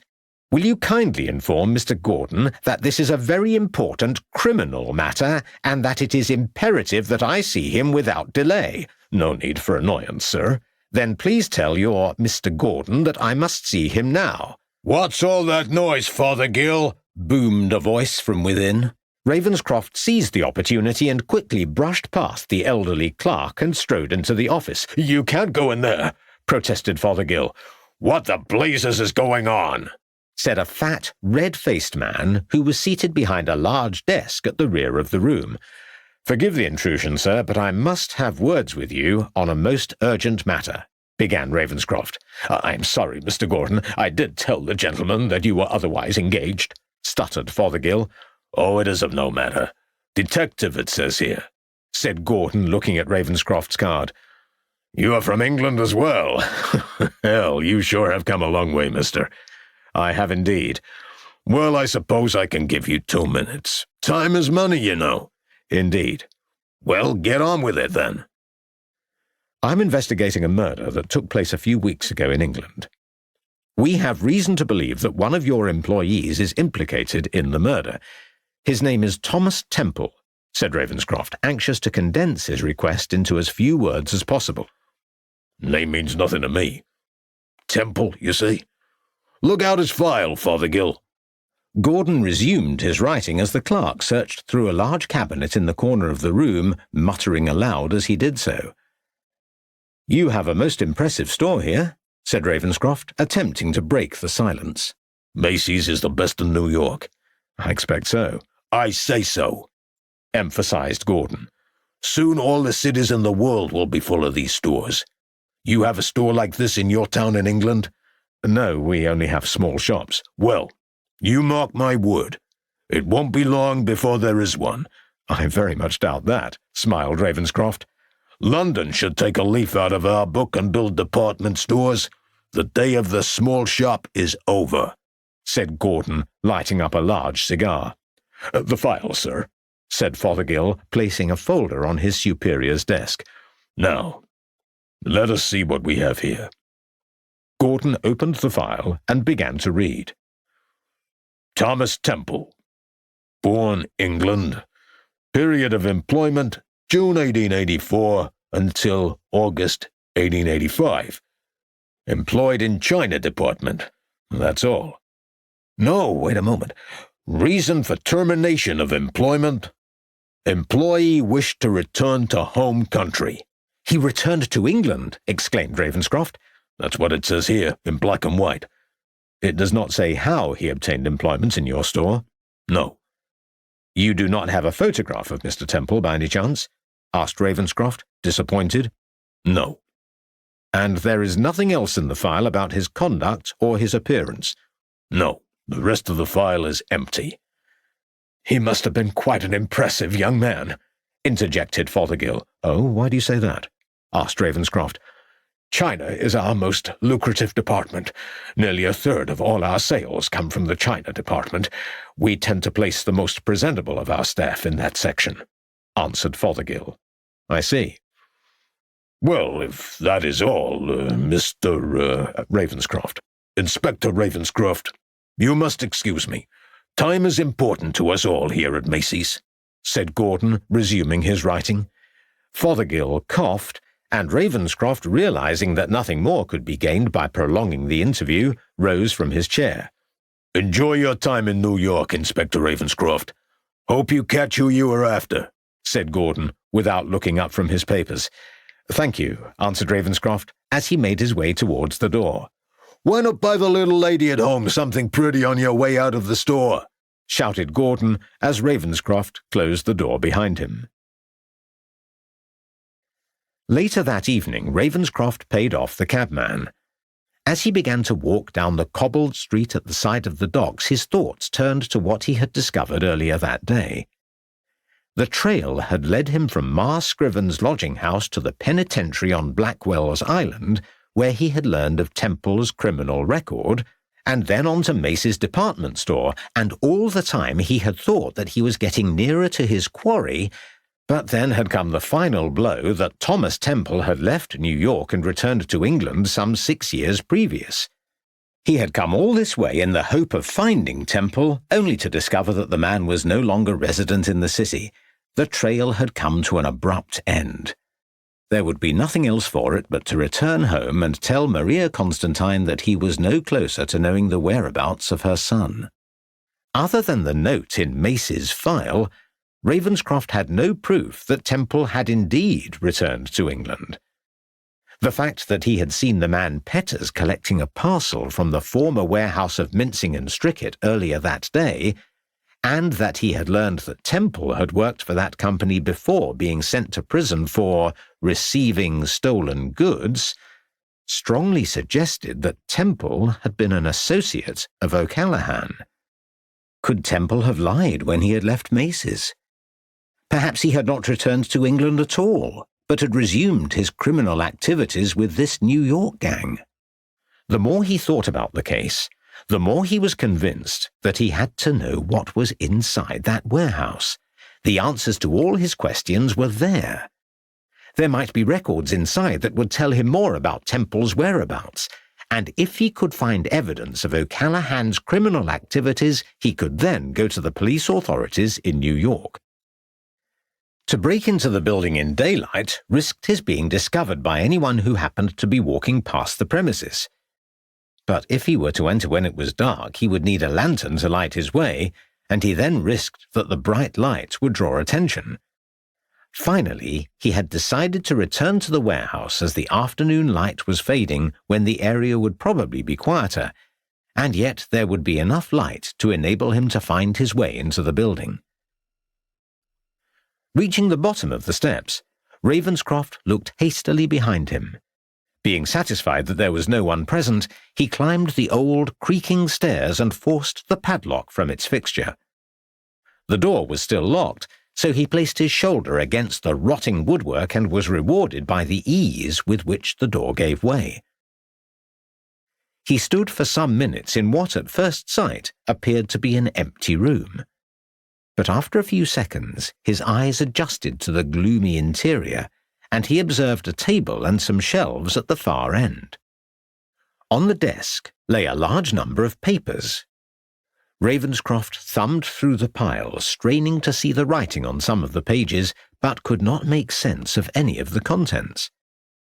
He then turned his attention to the shelves located to either side of the desk. Here several wooden packing cases were stacked. He moved some of the cases, which were not heavy, but could find no writing on the outside to suggest what lay inside. Taking one of the wooden boxes over towards the desk, he prized open the top. He peered into the case and felt about in the packing straw. He withdrew his hand to discover he was clutching a collection of necklaces, rings, and other fine jewellery. "I think you should put that back inside the box, Mr. Ravenscroft." Ravenscroft turned quickly and found that he was staring into the bright light of a lantern. Shielding his eyes from the glare, he made out the figure of Petters, pointing a gun in his direction. Dear me, Mr. Ravenscroft. What do we have here?" Ravenscroft recognized the voice of O'Callaghan, and as the American came into view, he also noticed the man Foy, and one or two other men who were unknown to him. "We thought you might return. Mr. Petters here noticed you looking around outside earlier today. You should have been more careful. Curiosity is a dangerous thing, Mr. Ravenscroft. Tie him to the chair, Foy, instructed O'Callaghan. Two of the men seized Ravenscroft and rudely thrust him into the chair as Foy wrapped a rope tightly round his legs and arms. Well, Mr. Ravenscroft, just who are you? O'Callaghan took a pull on a large cigar. We don't believe all that nonsense about butterflies. It's the truth. I am a butterfly collector, protested Ravenscroft, knowing that the men were unlikely to believe him. I'll make him talk, growled Foy, drawing out a nasty-looking metal object from his pocket. He'll be in the pay of them damn Pinkertons, added Foy. I tell you, I am nothing to do with any of the authorities. I have come to your country for peaceful purposes, Ravenscroft persisted, the sweat breaking out on his brow. Let me do him over, threatened Foy, edging closer. I'll enjoy cutting him into little pieces. Wait, shouted O'Callaghan. I want to know what he has been up to. There could be more of them. You might as well tell us the truth, Mr. Ravenscroft. Mr. Foy here can be very persuasive, I can assure you, and it will save you a lot of pain. Foy waved the implement, and Ravenscroft gulped. Perhaps it was better to come clean, as O'Callaghan said. All right, he began. I'm an English detective. I knew it, said Foy. Let me finish him off now. The authorities know that I am here. Don't make me laugh, said O'Callaghan, blowing smoke into Ravenscroft's face. No one knows you are here. After we have finished with you, you will be thrown into the harbor where you will sink to the bottom of the sea and be eaten by the fishes. Your people at home will never know how you died. Is that what you did to Temple all those years ago? Temple? What's he on about, damn Englishman? Growled Petters. I have only come to New York to find out what happened to Thomas Temple. He used to work in this building. That's why I am here. I'm not interested in your activities, pleaded Ravenscroft. Too late for that now, Mr. Ravenscroft, snapped O'Callaghan. You should not have wandered in here tonight. That was such a foolish thing to do. We cannot possibly let you go now. You know too much about our operation. What operation? I don't know anything at all. Ravenscroft realized that he was pleading for his life. Look, I am sure we can come to some arrangement. Arrangement? O'Callaghan sneered. You English. Always the same. So damned polite. We don't need to come to any arrangement. You are a stupid man, Ravenscroft, and your stupidity will now be the death of you. You should have kept out of our affairs. I'm bored by all this. Shoot him, Foy, and then throw him into the river. Please, don't do this, pleaded Ravenscroft, thinking of Lucy and his children. Foy, commanded O'Callaghan. Ravenscroft closed his eyes. A shot rang out. Chapter 10. Herefordshire. Ravenscroft here? Crabbe looked up from behind the desk in Ledbury Police Station. Are you deaf, Constable? I asked if Ravenscroft was here, said the tall, broad-whiskered man before Crabbe could answer. I'm afraid the inspector is away at present, sir. When will he be back? I'm unable to say, replied Crabbe. Unable to say? What kind of answer is that? Growled the new arrival. I'm sorry, but it is the only answer I can give at the moment. The inspector is out of the country, and we don't know when he will return. Well, that's damned inconvenient. Damned inconvenient. Who are you, then? I am Constable Crabbe. I am in charge during the inspector's absence, smiled Crabbe, hoping to placate the aggressive newcomer, but realizing that he would probably not succeed. Damn it.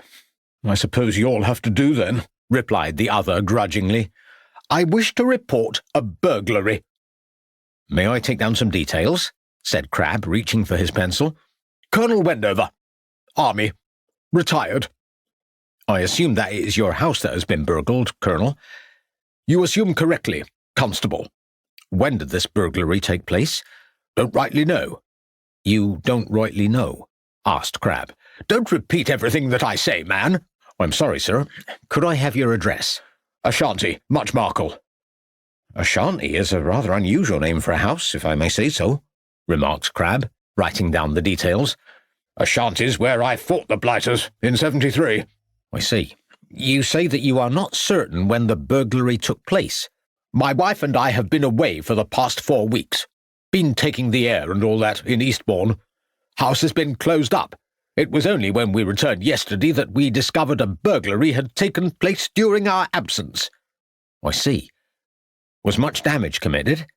The safe was broken into. The damn blighters took my wife's jewellery, my medals, and £50 that were all inside. I tell you, if I get hold of them, they won't be able to sit down for a year. Was anything else taken from the house? No, they seem to have left everything else. Good job they didn't get the Ming vases. Went straight for the safe, they did. Would you be able to provide me with a list of items that were taken? Wrote them down here. Wendover produced a piece of paper from his pocket and slapped it down on the counter. Thank you, sir. Crabbe picked up the list and studied its contents. Now, what I want to know is, what are you going to do about it? You say the house was shut up during your stay in Eastbourne. May I ask if you have any servants? Yes. Roberts, he is my man.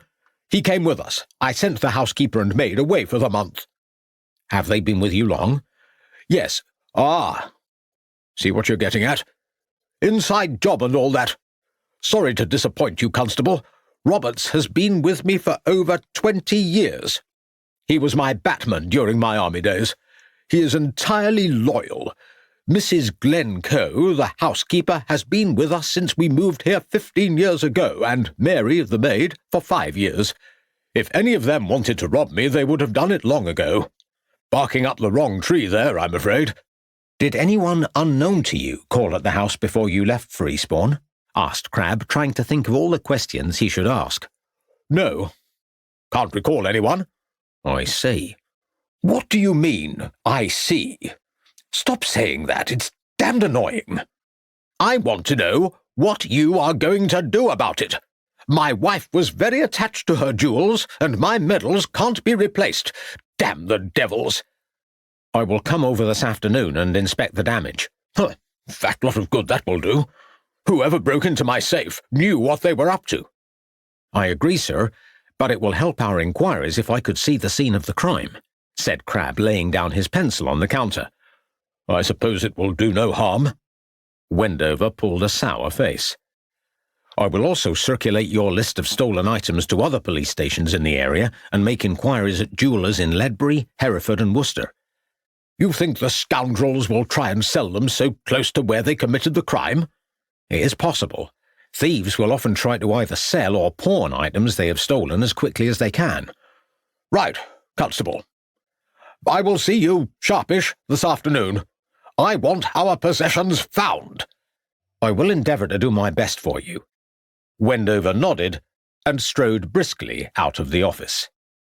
Later that afternoon, Crabbe closed the door of Ashanti in the Herefordshire village of Muchmarkle, having just viewed the scene of the robbery. He had reassured both Colonel Wendover and his distressed wife that he would do all he could to recover their lost property. Now he decided to walk into the village, and as he drew near to the medieval church, he greeted an old man cutting grass at the edge of the road. Good day to you, Constable. The gardener paused from his labours and wiped his brow. Dear mate, it's hard work, this cutting. I'm be all of us weather. You've been to the Colonel's, no doubt. I have indeed. It were a bad thing, that burglary. The Colonel didn't deserve that. It's a sad state of affairs if a man and his wife can't go away from their home without it being burgled like that. Indeed, news travels fast. There's nothing that goes on in Muchmarkle that I don't know about, grinned the man. Can you tell me whether you have seen any strangers in the area during the past month or so? Asked Crabbe. No, I don't think so. There was only that fellow who put that poster yonder some weeks ago. He pointed to a tree outside the church. What poster? Asked Crabbe. Why, that poster that were advertising the fair in Ledbury. I don't hold with fairs much. Waste of both money and time, if you asks me. I wonder if you could describe this man for me, asked Crabbe, taking out his notebook. 2 of them there were. There was the tall one, bit of a noddy he were. He had a long white beard. I remember he had a brightly coloured yellow waistcoat. Bit of a show-off, if you ask me. Wearing a waistcoat like that. He's a fatty and no mistake, replied the man, warming to his subject. Can you tell me what the other fellow looked like? He were younger than the other one. That's all I can say about him. Tell you the truth, I didn't take too much notice of them. They weren't here long. They were in a bit of a hespel. Hespel? Asked Crabbe, looking up from his notebook. Yes, hespel, you know. They were in a hurry. I see. Well, thank you for your information. Glad to have been of assistance. We must all help the law. Crabbe returned to the trap, deep in thought. After a moment's deliberation, he urged the horse forward. "Good day to you, Constable Crabbe," said the cheery-faced police officer. "What brings you to Hereford? Inspector Ravenscroft is not with you?" "No, the inspector is away, in America." "America? What's his nibs doing there?" "He is following up a possible line of inquiry." "It seems a long way to go on an inquiry. Wish they would send me to America on police business. Still, some folks have all the luck. So Ravenscroft has left you in charge, has he?" "Yes, Sergeant Morris." "And what can we do for you, my lad?" "I have just visited Much Markle. A gentleman by the name of Wendover has had his house broken into and several items taken, jewellery, medals, money, while he was away. Have you had any similar burglaries in your area?" asked Crabbe. "Let me see." The sergeant consulted a large ledger on his desk. "Ah, yes. Big house just outside Hereford was burgled some weeks ago. Some items of jewellery were taken." "When was this?" "Sometime in early October, I think." "I knew it!" exclaimed Crabbe. "Tell me, Sergeant, do you recall if the travelling fair was here at that time?" "Let's have a look. Ah, yes. It was the same week. I see that several arrests were made for drunkenness and disorderly conduct at the fair. Why, lad, you think there's a connection?" Sergeant Morris looked up at Crabbe. "The Much Markle burglary probably took place when the fair was in Ledbury. A villager there recollects seeing 2 men from the fair putting up posters near the house." "And you think these men from the fair were on the lookout for properties which were unoccupied?" "Yes." "You could well be onto something there, Constable Crabbe." "After the fair left Ledbury, it went on to Tewkesbury." "Wait here, lad." Sergeant Morris disappeared into the next room before returning a few seconds later, holding a collection of papers. "Tewkesbury, you say? I remember reading about something. Yes, here we are. A report of a burglary at a house along the Gloucester Road just outside the town." "When did that take place, Sergeant?" asked Crabbe, consulting his notebook. "About a week after the fair left here."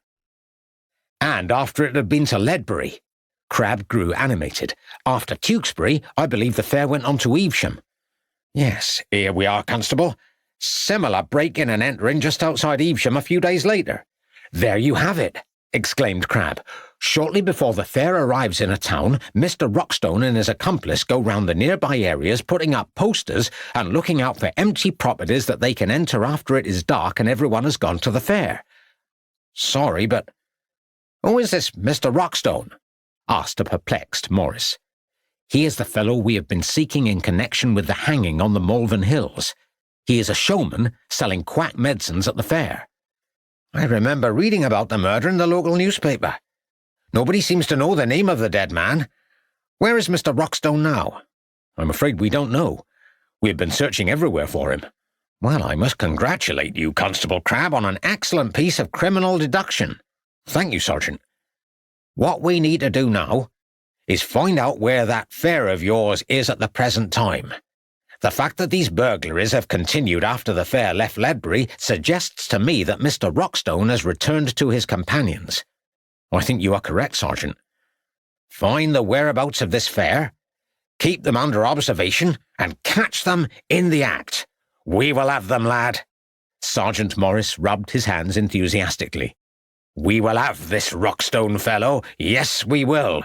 I say again, well done to you, Constable Crabbe." "Good morning, Mr. Clifford," said Lucy, entering the Malvern reading rooms. "Good morning to you, Mrs. Ravenscroft," replied the librarian, giving a little bow. May I say how pleasant it is to see you again? Thank you, Mr. Clifford. I trust your husband is well? As far as I know.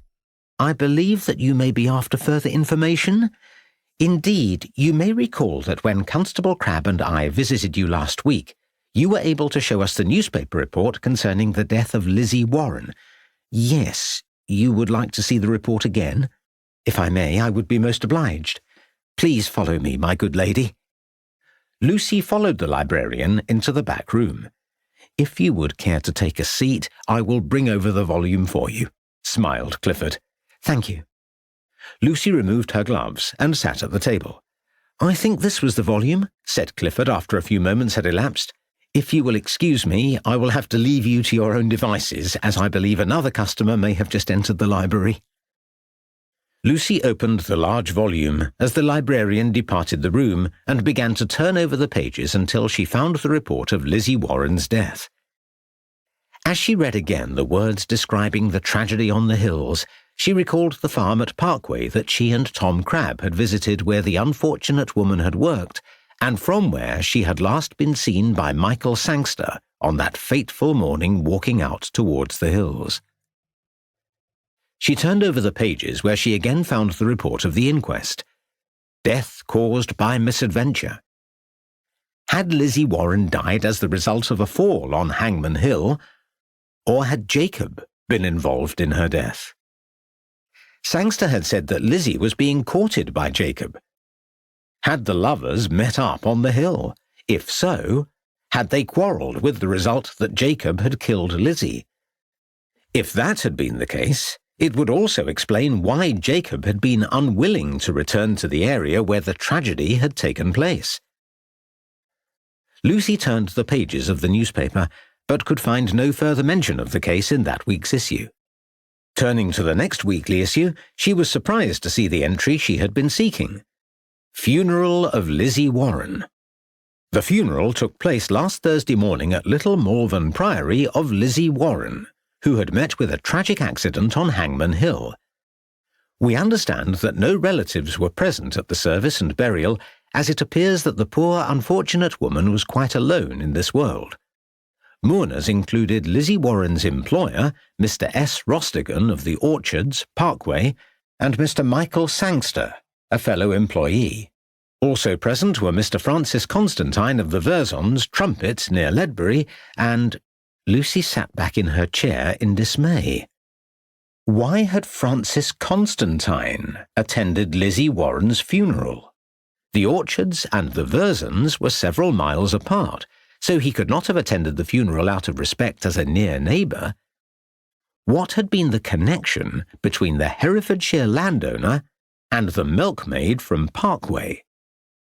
Had Francis Constantine played some part in the death of Lizzie Warren on the top of Hangmen Hill on that fateful Sunday morning all those years ago? Chapter 11. New York. "Drop your weapons and put your hands up in the air!" shouted out an unfamiliar voice. "Damn it, Pinkertons!" exclaimed O'Callaghan. Ravenscroft opened his eyes and looked towards the entrance where a group of men had just rushed into the room.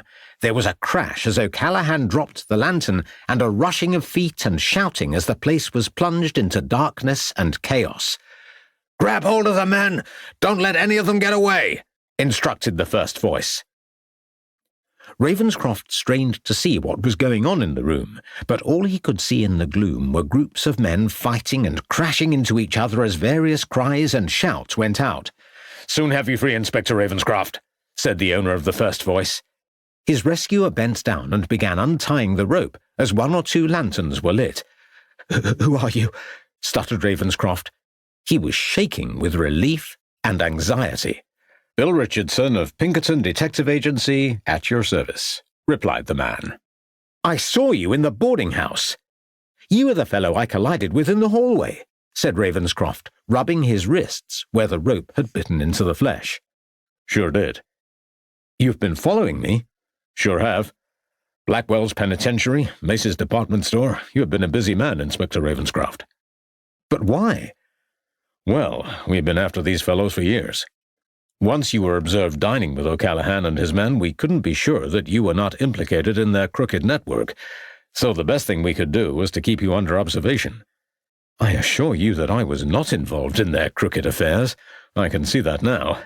Sorry we couldn't rescue you before, but we were hoping you would lead us to these crooks, as I'm sure you will appreciate. Well, I am mighty glad that you arrived just in time. Another second and I would have been dead. You were also on the Etruria? Sure were. You were getting mighty close to O'Callaghan and his associates. So it was you who sent me the warning note. Guilty as charged, laughed Richardson. You were travelling back from England. It must have been you who took those photographs from out of my drawer in Ledbury. I guess you will have to charge me with breaking and entering. And you destroyed the photographic plates at Lansing's studio. Yes, I must say I feel rather bad about that. Before you leave New York, I will make a payment to the gentleman which you can give to him to cover the cost of the damage caused. But why? Why did you take the photographs of Jacob? What were you trying to conceal? Asked Ravenscroft. He was still shaky after his ordeal, but he had to know. That's a long story. I suggest that after we have rounded up these villains, we repair to a little drinking establishment I know, where we can exchange information. I could certainly do with a drink. We've got Perez and Foy and most of the gang, said a uniformed officer, breaking into the conversation. Good work, Captain. We will be interested in what they have got to say for themselves back at the station. Where's O'Callaghan? I'm afraid he is gone, Mr. Richardson. What do you mean, gone? Snapped the Pinkerton agent. He must have slipped out unnoticed in the dark, down the back stairway. I've sent 2 of my men after him. Hopefully they will soon apprehend the felon. Dash it. I shouldn't be so sure of that. O'Callaghan is a slippery character. I've been after him for years. Sorry, Mr. Richardson, muttered the officer. Well, there's nothing else for it. We will be along later to the station to see what we can get out of these villains, after I've given poor Inspector Ravenscroft here some liquid refreshment. I don't know. You English are always getting yourselves in trouble and expecting us Americans to come to your assistance, joked Richardson. I wonder how many more times we will have to do that in the years ahead. Here, take a swig of that, said Richardson, placing a glass before Ravenscroft. What is it? Bourbon. It comes all the way from Kentucky, the finest American whiskey. Ravenscroft picked up the glass and swallowed some of its contents. It is certainly strong. It can't be beaten. Indeed. It seems, Mr. Richardson, that I owe you a deep debt of gratitude for saving my life. Think nothing of it, replied the Pinkerton man, replenishing Ravenscroft's glass from the bottle on the table. I believe you may also have been instrumental in saving my wife from those criminals in Limehouse. All part of the job. If you had not rescued Lucy, I am sure she would have been taken captive to one of their opium dens. It does not bear thinking about. Always like to rescue a damsel in distress, smiled Richardson before downing another glass. I believe it would be most beneficial to both of us if we shared our knowledge of this case, suggested Ravenscroft. My very thoughts. You have heard of Pinkerton's? Of course. America's leading detective agency. We sure are. Our motto is, the eye never sleeps. Once we have a man in our sights, we won't rest until he is brought to justice. Do you know there are more Pinkerton agents in the States now than there are members of the U.S. Army? Boasted Richardson. There must be a great deal of crime over here. There sure is. Tell me all that you know about O'Callaghan. He is one of the greatest villains ever to have walked this planet. The Pinkertons have been after him for at least 10 years now, but every time we have come close to apprehending him, the man slips through our fingers. Perez and Foy are his main associates, but there are many others in the criminal fraternity. Their speciality is breaking into banks. Foy is an expert safe-blower, whereas it is Perez who is the strong man of the outfit. O'Callaghan is the brains, of course. He plans each robbery meticulously. They started out by raiding banks here in New York, but when things got too hot for them, they went to other parts of America. There was a big job in Frisco 3 years back, Before that, there was one in New Orleans. And all the time, O'Callaghan has been getting richer and richer. He lives in a fine house in Boston. They're pretty audacious as well. On their last job here, they even dug a tunnel from a nearby building right into the vaults of the bank. A bit like the Red-Headed League, interjected Ravenscroft. Red-Headed League? Richardson looked puzzled. Sorry. It's a story by a British writer, Mr. Arthur Conan Doyle. But if you know all this about O'Callaghan, why have you never been able to arrest him? Asked Ravenscroft. Because, unfortunately, he has a great many members of the police authorities in his pocket, and he also employs a very smart lawyer. Anyway, to resume, 2 years ago we learned that O'Callaghan had moved his activities across to your country. Go on. Last year there was a big robbery at one of the jewellers in Bond Street in London. They got away with some very choice items, by all accounts. Yes, I remember reading about it at the time. No one was caught. Exactly. Then there was a bank robbery in Birmingham. Foy blew the safe. We believe they got away with a great deal of money and bonds that time, although the bank's people were not exactly forthcoming in regard to the true amount. They had their reputation to uphold. Well, that is understandable. Now tell me where Mr. Rockstone fits into all this, asked Ravenscroft. Silas Rockstone is a complete charlatan and thief. And is he an associate of O'Callaghan? Oh, yes. They go back together a long way. They were involved in the Civil War together, although we cannot be sure which side they supported, the Unionists or the Confederates, as they were often in the habit of faking their own deaths and selling armaments to both sides. They were as thick as two thieves. Why, they even courted the same woman, the infamous Kitty O'Mara, mistress of the Kentucky Casino. So what was Rockstone doing in England? We know that he left New York just over a year ago. Things were getting rather hot for him over here, and I guess he just wanted to go somewhere different until things had cooled down, or so we thought.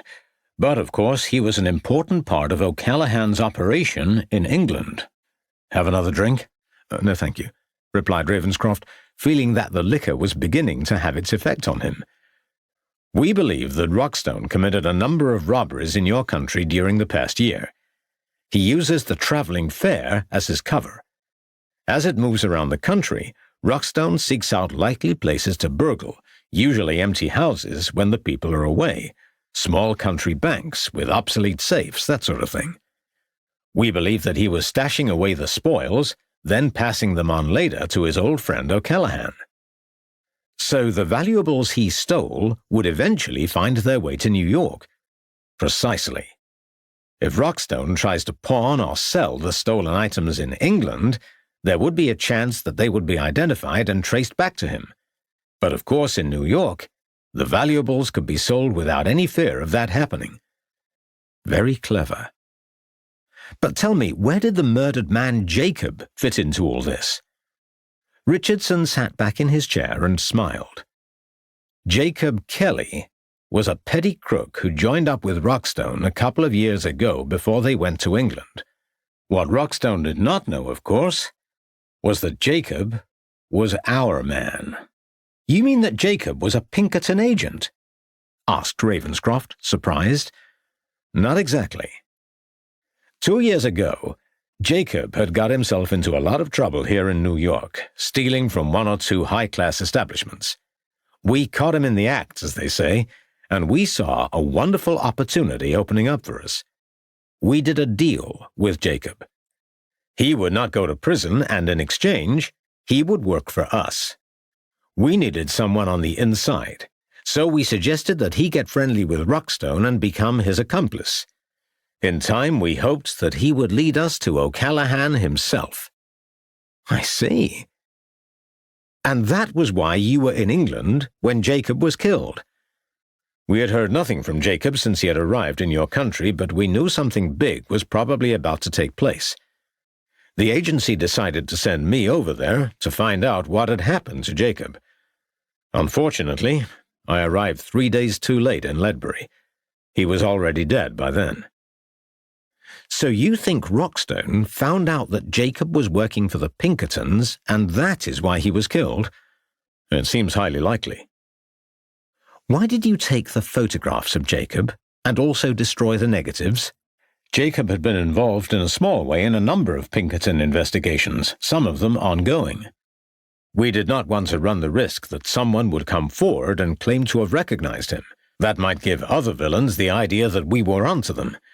I learned that you were investigating the case and that your wife was traveling to London to collect some information for you, so that was why I decided to follow her that day. It was fortunate that you did so. What I could not understand, Inspector Ravenscroft, is why your wife visited the Foundling Hospital and then Mincing and Strickett. I think it is time I told you of the developments in this case you haven't been able to piece together yourself. If you would, I would be most obliged. During the next few minutes, Ravenscroft recounted how he and Constable Crabbe had recovered the locket from Rockstone and of its miniature inside, and how this had led him to the artist Louis Thurmaine in Cirencester, and then to Maria Constantine at the Versons, and how Lucy had learned the woman's tragic story which, in turn, had taken her to London and him to New York. So you think that Thomas Temple was the true name of our fellow Jacob Kelly? Asked Richardson after he had listened intently to Ravenscroft's account. I don't honestly know if I can answer that question. Temple supposedly left Mace's store in 1885 in order to return to England, but of course he may have remained in New York and changed his name to Jacob. Can you tell me anything about Jacob before you arrested him 2 years ago? I'm afraid I cannot help you much there. Jacob was involved in criminal activities in New York for at least a year before we arrested him in 1889. Beyond that, we have no record of him. So if he did go to England in 1885, he could well have returned to New York sometime before 1888. That could be likely. I'm sorry, I cannot help you further. One more question. Only one? Smiled Richardson. What were O'Callaghan and his associate doing on the Etruria? And why were you on the same ship? Although I think I know the answer to the second question. As I said earlier, I was aware of your involvement in the case, and at that time believed that if I followed you, you might just provide me with the answers I was looking for. I was surprised to see that O'Callaghan, Petters, and Foy were also on board. I believe they were returning to their homeland because they considered it safe to do so now that Jacob was dead. They could have met up with Rockstone before they left England, who, no doubt, passed over some of the valuables he had stolen, although it is my belief that O'Callaghan would not have been so foolish as to actually have stolen goods in his possession. He could not run the risk of being apprehended by the authorities upon his return to New York. No, the jewels and other valuables were being transported from your country to New York through Mincing and Strickett. I believe we have netted quite a haul tonight in that warehouse. It would have been the perfect cover. It would also explain why Thomas Temple was arrested for receiving stolen goods. The gang could have been using Mincing and Strickett for years to transport stolen valuables undercover to New York. Could well have done. And now it is time we visited the police station and see what we can get out of those villains, Petters and Foy. Would you care to accompany me, Inspector? Ravenscroft rose from his chair and followed the Pinkerton agent out of the room. Now at last he realized that the captured criminals might be able to provide him with the information he so desperately sought about Jacob's murder and the reasons why he had been killed. Now then, Petters, you will no doubt be aware that your boss O'Callaghan has left you and your companions to accept all the blame, said Richardson as he and Ravenscroft faced the criminal across the table in the dimly lit police room. I don't know what you're talking about, muttered Petters. The Pinkerton agent read from a sheet of paper in front of him.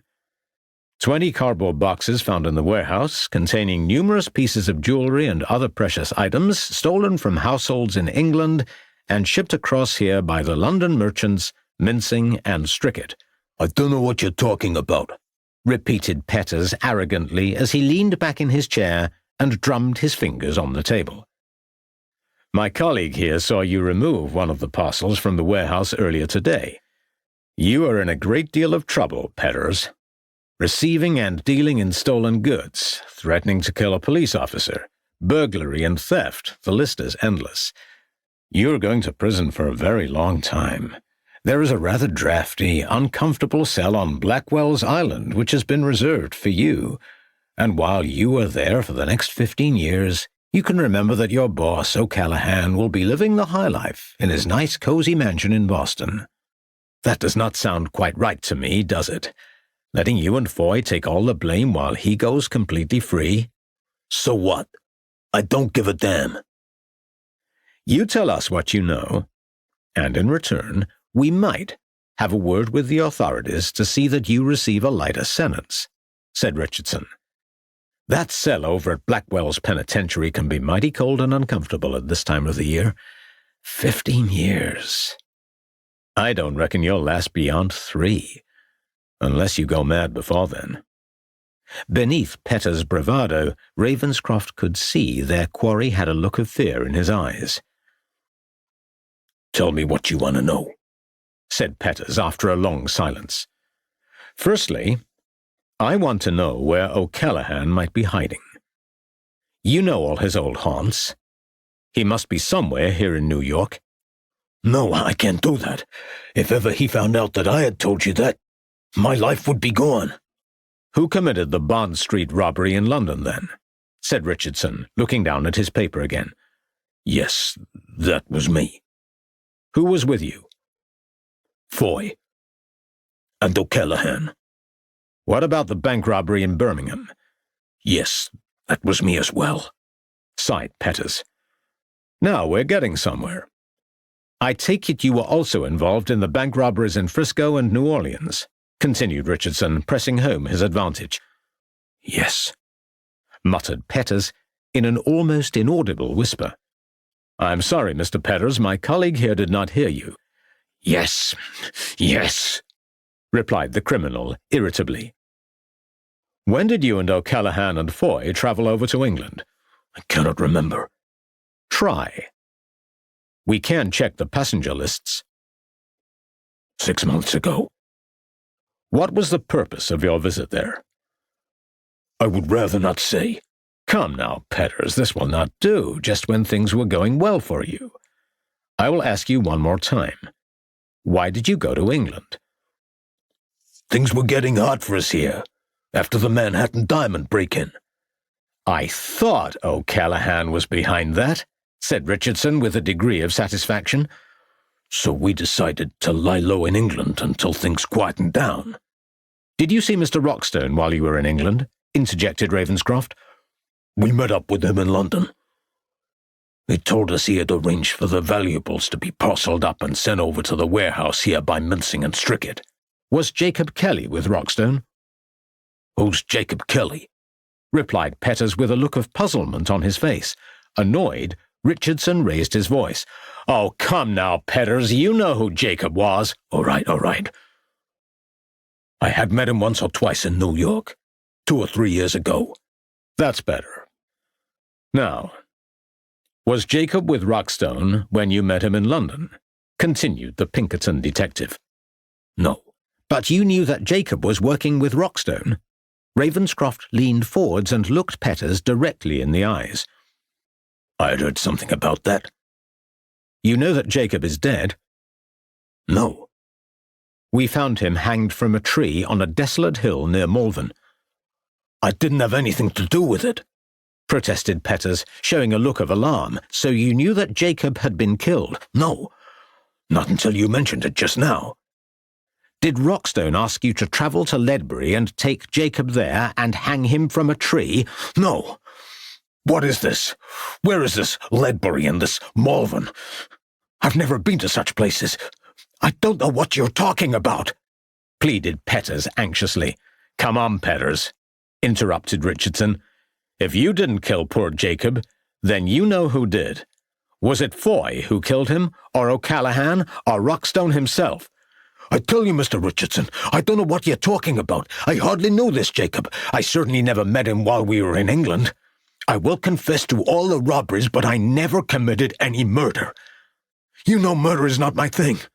I would never hurt a fly. You must believe me, implored Petters. Ravenscroft looked at Richardson, who nodded in his direction. Take him away, officer, said the Pinkerton man after a moment's silence had passed. I tell you I know nothing about this murder. We were just in London looking at 1 or 2 jobs for the future, said Petters as he was led away. You cannot hang it on me. You believe him, Inspector Ravenscroft? Asked Richardson after the door had closed. Strangely, I do. I don't think O'Callaghan or his associates did kill Jacob. I'm inclined to agree with you. Murder is not one of O'Callaghan's usual crimes, although I must admit that he was going to make an exception concerning you. Rockstone must still be your most likely candidate? Yes. That is why I need to return home as soon as possible. I want to secure the arrest of Silas Rockstone, and equally as important, I want to find out what happened to Thomas Temple after he left Mace's, said Ravenscroft. Then we had better secure you a return berth on the next ship out of New York. I'm sorry that we have not been able to assist you in your search. It's been a pleasure meeting you, Inspector Ravenscroft. And you, Agent Richardson. Oh, there is one more thing that you can do for me before I leave. Just ask. Do you know of anyone who sells butterflies? Chapter 12. Herefordshire. Well, Mrs. Ravenscroft, that was certainly a clever idea of yours to go back to the reading rooms in Malvern, if I may say so, said Crabbe as the trap made its way out towards the Versons. I just knew that it might prove worthwhile to see what else had been written in the local paper concerning the death of Lizzie Warren, replied Lucy. I wonder why Francis Constantine attended poor Lizzie's funeral. Perhaps it was Mr. Constantine who met Lizzie Warren on the hill that day, suggested Crabbe. You think he could have caused her death? I don't know, Mrs. Ravenscroft. But it will certainly be interesting to hear what he has to say about the matter. Crabbe turned the trap into the courtyard of the Versons, where they were met by the loud barking of a sheepdog. I think it might be better if we remained in the trap until someone comes, said Lucy. That animal certainly does not appear to want us here, replied Crabbe, keeping a tight hold on the reins as the startled horse refused to stay still. Here, Brutus! Down! Came a man's shout. The dog dropped to the floor and remained stationary. Oh, it is you again, Constable Crabbe. I wondered who had frightened him, said Francis Constantine, emerging from one of the barns at the same moment that his sister appeared from the house. No Inspector Ravenscroft this time. He's away on business, sir, answered Crabbe, helping Lucy to step out of the trap. May I introduce Mrs. Ravenscroft? Mrs. Ravenscroft, nodded Constantine. I'm pleased to make your acquaintance, Mr. Constantine, and Miss Constantine, said Lucy. Well, Crabbe, what have you come here for? Asked Constantine bluntly. I thought we had told you all about my sister's locket the last time you called. Maria spoke up. Mrs. Ravenscroft, perhaps you would like to come indoors and take some refreshment with me while my brother talks with the constable. That would be most kind of you, Miss Constantine, said Lucy, and followed Maria into the house. Now then, Crabbe, what is all this about? Asked Francis Constantine. I have not a great deal of time to indulge in idle chatter. I'm on the way to feed some of the sheep, so you will have to walk with me into the fields. Thank you, sir. I will not take up too much of your time. Quickly, we may not have much time. Maria closed the door. My brother must not know that we have met before today. Of course, I understand. You have news of my son? I'm afraid not. My husband has gone to America, as I communicated to you in my letter. He should have arrived in New York several days ago. I'm sure that if your son is still in New York, my husband will find him. It is so strange that he left his employment without a word to his employers all those years ago. I wonder why, asked an anxious Maria. Perhaps he was offered a better position. I'm sure that my husband will return soon, and any news that he has obtained I will pass on to you by letter as soon as possible, said Lucy, trying to sound as reassuring as she could. I do hope your husband is able to find my son. I could not bear to grow old without knowing what had happened to him, said Maria, tears beginning to form in her eyes. I'm sure all will be well. You must have courage to wait a while longer. I've already waited for over 30 years. It is imperative that my brother never finds out what happened all those years ago. I understand. Maria, I want to ask you a question. Do you recall a woman by the name of Lizzie Warren? Lizzie Warren. The name seems familiar. What has she to do with my son?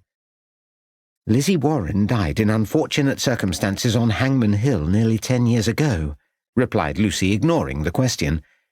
She died as the result of a fall. What a terrible thing to have happened. Yes, I do remember reading about the unfortunate incident in the newspaper at the time. I have just been reading the newspaper report of her funeral, which was held at Little Malvern Priory. Your brother was listed as one of the mourners. Can you think of any reason why he would have attended the interment? I do not know. You must ask him. I think Constable Crabbe may be asking your brother the same question. Oh, yes. Of course, I remember now. How silly of me to forget. But it was all such a long time ago. Francis was Lizzie Warren's godfather. So your brother knew the family? Yes, he must have done. It was all such a long time ago. I think my brother knew Stephen Warren. He was a tenant farmer near Eastner. When Lizzie was born, Mr. Warren asked Francis if he would be godfather to his daughter Lizzie. I remember Francis saying at the time that he hardly knew the man, but he felt that he could not refuse such a personal request. I noticed that there were no Warrens recorded at the funeral service. Yes, that would be correct. Warren's wife died when Lizzie was little more than an infant, and Stephen Warren died a few years later. There were no other children, I believe. It was quite a sad case. The farm was rented out to another family. I do not know what happened to Lizzie after that. She gained employment with a Mr. Rostigan, a farmer out at Parkway. I see. I suppose my brother must have read about her death and decided to pay his respects at her funeral as her godfather. But I don't know why you want to know all this. How is all this relevant to the search for my son? We think that the man murdered on Hangmen Hill may have met Lizzie on the morning she was killed. They were possibly romantically attached. I see. I think my brother and your colleague are returning. We must go back to them. Yes. Thank you for your information relating to your brother and Lizzie Warren. Please, as soon as you know something. Her voice trailed off to a whisper as she opened the door into the yard. You can trust me, Miss Constantine. Ah, there you are, said Francis Constantine. Have you told Constable Crabbe everything you know? Maria smiled. Nothing much to tell, replied the landowner. Well, Miss Constantine, it has been a pleasure to meet you, said Lucy before climbing into the trap. The brother and sister watched as the trap made its way out of the stable yard and onto the road. On the journey back to Ledbury, Lucy related all that had taken place inside the Versons. So Francis Constantine was Lizzie Warren's godfather, exclaimed Crabbe. Why are you so surprised, Tom? Did he not admit the same to you? Asked Lucy. No, he said he had never heard of her, and that the newspaper report of him attending the funeral must have been erroneous. I wonder why Francis did not offer to take the child under his care and protection when her parents died. It could not have been an easy life working at Mr. Rostigan's farm. I have no reason, however, to doubt that Maria Constantine was telling me the truth. If that is so, Mrs. Ravenscroft, why did Francis Constantine deny ever having known Lizzie Warren? Why did he not just tell me the truth? What is he hiding? 2 days later, Constable Crabbe and Sergeant Morris were mingling with the crowds at the autumn fair in the busy Herefordshire market town of Ross-on-Wye. Both men had relinquished their police uniforms and were attired in clothes that were more suited to farm labourers. Well, Constable Crabbe, have you caught sight of this American Rockstone yet? Asked the older man. No, Sergeant. I recognise Mr. Walker over there trying to separate those poor lads from their hard-earned wages. He is the owner of the fair. I'm sure that Rockstone must be here somewhere. Crabbe pulled down his cap so that his features were hidden from view. Perhaps he will not come back to the fair now that it is returned to Herefordshire, suggested Morris. He must know that the police are still on the lookout for him. I fear that I may have called you out on a worthless errand, sighed Crabbe, frustrated. Never mind, lad. We will give it a few more minutes before we call off the search. Quickly, move over here, Sergeant, said Crabbe suddenly, indicating that Morris should join him behind one of the stalls. You've seen him? No. But I know that youth over there. The one wearing the blue trousers and a green hat pulled down over his face. He was part of Rockstone's sales pitch. He was the stooge in the crowd who professed to have undertaken Rockstone's miracle cure, whispered Crabbe. Well spotted, Constable. I suggest we follow him. He may lead us to Rockstone. Good thinking. As the youth moved away from the crowd and made his way down the main street of the town, Crabbe and Morris followed on discreetly behind. He's turning down that road at the bottom of the hill, said Crabbe. Better give him a few seconds. We don't want to frighten him, cautioned Morris. Perhaps he's meeting up with Rockstone and they're going to break into one of the houses, suggested Crabbe. After some moments had passed, the two men turned the corner and were relieved to see the youth walking under the gas lamps in the distance. He may be leaving town, said Morris, quickening his pace. Wait, indicated Crabbe. Look, he is meeting someone at the end of the road. Is it your man Rockstone? I cannot see his features. It is so dark. They appear to be conversing together. They've now gone across to that house. There appears to be no one at home, as the house is in darkness, said Crabbe. I suppose the owners and the servants have all gone to the fair. Keep back, Constable Crabbe. We must not be seen, urged Morris. You were right, lad. They appear to be forcing open one of the front windows. The two policemen watched as the youth and his associate climbed in through the window and disappeared from view. Now we shall have them, said Morris. What shall we do, Sergeant? Asked Crabbe. Wait here till they come out. We will catch them red-handed. No point following them inside. We would have difficulty seeing our way from one room to another in the dark, answered Morris. They could leave by another exit, suggested Crabbe. Good thinking, Constable. You remain here. I will make my way down the road and round to the back of the houses. If they come out before I return, blow your whistle, draw your truncheon, and then arrest them. Right, Sergeant. On no account move away from here unless you hear my whistle. Is that understood? Yes, Sergeant. I will be back before you know it. Morris gave a friendly wink. Crabbe watched as his superior walked briskly past the group of terraced houses and then disappeared from view. As his eyes focused on the window where the men had just entered, Crabbe's thoughts turned to the many previous occasions when he and Ravenscroft had found themselves in similar situations, watching and waiting for criminals to appear, and he could not help but recall those unfortunate times when things had gone wrong and their adversary had absconded before they had secured an arrest. There had been successes and failures over the years, but now he was determined that this would be one occasion when his opponent would not escape police custody. If the mystery of Jacob's death was to be solved, then Rockstone must be apprehended at all costs. The wait seemed endless. Perhaps Rockstone's accomplice had observed the policeman on his tail. If so, then the criminals might well have decided to leave from the back of the property. If that was the case, then surely they would have encountered his colleague, but if they had done so, they could have attacked the policeman and rendered him unconscious before he had been able to raise the alarm. Morris had certainly been gone for a long time, and Crabbe became increasingly uneasy that his colleague had not returned. His heart pounded and sweat ran down his back. His inclination was to follow in the footsteps of the older policeman and see whether he had been injured. But Morris had been adamant that he was not to leave his station on any account, and that he was to remain vigilant and prepared for any eventuality. Suddenly, he saw an indistinct movement inside the room, and then the window gradually swung open. Crabbe removed his truncheon and whistle from the inside pocket of his coat. First the youth, then his accomplice, stepped over the window ledge and into the road, the former carrying what appeared to be a large sack over his shoulder. Raising his whistle to his lips, Crabbe let out 3 loud blasts before running across the road towards the 2 startled men. "Quick, it's the law!" shouted the youth, dropping the bag on the pavement. "Stay where you are!" Crab brandished his truncheon as he neared the two men. "It is the police. There is no escape. Raise your hands."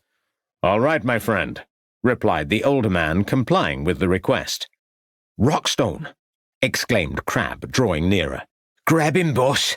There are two of us and only one of him," shouted the youth, approaching Crab in a menacing manner.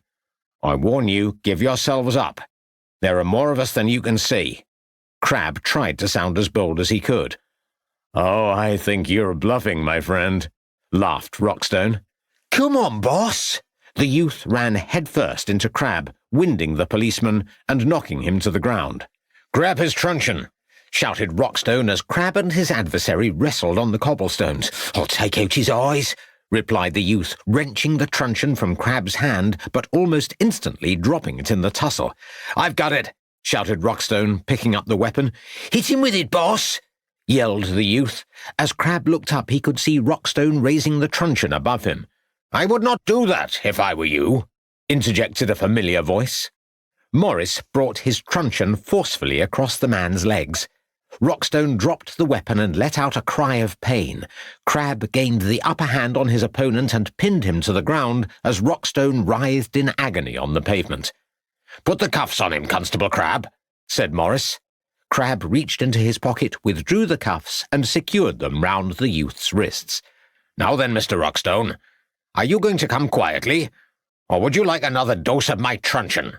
asked Morris, standing over the outstretched American. "Confound you!" Rockstone slowly staggered to his feet, rubbing his leg. Morris seized the showman's hands and clasped a pair of cuffs round his wrists. "Thank you, Sergeant," said Crab, pulling the defeated youth to his feet. "All in a day's work, Constable Crab," smiled Morris. "You cannot arrest me, my man," said Rockstone. "I am a citizen of the Americas. I don't care if you are the President of the United States or the Archangel Gabriel. You and your friend here are coming along with us," said Morris, taking hold of his captive's arm. "I know you," said Rockstone, staring at Crab. "You were at the fair in Ledbury with that Inspector Ravenscroft." "That is correct. We have been after you for a very long time." "A very long time indeed," said Crab. Chapter 13. At Sea. Ravenscroft stood on the promenade deck of the Etruria, looking down on the remaining passengers who were eagerly making their way along the dockside and up onto the gangplank of the vessel that would shortly be departing on its transatlantic return trip to England. Many of his sailing companions were already waving handkerchiefs and flags at their loved ones gathered along the harbour side. A six-piece band was busily engaged in playing American melodies as a number of porters carrying cases and trunks of all shapes and colours struggled to make their way on board the ship. Ravenscroft reflected on the days he had spent in the great city, and the journey he had undertaken from the grimy interior of Ma Scriven's lodging house in Manhattan to the forlorn prison on Blackwell's Island and the opulence and splendour of Macy's department store in central New York, to the desperate situation he had found himself in at the near-deserted warehouse of Mincing and Strickett, and of his rescue by Richardson, the Pinkerton agent. Now, as he stood looking out at the busy scene, he could not help but feel a little sad that the adventure was almost over, as well as being somewhat disappointed that despite all his efforts he had still not discovered the fate of Maria Constantine's missing son. To add to his frustration was the fact that he was also no further forward in discovering who had murdered Thomas Kelly, and whether the dead man had once been Thomas Temple, or whether they had been two different men. Perhaps a few days' quiet contemplation at sea would provide him with the opportunity to reflect on past events and help him to see how he could proceed with the case when he returned home. He was awakened rudely from his deliberations by a loud blast from the ship, indicating that its departure was imminent. "Ravenscroft! Ravenscroft!" shouted a familiar voice. He strained to see the speaker amongst the waving crowds. "Ravenscroft!" shouted the voice again. "Here, replied the detective, recognizing Bill Richardson, the Pinkerton agent, who was frantically engaged in waving a white envelope above his head. Ravenscroft pushed his way quickly along the crowded deck full of passengers as he made his way towards the gangplank. "All aboard! Last call!" shouted a seaman about to haul up the wooden staircase. "Wait!" cried Ravenscroft. "I must see that man. He has something for me." "No one else is allowed ashore." "But it is imperative I see him. It is important police business." "Sorry, sir, but—" "Ravenscroft!" Richardson was already running up the gangway. Ravenscroft brushed past the seaman and raced down to join Richardson. "Here, take this." The Pinkerton agent thrust the envelope into Ravenscroft's hand. "Have you caught O'Callaghan yet?" "No, but it will only be a matter of time. Have a good voyage." "All aboard!" yelled out the seaman. "Thank you for everything!" shouted Ravenscroft, quickly retracing his steps as the wooden planks moved beneath his feet. "See you in Herefordshire some day," laughed the Pinkerton agent as he made his way back onto dry land.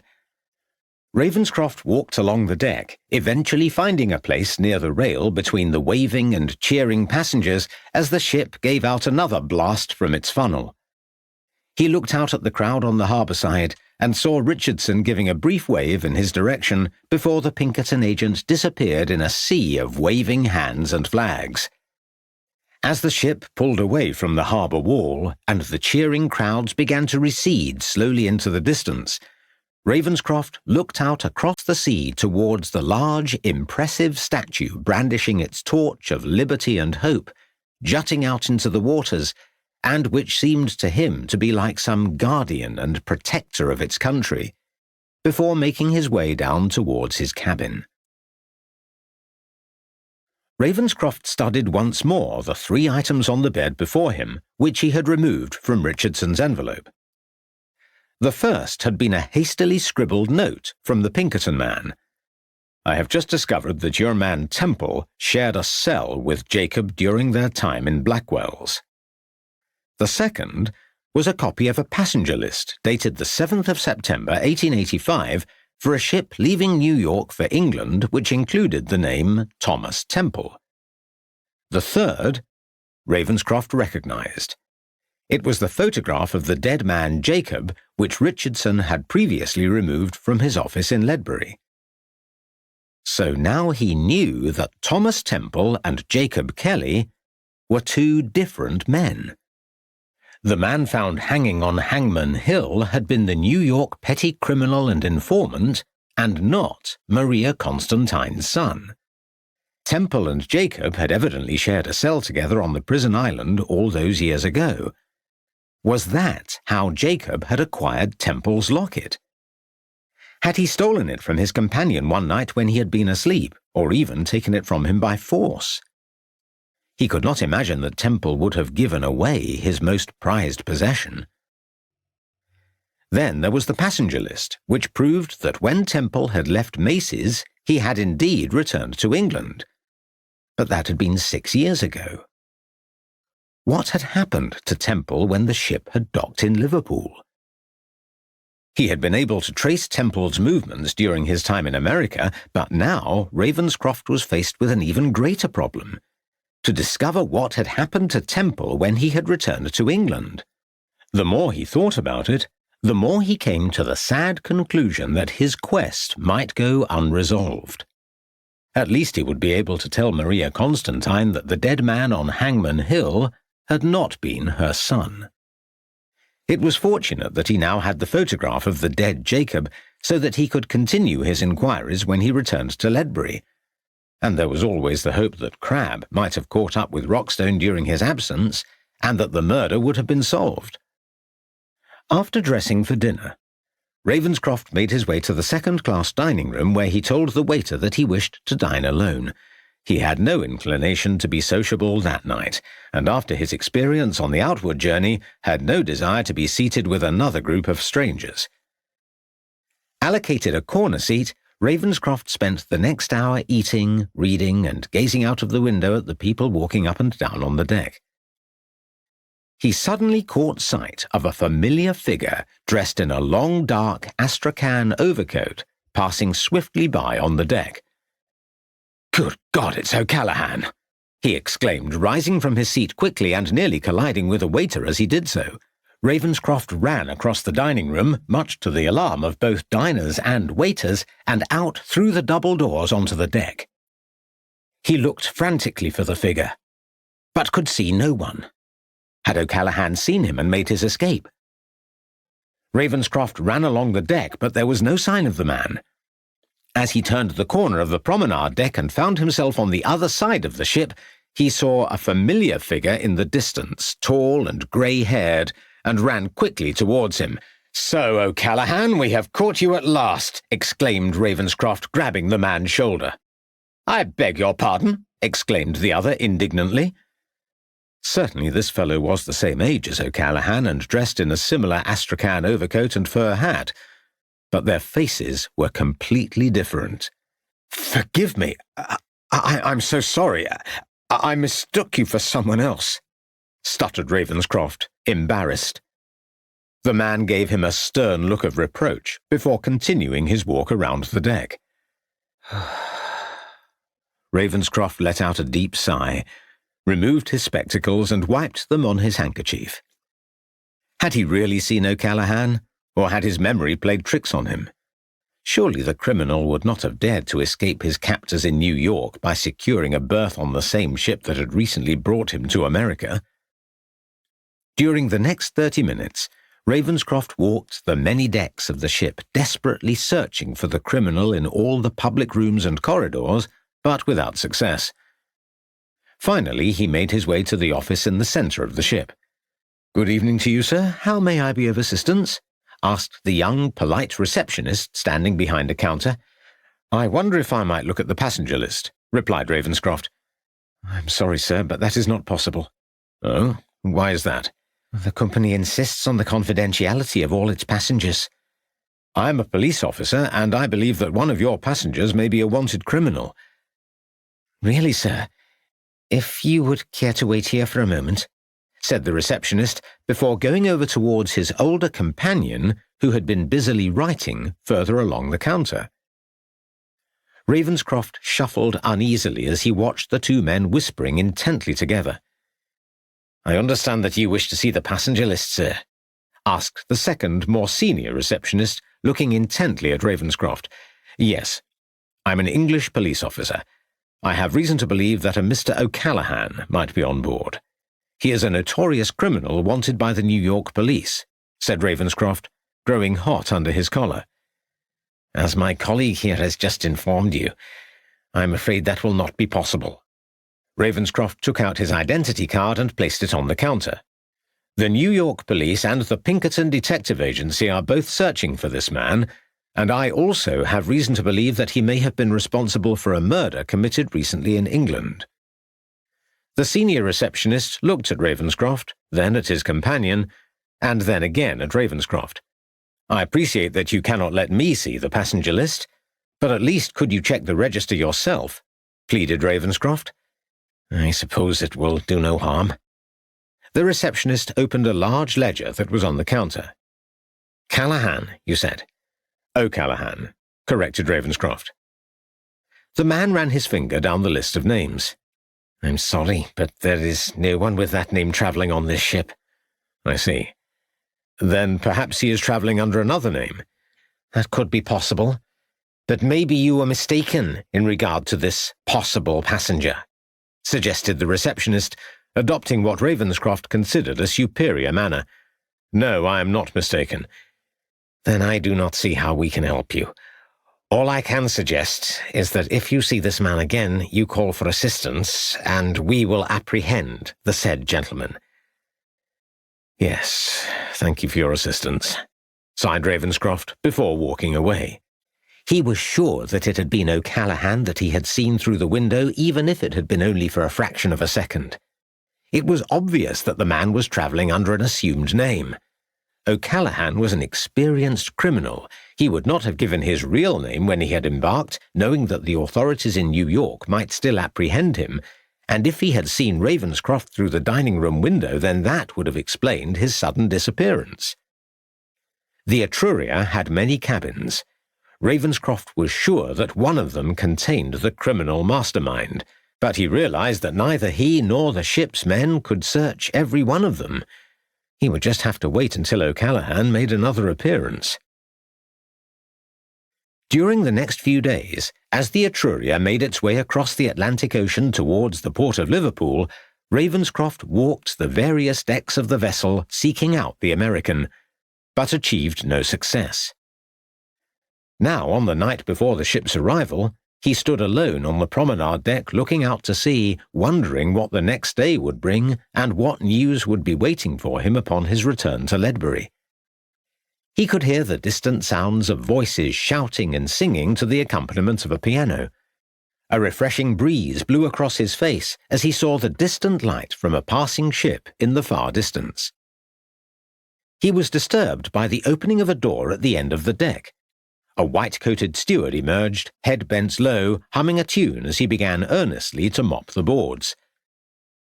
Ravenscroft took out his pocket watch, observed that the time was approaching 11, and decided that he would shortly retire so that he would be up early the next day to watch the passengers leave the ship.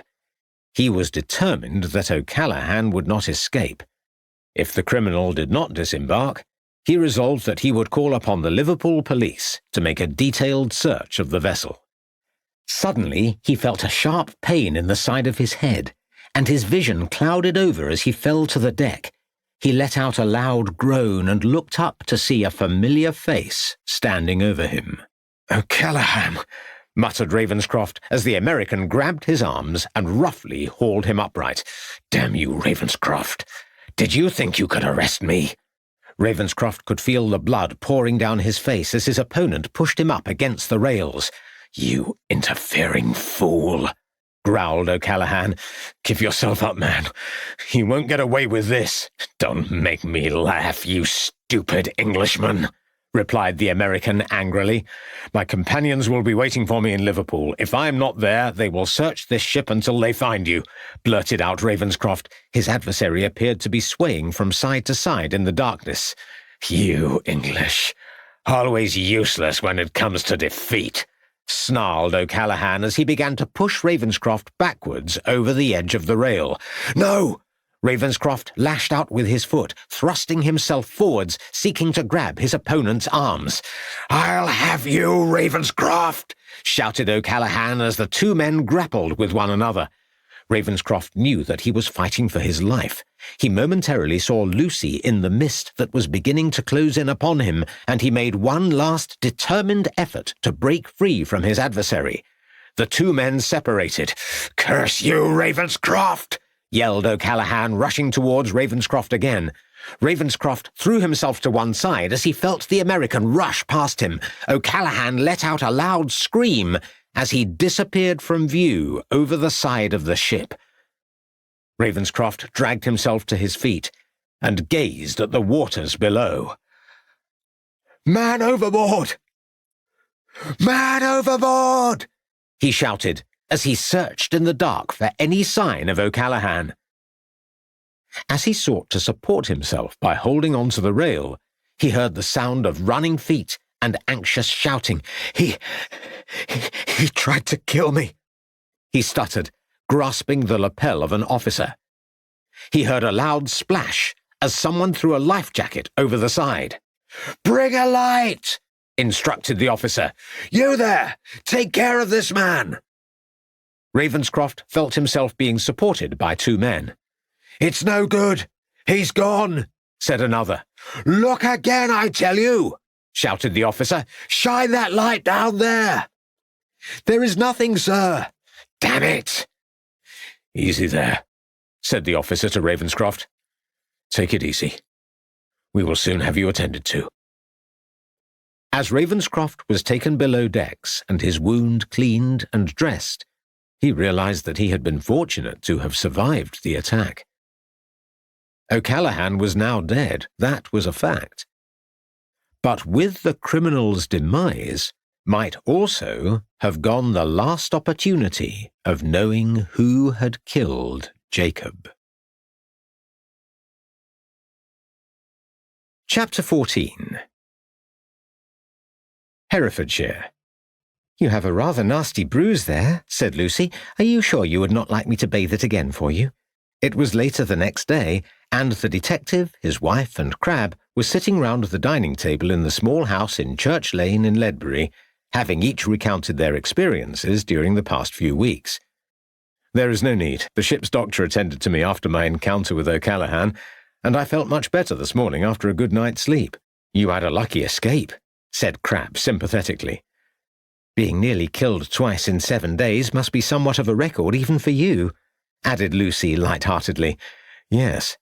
Do you know, when that villain was about to throw me over the side, it was your face, Lucy, that suddenly appeared before me. And I think it was that which gave me the strength not to let him get the better of me.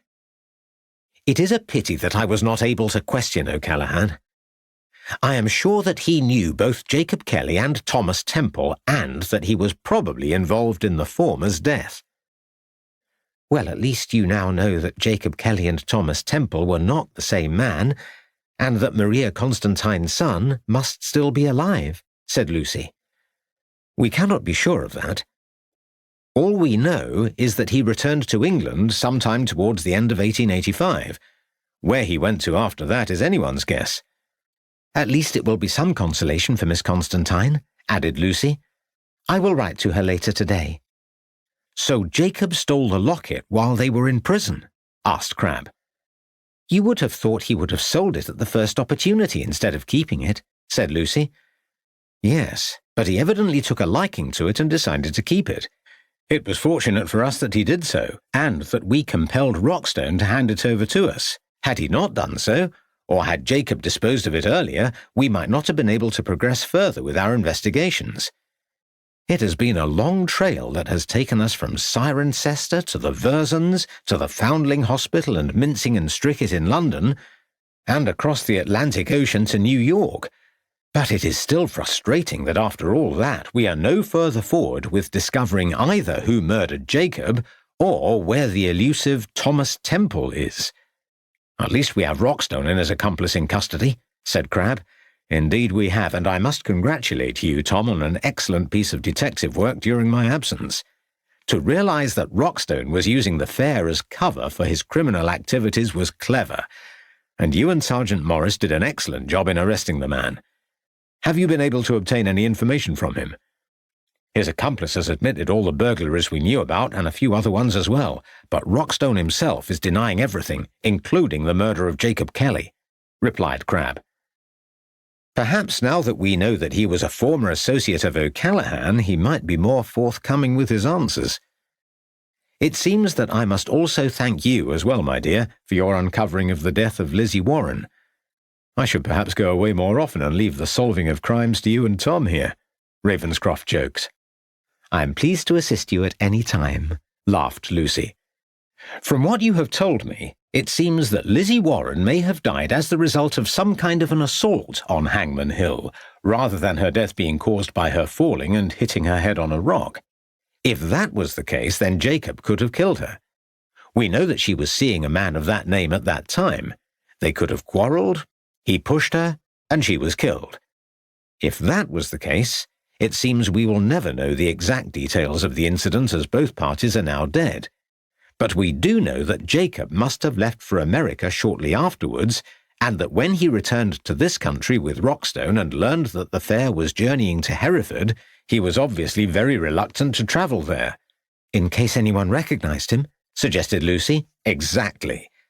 And clearly someone did, for he was taken captive to Hangmen Hill and strung up from one of the trees there at exactly the same place where Lizzie Warren had been killed all those years before.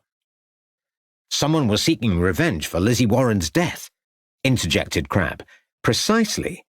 But who?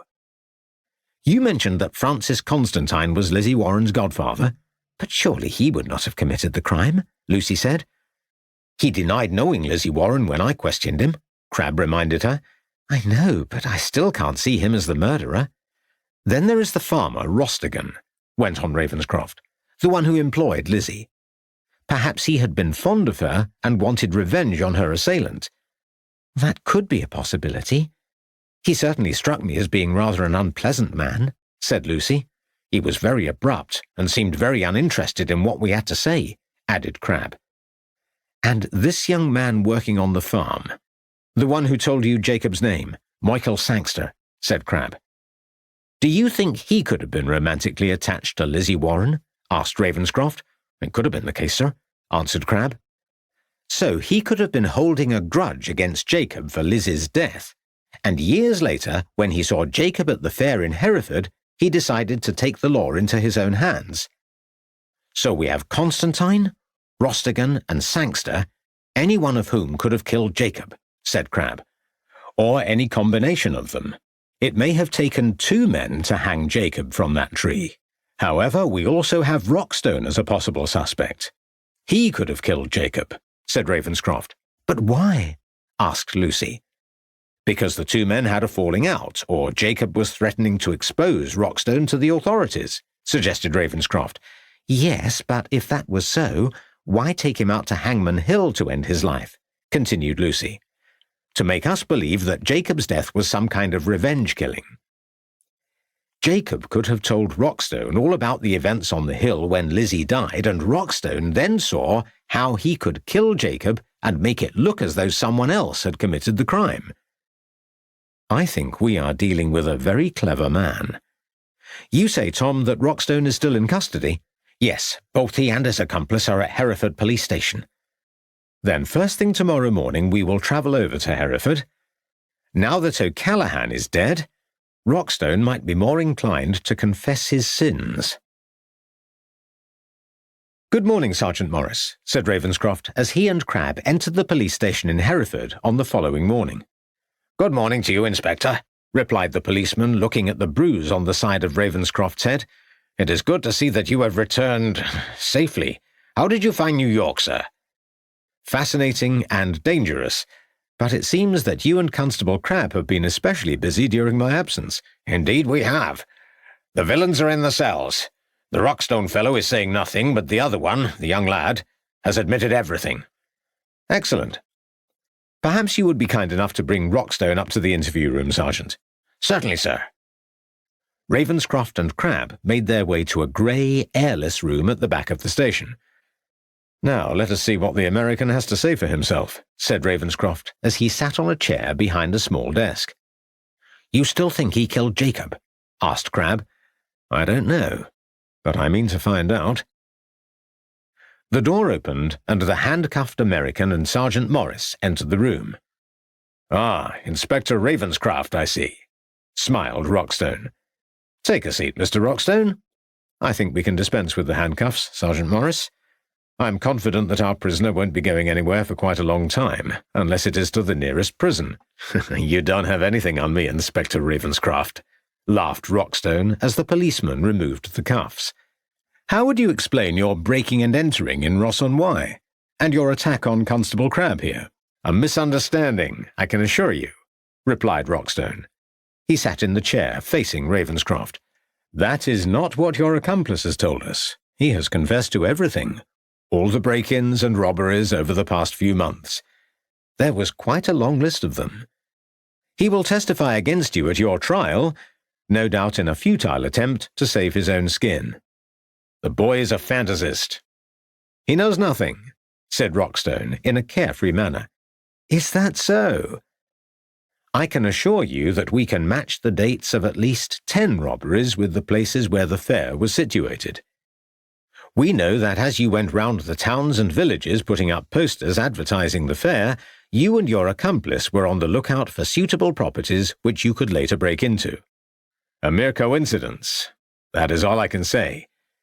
It would be in your interests to tell us where you have hidden all the items you appropriated. I don't know what you're talking about. I'm afraid that I cannot help you, Inspector, as I have not taken anything from anyone's house. Rockstone leaned confidently back in his chair. Come now, Mr. Rockstone, this will not do at all. We know that you and Jacob, and then you and the young lad we have in the cells, burgled all those houses. We also know that you then made up parcels of the stolen items which you shipped to your associates in New York using the services of Mincing and Strickett of Limehouse in London. I'm afraid I don't know what you're talking about. I have never heard of those people in London. You may be interested to know, Mr. Rockstone, that I have just returned from New York. Is that where you acquired that bruise? New York can be a dangerous place for the unwary. I was present when the police authorities and the Pinkerton agents raided Mincing and Strickett's warehouse in New York. We found some interesting parcels there. Furthermore, your associates, O'Callaghan, Foy, and Petters, were also there. I am sorry, I've never heard of these people, said Rockstone, but his voice quivered. A slight chink had begun to appear in the suspect's armor. Foy and Petters are now in police custody in New York. They have told us everything concerning your activities in this country. They have provided us with quite a detailed account. I am afraid you will be in prison here for a very long time. You have only their word for all this nonsense, replied Rockstone defiantly. Your former associate, O'Callaghan, managed to escape. He then tried to throw me overboard on the return journey to England, but unfortunately for him, he lost his footing and fell into the sea. I have to tell you that O'Callaghan has now been consigned to the depths of the Atlantic Ocean. He will not be able to help you in the future. How unfortunate for him, said Rockstone. A brief smile crossed the American's face. So you see, Mr. Rockstone, there is no way out. We have the confessions of Foy and Petters and the young lad in the cells. I'm afraid it is all over for you. Ravenscroft tried to sound as confident as he could. You cannot send me to prison. I am a citizen of the United States of America. That's as may be, but that will not save you. I can assure you that there are many of your countrymen who have committed crimes in this country and who are now lingering in English prisons. They are all alone and face the prospect of never seeing either their homeland or their loved ones ever again. Prison can be a very lonely, desperate place. Many of the prisoners never make it. Some go mad. Others commit suicide or die from maltreatment and disease, or are killed by other inmates. All right, interrupted Rockstone, banging his fist down hard on the table. You have made your point. You don't need to go on, man. Then you admit to these crimes? Said Ravenscroft, leaning forwards across the table. Rockstone said nothing as he averted his eyes from Ravenscroft's stare. Then, of course, there is the matter of selling worthless pills and potions to innocent people, continued Ravenscroft. My remedies bring great benefits. However, I'm not really interested in all these burglaries and faked medicines, no. What really interests me is the death of your former assistant, Jacob. I've told you all I know about Jacob. Then you had better tell me it all over again, emphasized Ravenscroft. I told you I met Jacob in New York. He was looking for work. I suggested he become my assistant. He accepted my offer. A few months later, we came across to your country and joined Mr. Walker's traveling fair, sighed the American. And what? Why did you decide to kill him? That is ridiculous. I had nothing to do with Jacob's demise. As I told you previously, Jacob was afraid to come back to Herefordshire. Why was he afraid to return here? I don't know. He never explained why. I find that difficult to believe. Your colleague tells you that he does not wish to return to his home country, and you just accept what he says. You never thought to inquire further as to the reason? No. Well, I am afraid that I do not believe you. I think Jacob told you how he killed Lizzie Warren on Hangmen Hill all those years ago, and that you saw it as the perfect opportunity to be rid of a man who you thought was about to betray you to the authorities, said Ravenscroft forcibly. I am sorry, but this is all nonsense, laughed Rockstone. Who is this Lizzie Warren? No doubt you will say that I killed her as well. Lizzie Warren was an innocent young woman who was murdered on Hangmen Hill some 10 years ago. I was in New York then. Nevertheless, you killed Jacob. You hanged him from that tree on top of that hill. Look, Ravenscroft, this is all nonsense. Utter nonsense. If I had wanted to kill Jacob, I would have buried him under 6 feet of earth where you or anyone else would never have found him. I will take the blame for the robberies, but you sure as hell are not setting me up with a murder charge. replied Rockstone, raising his voice. "It is no use denying it, Rockstone. I believe you killed Jacob, after which you told us that fabricated story about how he did not wish to return to Herefordshire. I'm going to make sure that you hang for this hideous crime. No. No. You have got it all wrong. I don't think so. You will hang, Rockstone." The thought of death swayed Rockstone more than prison. He paled, and after a moment said, "All right. I will tell you the truth." "Go on." Ravenscroft leaned back in his seat with some satisfaction. "Jacob told me that he and this Lizzie Warren were lovers. One Sunday they met in the hills. They argued and she became angry. He pushed her away and she fell, hitting her head on a rock. Jacob saw that she was dead. He panicked and ran away. When the body was recovered, suspicion fell on him, so he left the country in a hurry and went across to New York.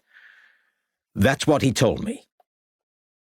So when we were with Walker's Fair years later, and he heard that the fair was going to Hereford, he said he did not wish to go there. He said there were powerful men who lived there who, if they recognized him, would seek revenge for his part in the woman's death. That is all I know." "I see. Did Jacob say who these powerful men were?"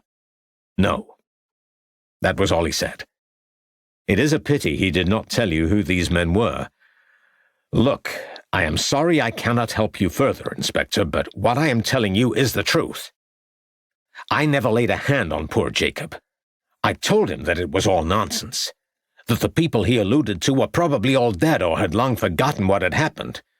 He accepted what I said. But then, of course, we came to Hereford, and that was the last I saw of him. I suppose I should have taken him more seriously at the time. I had no idea that someone was going to hang him from a tree." Ravenscroft looked intently at his suspect for a moment, before turning toward Sergeant Morris. "Take Mr. Rockstone back to his cell." "I'm telling you the truth, Ravenscroft. I did not kill Jacob. It was one of those men. You have to believe me," protested Rockstone, as Morris hauled his prisoner to his feet.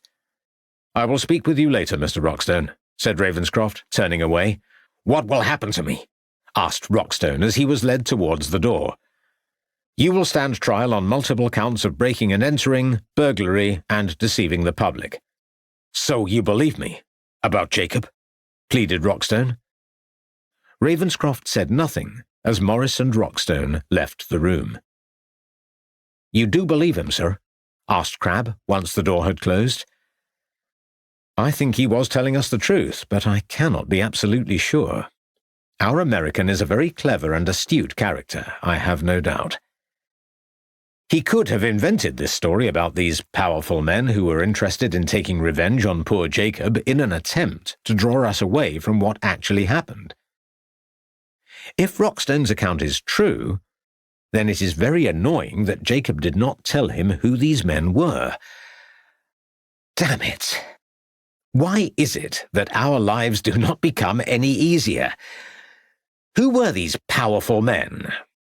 Rostigan? Sangster? Francis Constantine? Or was he referring to someone else we are yet to learn about? "There is someone else to consider," said Crabbe. "Go on," urged Ravenscroft. "What about Thomas Temple? He shared a cell with Jacob while both men were in New York. We know that Jacob stole Temple's locket. You think that Temple could have seen Jacob in Hereford and recognized him, abducted and murdered him? It is a possibility, of course. But would a man do all that because of a locket? He was very attached to the keepsake. It contained the portrait of the mother he had never known. He had grown up with it, and it was his only link with the past. Yes, but Jacob did not have the locket on him at the time of his death. If Temple wanted it back, surely he would have compelled Jacob to lead him to where it was, if it meant that much to him. No, sorry, I just don't believe that Temple killed Jacob. Anyway, we just don't know where Temple is now. We do know that he returned to England 6 years ago, But what happened to him after that remains a mystery. Miss Constantine will be sad that we have not found her son. We have done all that we can in that quarter. It is time we turned our attention towards Lizzie Warren. Tom, whereabouts is the original police file into her death? It is back at the station in Ledbury. I managed to get it sent over from headquarters. Then I think we should return there. But first I must instruct Sergeant Morris to proceed with the prosecutions of Rockstone and his accomplice. Ravenscroft sat in silence, reading the case notes into Lizzie Warren's death. Crabbe busied himself tidying the books and papers on the shelves. It tells us nothing, Ravenscroft sighed as he flung the file onto the table. Accidental death caused by hitting her head on a rock as she fell. No other signs of violence. You say you have spoken with this former Inspector Robinson? Yes, sir. And he confirmed what you have just said, replied Crabbe. Not a very detailed report. He interviewed both Rostigan and Sangster, that is all. There is no mention of Jacob. It is almost as though Robinson had made up his mind right from the beginning of the investigation as to the cause of death. Perhaps I need to ask him some more questions. What shall we do after that? Go and see Rostigan and Sangster again, but... Ravenscroft suddenly sat upright in his chair. Sir? Inquired Crabbe. We may have been looking at this case from the wrong angle. I believe that when Mrs. Ravenscroft read the newspaper report into Lizzie Warren's funeral, she discovered that the young woman had been buried without any relations being present. Well, that is so. We understand that both Lizzie's mother and the father were dead, and she had no brothers or sisters. Where is Lizzie Warren buried? In the graveyard at Little Malvern Priory Church. I wonder why they chose to bury her there, of all places.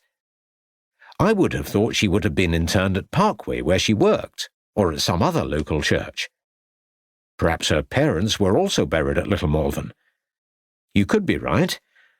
I think we should visit Little Malvern.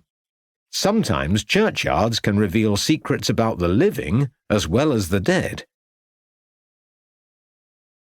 Ravenscroft opened the old wooden gate that led into the churchyard of Little Malvern Priory Church. See if you can find Lizzie Warren's grave. Someone may have put up a stone for her. I'll take this side, suggested Ravenscroft.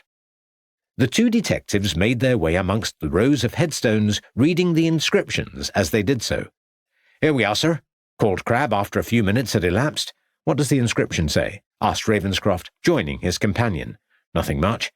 It just gives the name Lizzie Warren and the dates of her birth and death. Is there nothing more? No. The stone does not even include the mark of the stonemason who carved the inscription, continued Crabbe. That is unhelpful. Nevertheless, someone must have paid for this stone. Francis Constantine? He was her godfather after all, and we know he attended the funeral. That is possible. It is not much to show for a life, is it?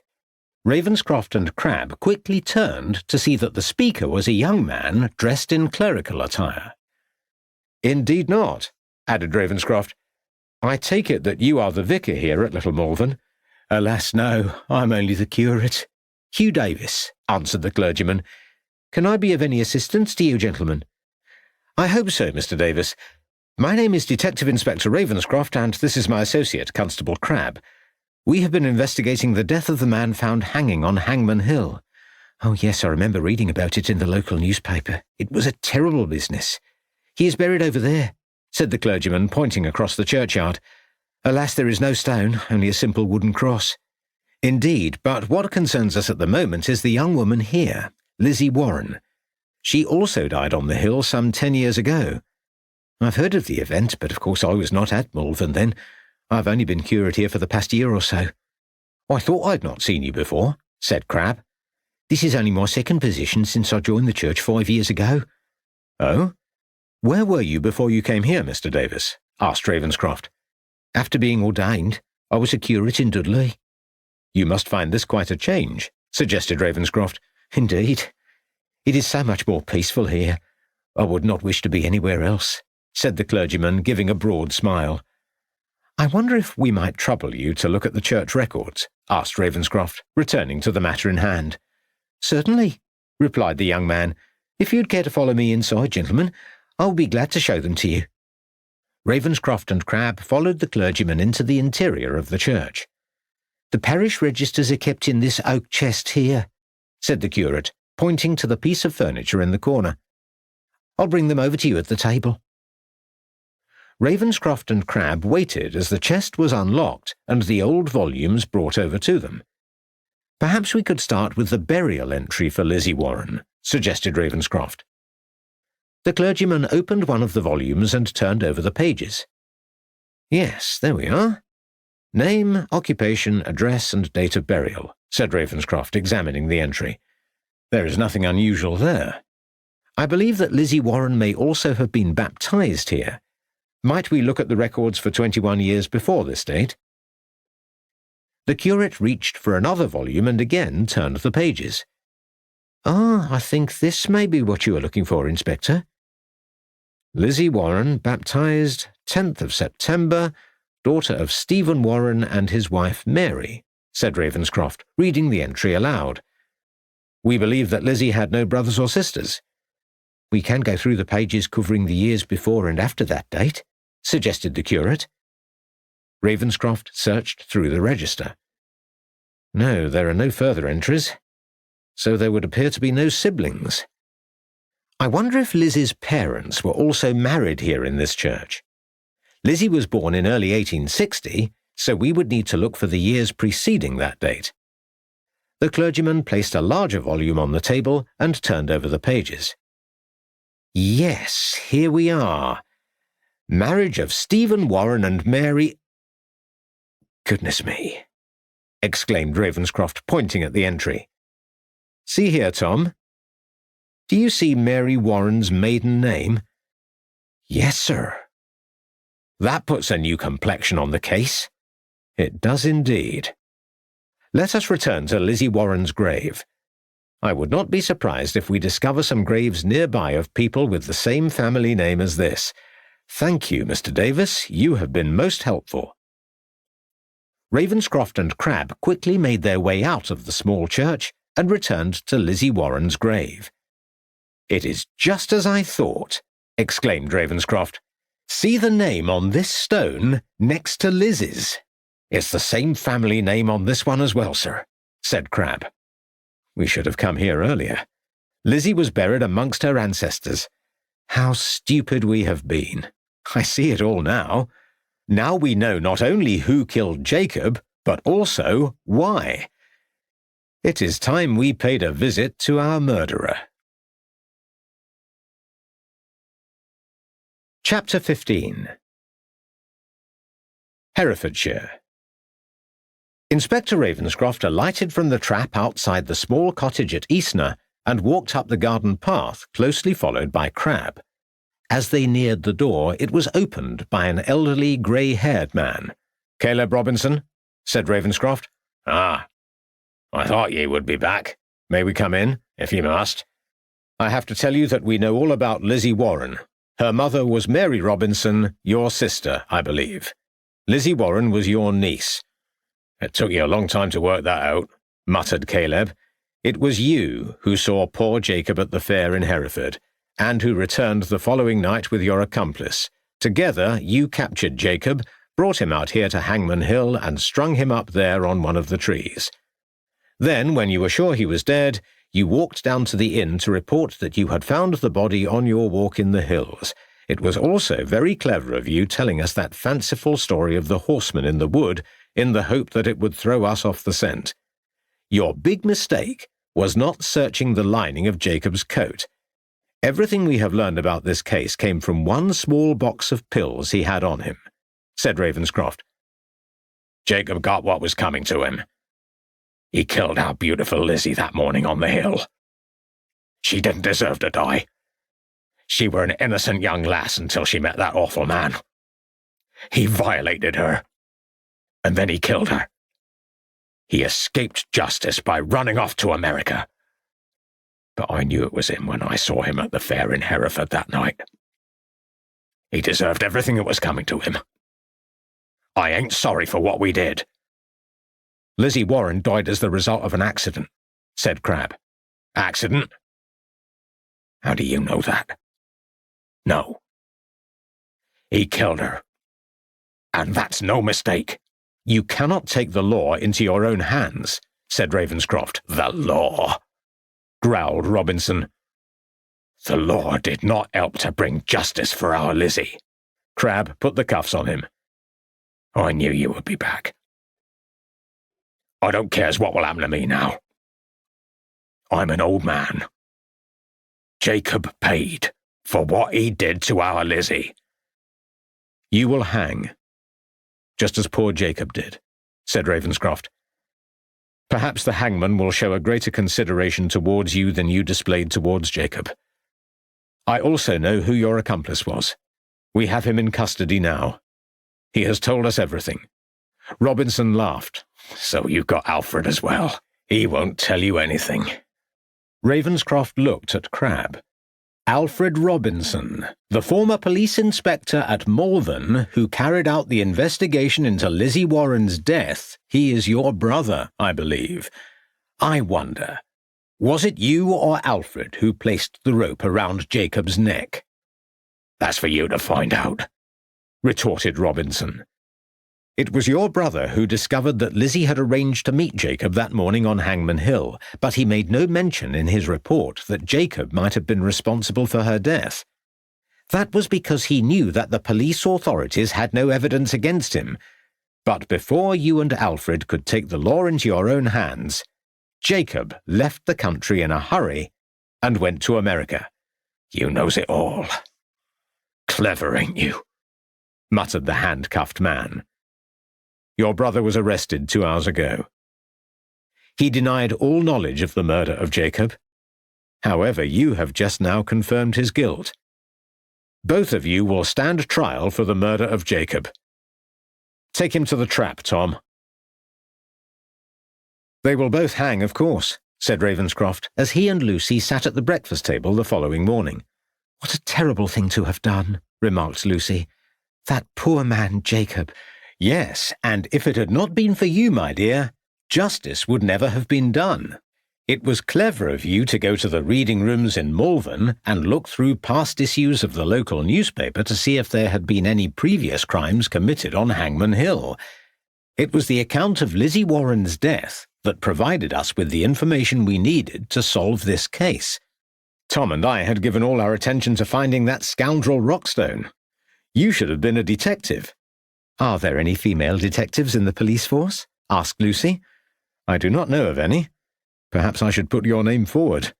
I have more than enough to occupy my time here looking after 2 children and running this house.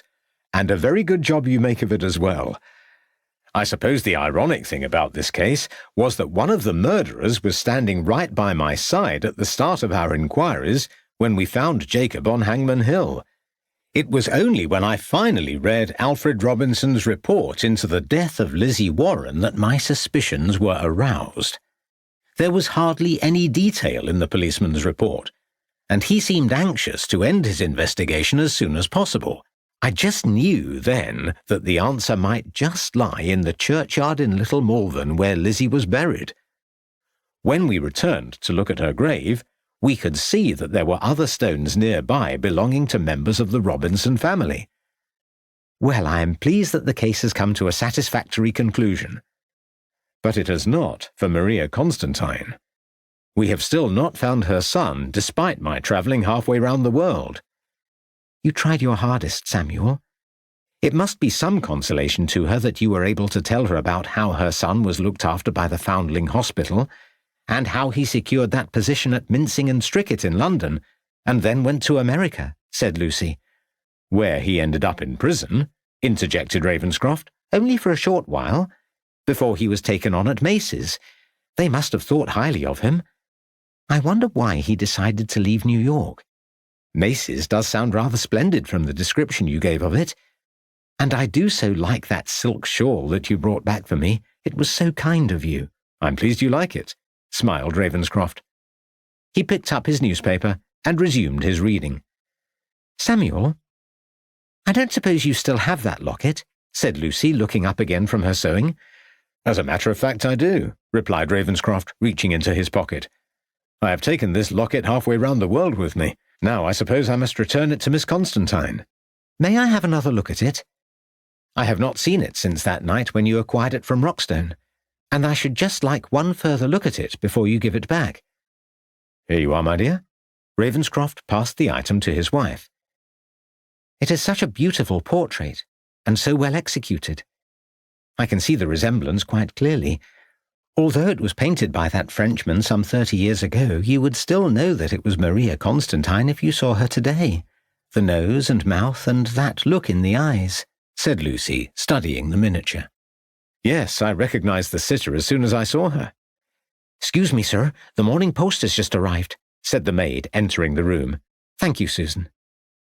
A letter from America. Must be from Richardson, the Pinkerton agent I told you about, said Ravenscroft, examining the envelope. I must write to him and tell him what happened to O'Callaghan. How exciting, said Lucy. Ravenscroft opened the letter and read aloud its contents.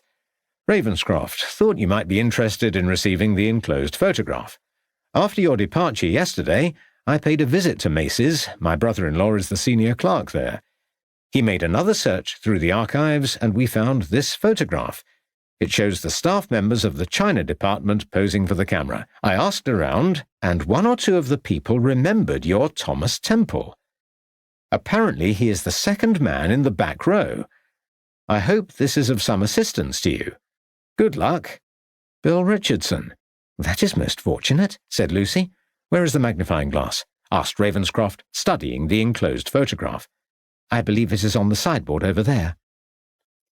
Ravenscroft rose from the table, picked up the lens, and took the photograph over to the window. Good Lord! Whatever is it, Samuel? Asked a startled Lucy. I can see it now. This man in the photograph. I can see the resemblance now. The same eyes, nose, and mouth. Good heavens! I would never have guessed it. Thomas Temple has been here all the time. Epilogue. As he took the locket from Ravenscroft's outstretched hand, tears began to form in the man's eyes. You must forgive me, Inspector Ravenscroft, but I never expected to see this again. How did you come by it?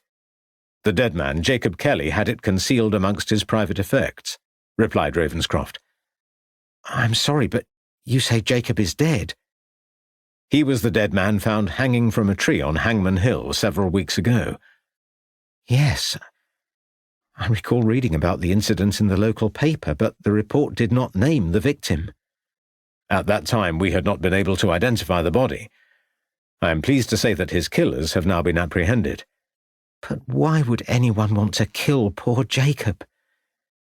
It is rather a long story, but it seems that he may have been involved in Lizzie Warren's death on Hangmen Hill 10 years ago before he went to America.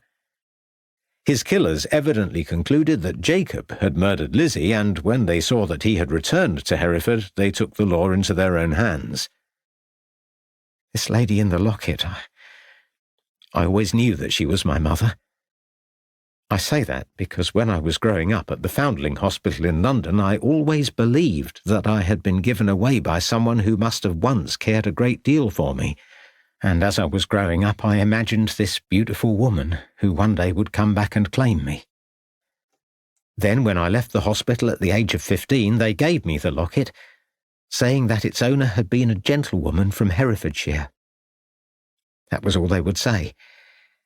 And as I lay in my bed at night during the coming years, I would take out the locket and open it and place it on the pillow by the side of my head and look at those features and knew that she had once loved me and that something terrible must have happened shortly after my birth that compelled her to give me up.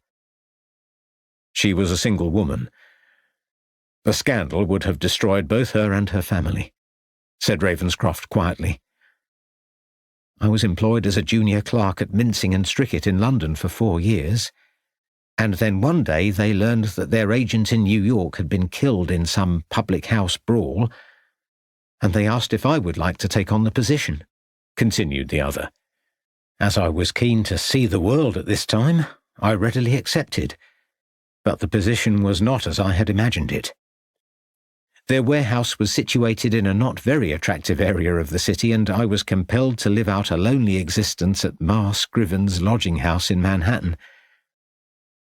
Then one day the police authorities raided the building where I worked, and they found some stolen items amongst our goods, and I was arrested. I was entirely innocent of this crime, you must believe me, Inspector Ravenscroft. But although I pleaded my case, I was found guilty and sentenced to 3 years' imprisonment on Blackwell's Island. Often, in my cell, I would take out that locket and look at that face, and I promised myself that one day, when I was free, I would return to England and find my mother. I understand that you shared a cell with Jacob.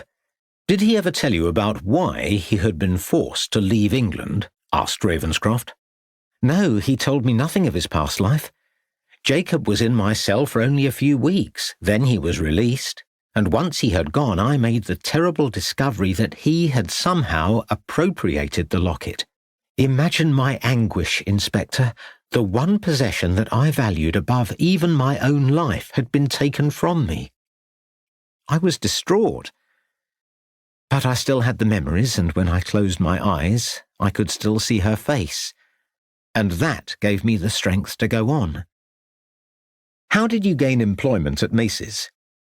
Because I had received a good education at the Foundling Hospital, I was able to put that to use in helping a number of the inmates to read and write. The warden learned of my industry, thought that I should be given a fresh start in life, and said that he would do all that he could to see that I would secure honest employment upon my release. One of his friends was a partner in Macy's, and that was how I went to work at the department store. It was like a palace to me, and after all the drab, unhappy years of loneliness, it seemed almost like home working there. For a while I was happy there, but all the time I was there I thought of nothing but England and of my mother. Eventually I saved enough money for the return passage to Liverpool. I did not know where my mother lived, but the Foundling Hospital said she had come from Herefordshire, and so I came to this part of the country where I was fortunate to gain employment. I thought it expedient to change my name. I wanted to put the past behind me. It was to be a new beginning.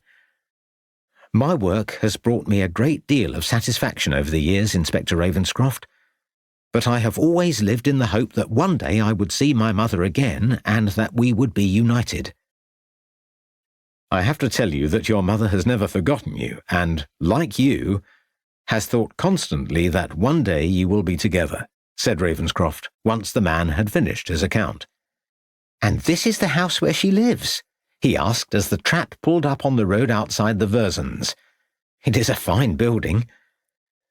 Miss Constantine lives here with her brother, said Crabbe, bringing the horse to a standstill. The man stepped down from the trap. I cannot thank you enough. Will you come with me? I'm sure that my mother would wish to express her gratitude to you in person. I have taken the liberty of sending your mother a telegram this morning. She is expecting you. I think we will not intrude at this time. I wish you well, smiled Ravenscroft. Thank you, once again, Inspector. Ravenscroft and Crabbe watched as Ronald Clifford, the Malvern librarian, opened the gates to the Versons, and with one last wave, disappeared from view. So, a satisfactory end to the case, would you not say so, Tom? Said Ravenscroft. Most satisfactory. Crabbe urged the horse forward. To think that I went halfway round the world looking for Maria Constantine's son, and all the time he was living not 8 miles from Ledbury. It is a strange world, sir. Oh, I nearly forgot. This letter arrived for you this morning. Give me the reins while you look at it. Ravenscroft removed an envelope from his inside pocket and passed it over with a broad smile to his constable. I had a word with the superintendent before I left for America. A letter for me? It looks very formal, said Crabbe hesitantly. I think you will be pleased when you read its contents.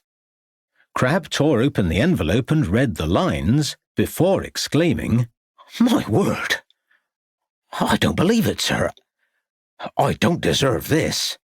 You most certainly do. Congratulations, Detective Sergeant Crabbe, upon a richly deserved promotion. You've been listening to The Herefordshire Hangmen by Kerry Toombs, narrated by Andrew Cullum. Published by Quest, an imprint of W.F. Howes Limited. This work is copyrighted 2020, Kerry Toombs. This recording is copyrighted 2023, W.F. Howes Limited.